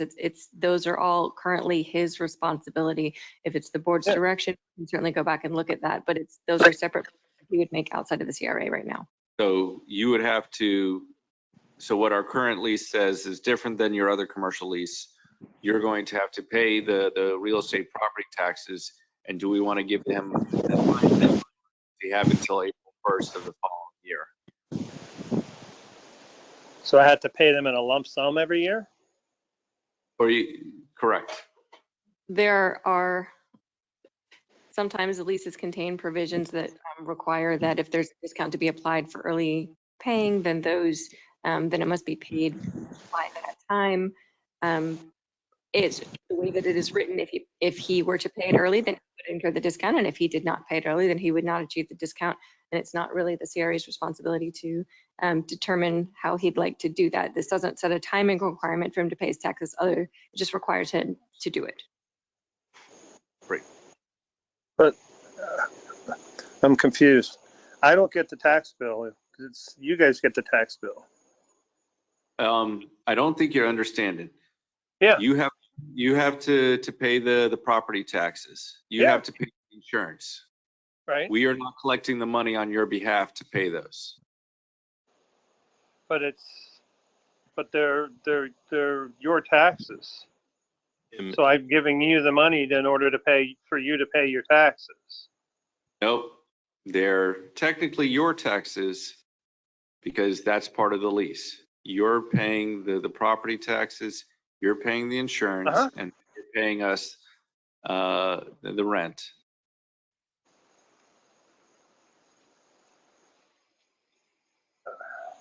So I'm still kind of confused. So the rent that is in the current agreement is lower by virtue of not including these costs, which are to be borne by you directly.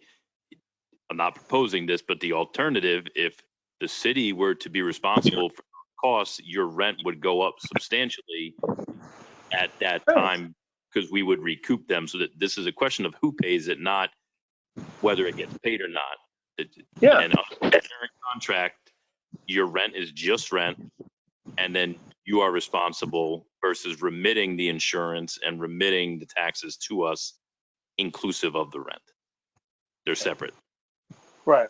Well, I prefer to pay the larger amount and you have, like you guys pay your taxes and your insurance and we just pay whatever the amount is and the rent payment every month. Rather than me being responsible for a lump sum payment of the property taxes every year at some point during the year, and the same with the insurance. That's how I've done it in every lease I've had. So then we'll have to determine what we feel those costs are, and we'll add that into the rent for next month. Yeah, For us. when the rent starts. Yeah, so but yeah, we just I'd rather pay it. That's why the lump sum comment earlier is I'd rather have just one lump sum. You guys pay your taxes, you pay your insurance from the extras that I give you above the $2,500.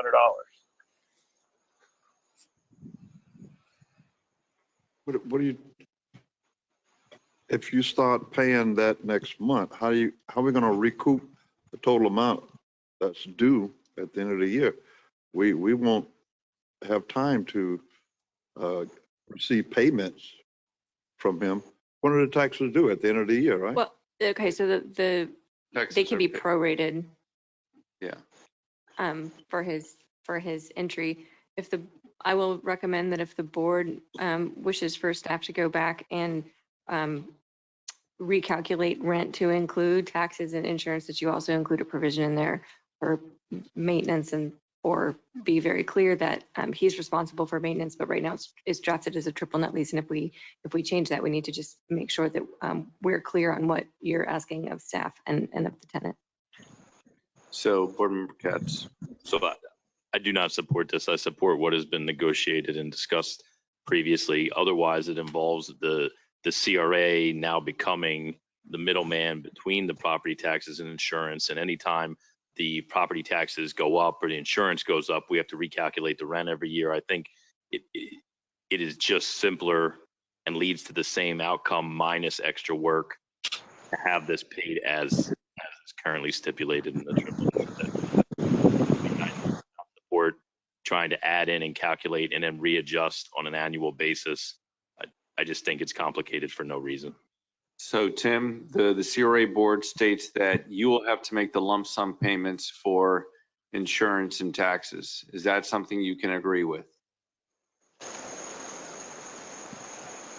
I've just never had to do that before, but that's one of the reasons we wanted to go to a lump sum. That makes it simpler. Then we just raise it by a percentage every year. We figure out what everything is now at this point. We raise it a certain amount. So yes or no, do we know what the property taxes were for this year? I don't believe there were any because I don't believe your property taxes start until you take a tenant.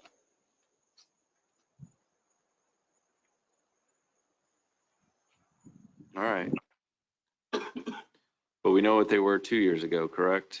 Well, yeah, but that was at the previous tenant's level of however that's worked out. But I'm not sure. I don't know.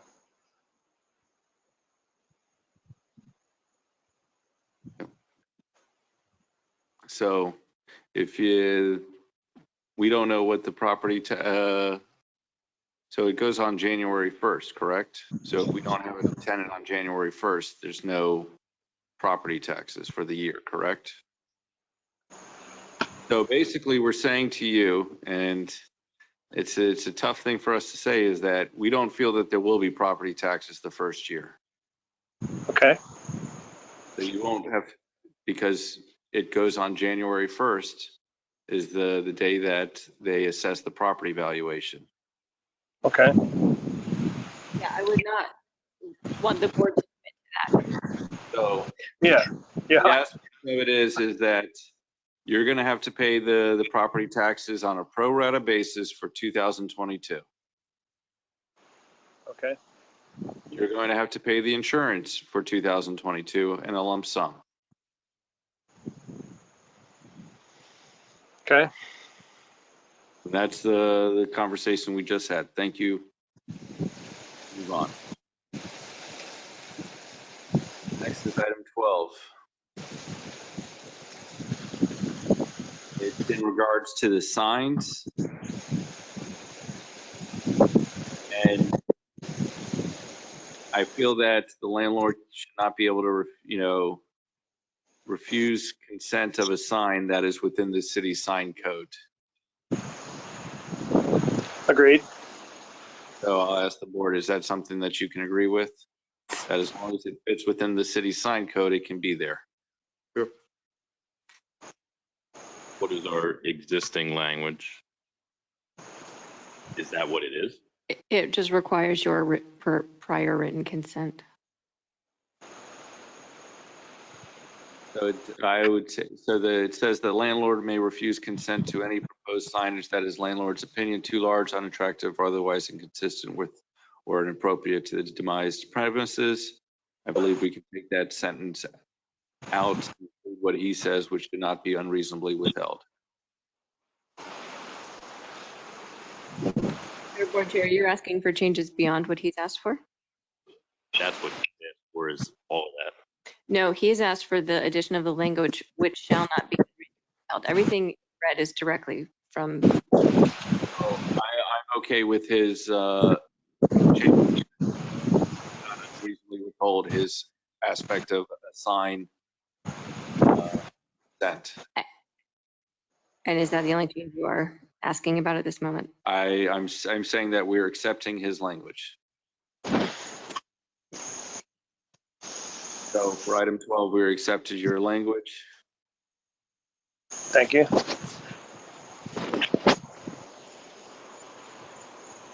And yes, item 15A2, yes, we want a lump sum except for the monthly rent.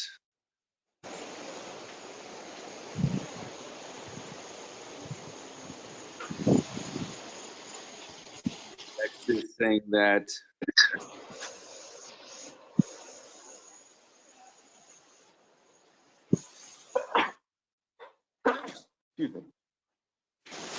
item 12A5 looks like it states that if there is a change of ownership of the, what would end up occurring? The default would terminate the lease. So Tim, are you aware that if there's a change of ownership of the corporation, we're going to say that is a cause for terminating the lease? Yeah, that's fine. We're not going in. That corporation is not going to be changed.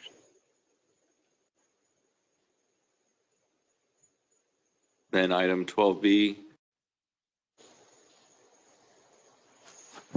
I would recommend not accepting this change and not limiting in any manner the default by tenant.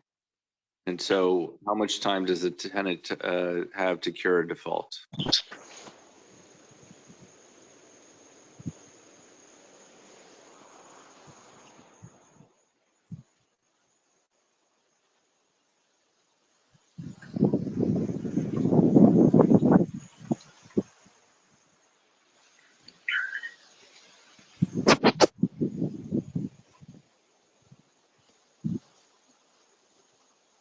I'm muted.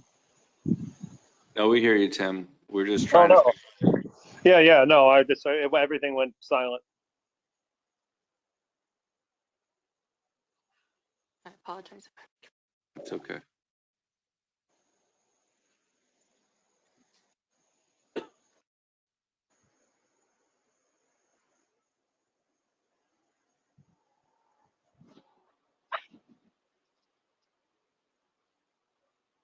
All right. Let's move on to the next one. Did we determine how many days the tenant has to cure default? I'll come back to that in just a minute. I apologize. I'm completely frozen. That's okay. Thank you for letting us know that. Typically, it's 10 days or something of that nature.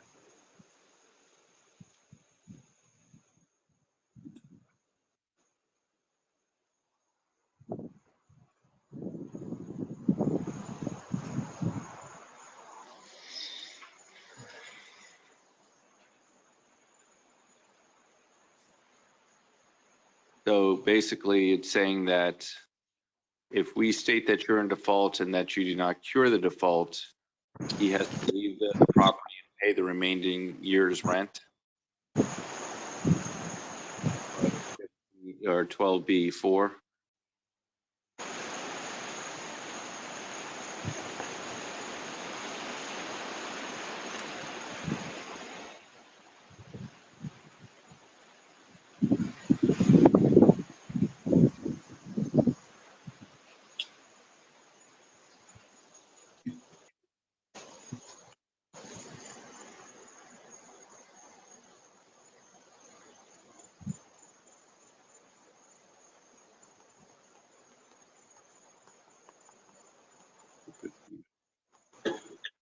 Yes, so it's 10 days.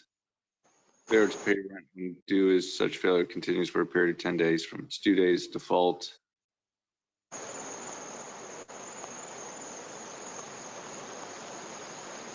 And then if there's other provisions, it's 30 days.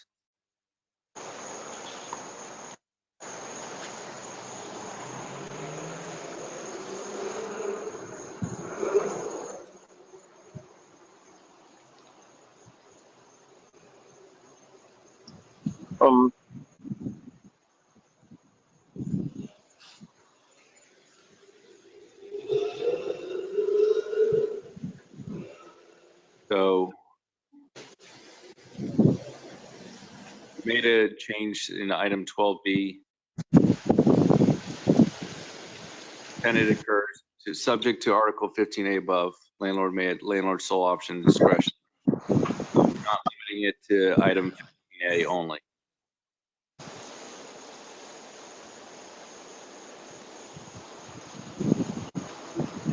30 days to correct. Right.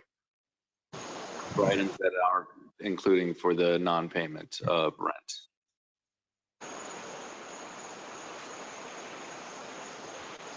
All right. And if we do determine that the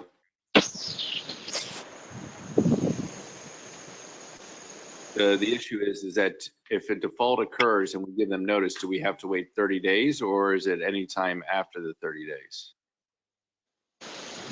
You can give notice and then they have 30 days to correct from the date of notice. And if they make reasonable efforts to start the cure within 10 days, then that will add some time on. So I just want to clear that the item B, that the landlord's options discretion is after the time that default has been given. So for example, if we don't receive the money, the rent on the first of the month, we can't go in until the 11th, not when they don't pay on the second or third, correct? Right.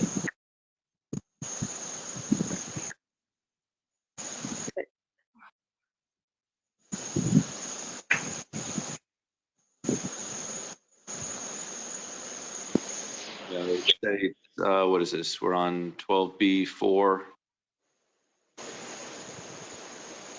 And the answer is yes. All the remainder rent is due if termination of lease is given. Are you okay with that? I guess it depends on what's for. I mean, so if I'm asked to move out and if I'm asked to move out for whatever reason that you guys want the property back, I'm still going to owe you the remainder of the year's rent. Tim, we're in the default section. Okay. So my iPad died and I'm trying to follow this on my phone. So I'm listening to you guys for some guidance here. Okay. So 12B4. And then That's we fine. have, and so it says 12. Yes, I agree. you asked for that tenant should not be responsible for damages caused by landlord. We accept, staff recommends accepting that change. Okay. And then you have item 15D that you say that all remedies of landlord are not cumulative and all rights of landlord on tenants should not apply to an extension of this lease. And we reject, the staff recommends reject, and I agree with them. Well, if we cure a default and we're in good standing and we're into a renewal of the lease, why would we continue? Why wouldn't that be? Why would we apply it to a renewal if we agree to renew? Board, I do not recommend accepting these changes. Yeah.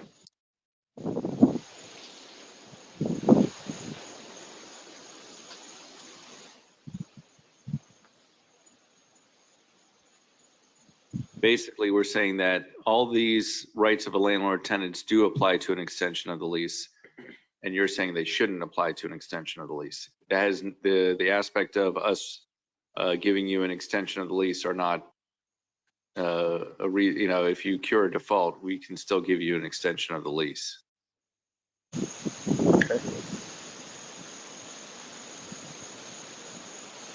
And it goes to item 18, that security deposit within, you were saying 15 days instead of 5 days, if we ever need.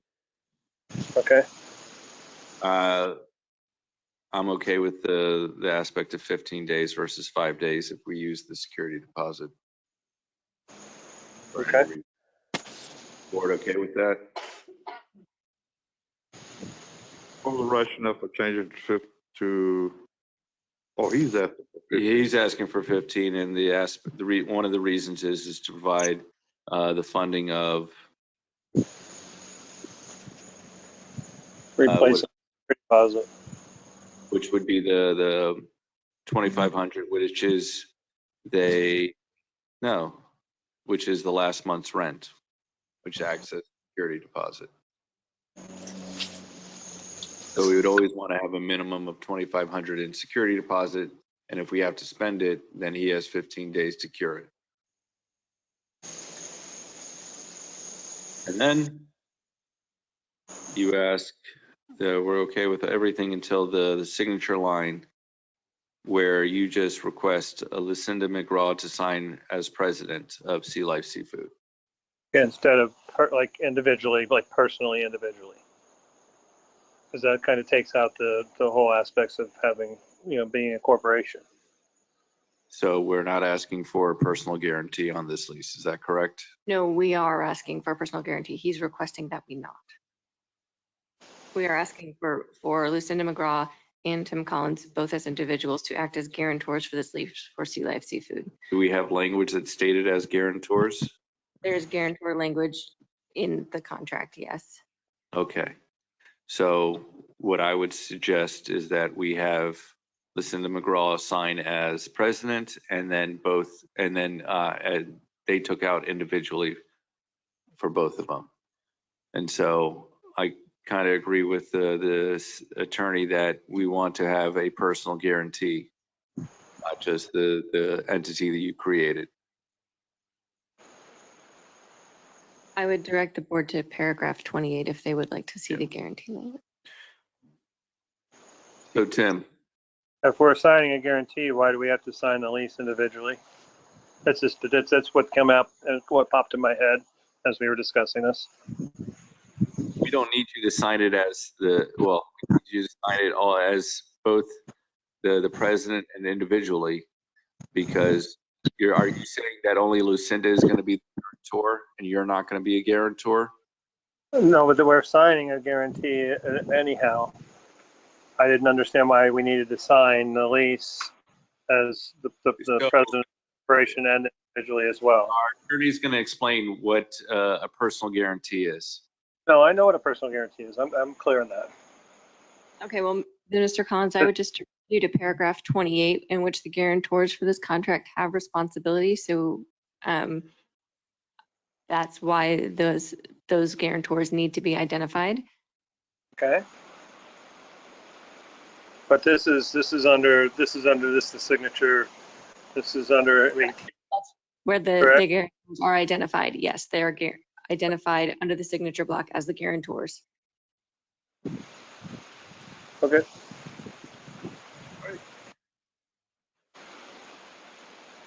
And that is the lease, and you are correct, an hour.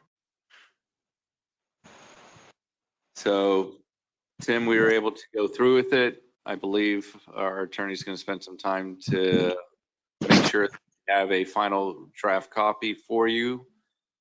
And we would need a motion to approve subject to the attorney's revision, or the board can have another review of it on January. Also, yeah. So moved to adopt as modified.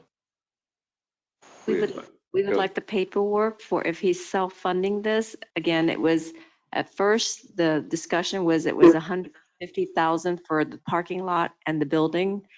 I just heard Mr. Collins says that if he's investing $100,000 in there, whoever's guaranteeing the money for the building renovation and the activation of the space, we would need to have proof of that.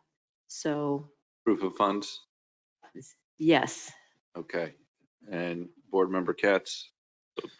I'll second it, and discussion with one final comment. It is my understanding that we are done now, and that a draft will be written by staff and our attorney, and it will be executed as written. I do not want there to be a subsequent list similar to this based on the new draft. Am I wrong that we were very clear on all those and we came to these tentative agreements? So for us to review their draft, but I don't want to see more comments and more T-charts on it. It's very nice, but. Tim, so do you hear that whatever, changes that the CRA board made tonight are going to be finalized, and unless you feel that the attorney did not understand the CRA board correctly, we do not want to hear any sort of comments. In addition, they're going to ask for proof of funds for the investment to be included before the board approves the lease. Yeah, I'm clear on that. And can we have a date to have that proof of funding? Again, it'll be similar to what we've asked before, financial statements or information for whoever's funding this. Or so Tim, are you able to get it by December 30th? Yeah. Is that the cutoff for the next meeting, I take it? Cutoff for you. Okay. And the amount is 100,000, you said? And 100,000 is the proof of funds required or more. Right. Okay.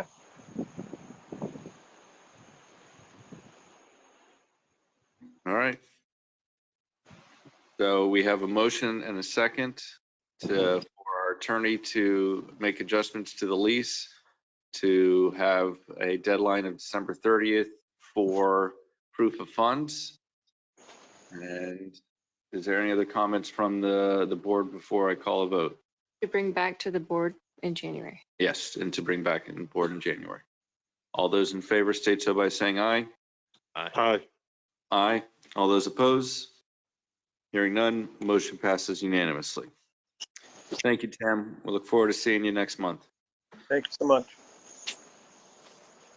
Next, we have project update for the purchases of the properties located at 511, 515, and 529 East Ocean Avenue.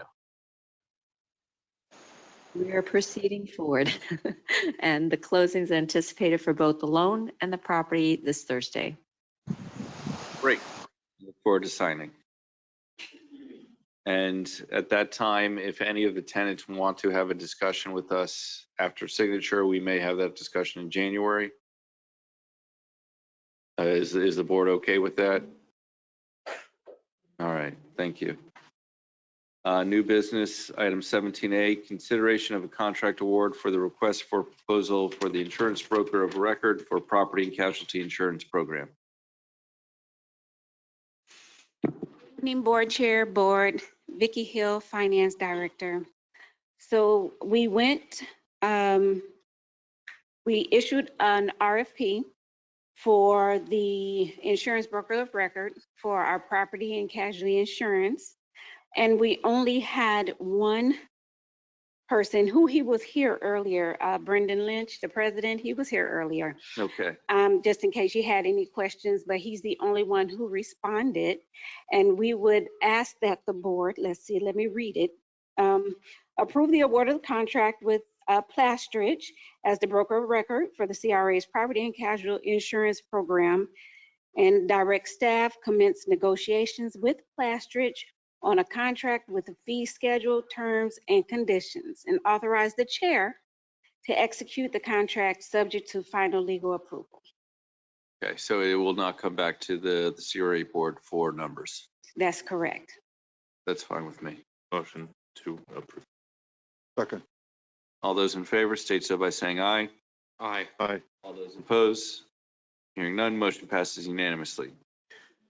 Discussion and consideration of interlocal agreement between the CRA and the city for partial funding of economic development plan performed by Florida International University. Motion to approve.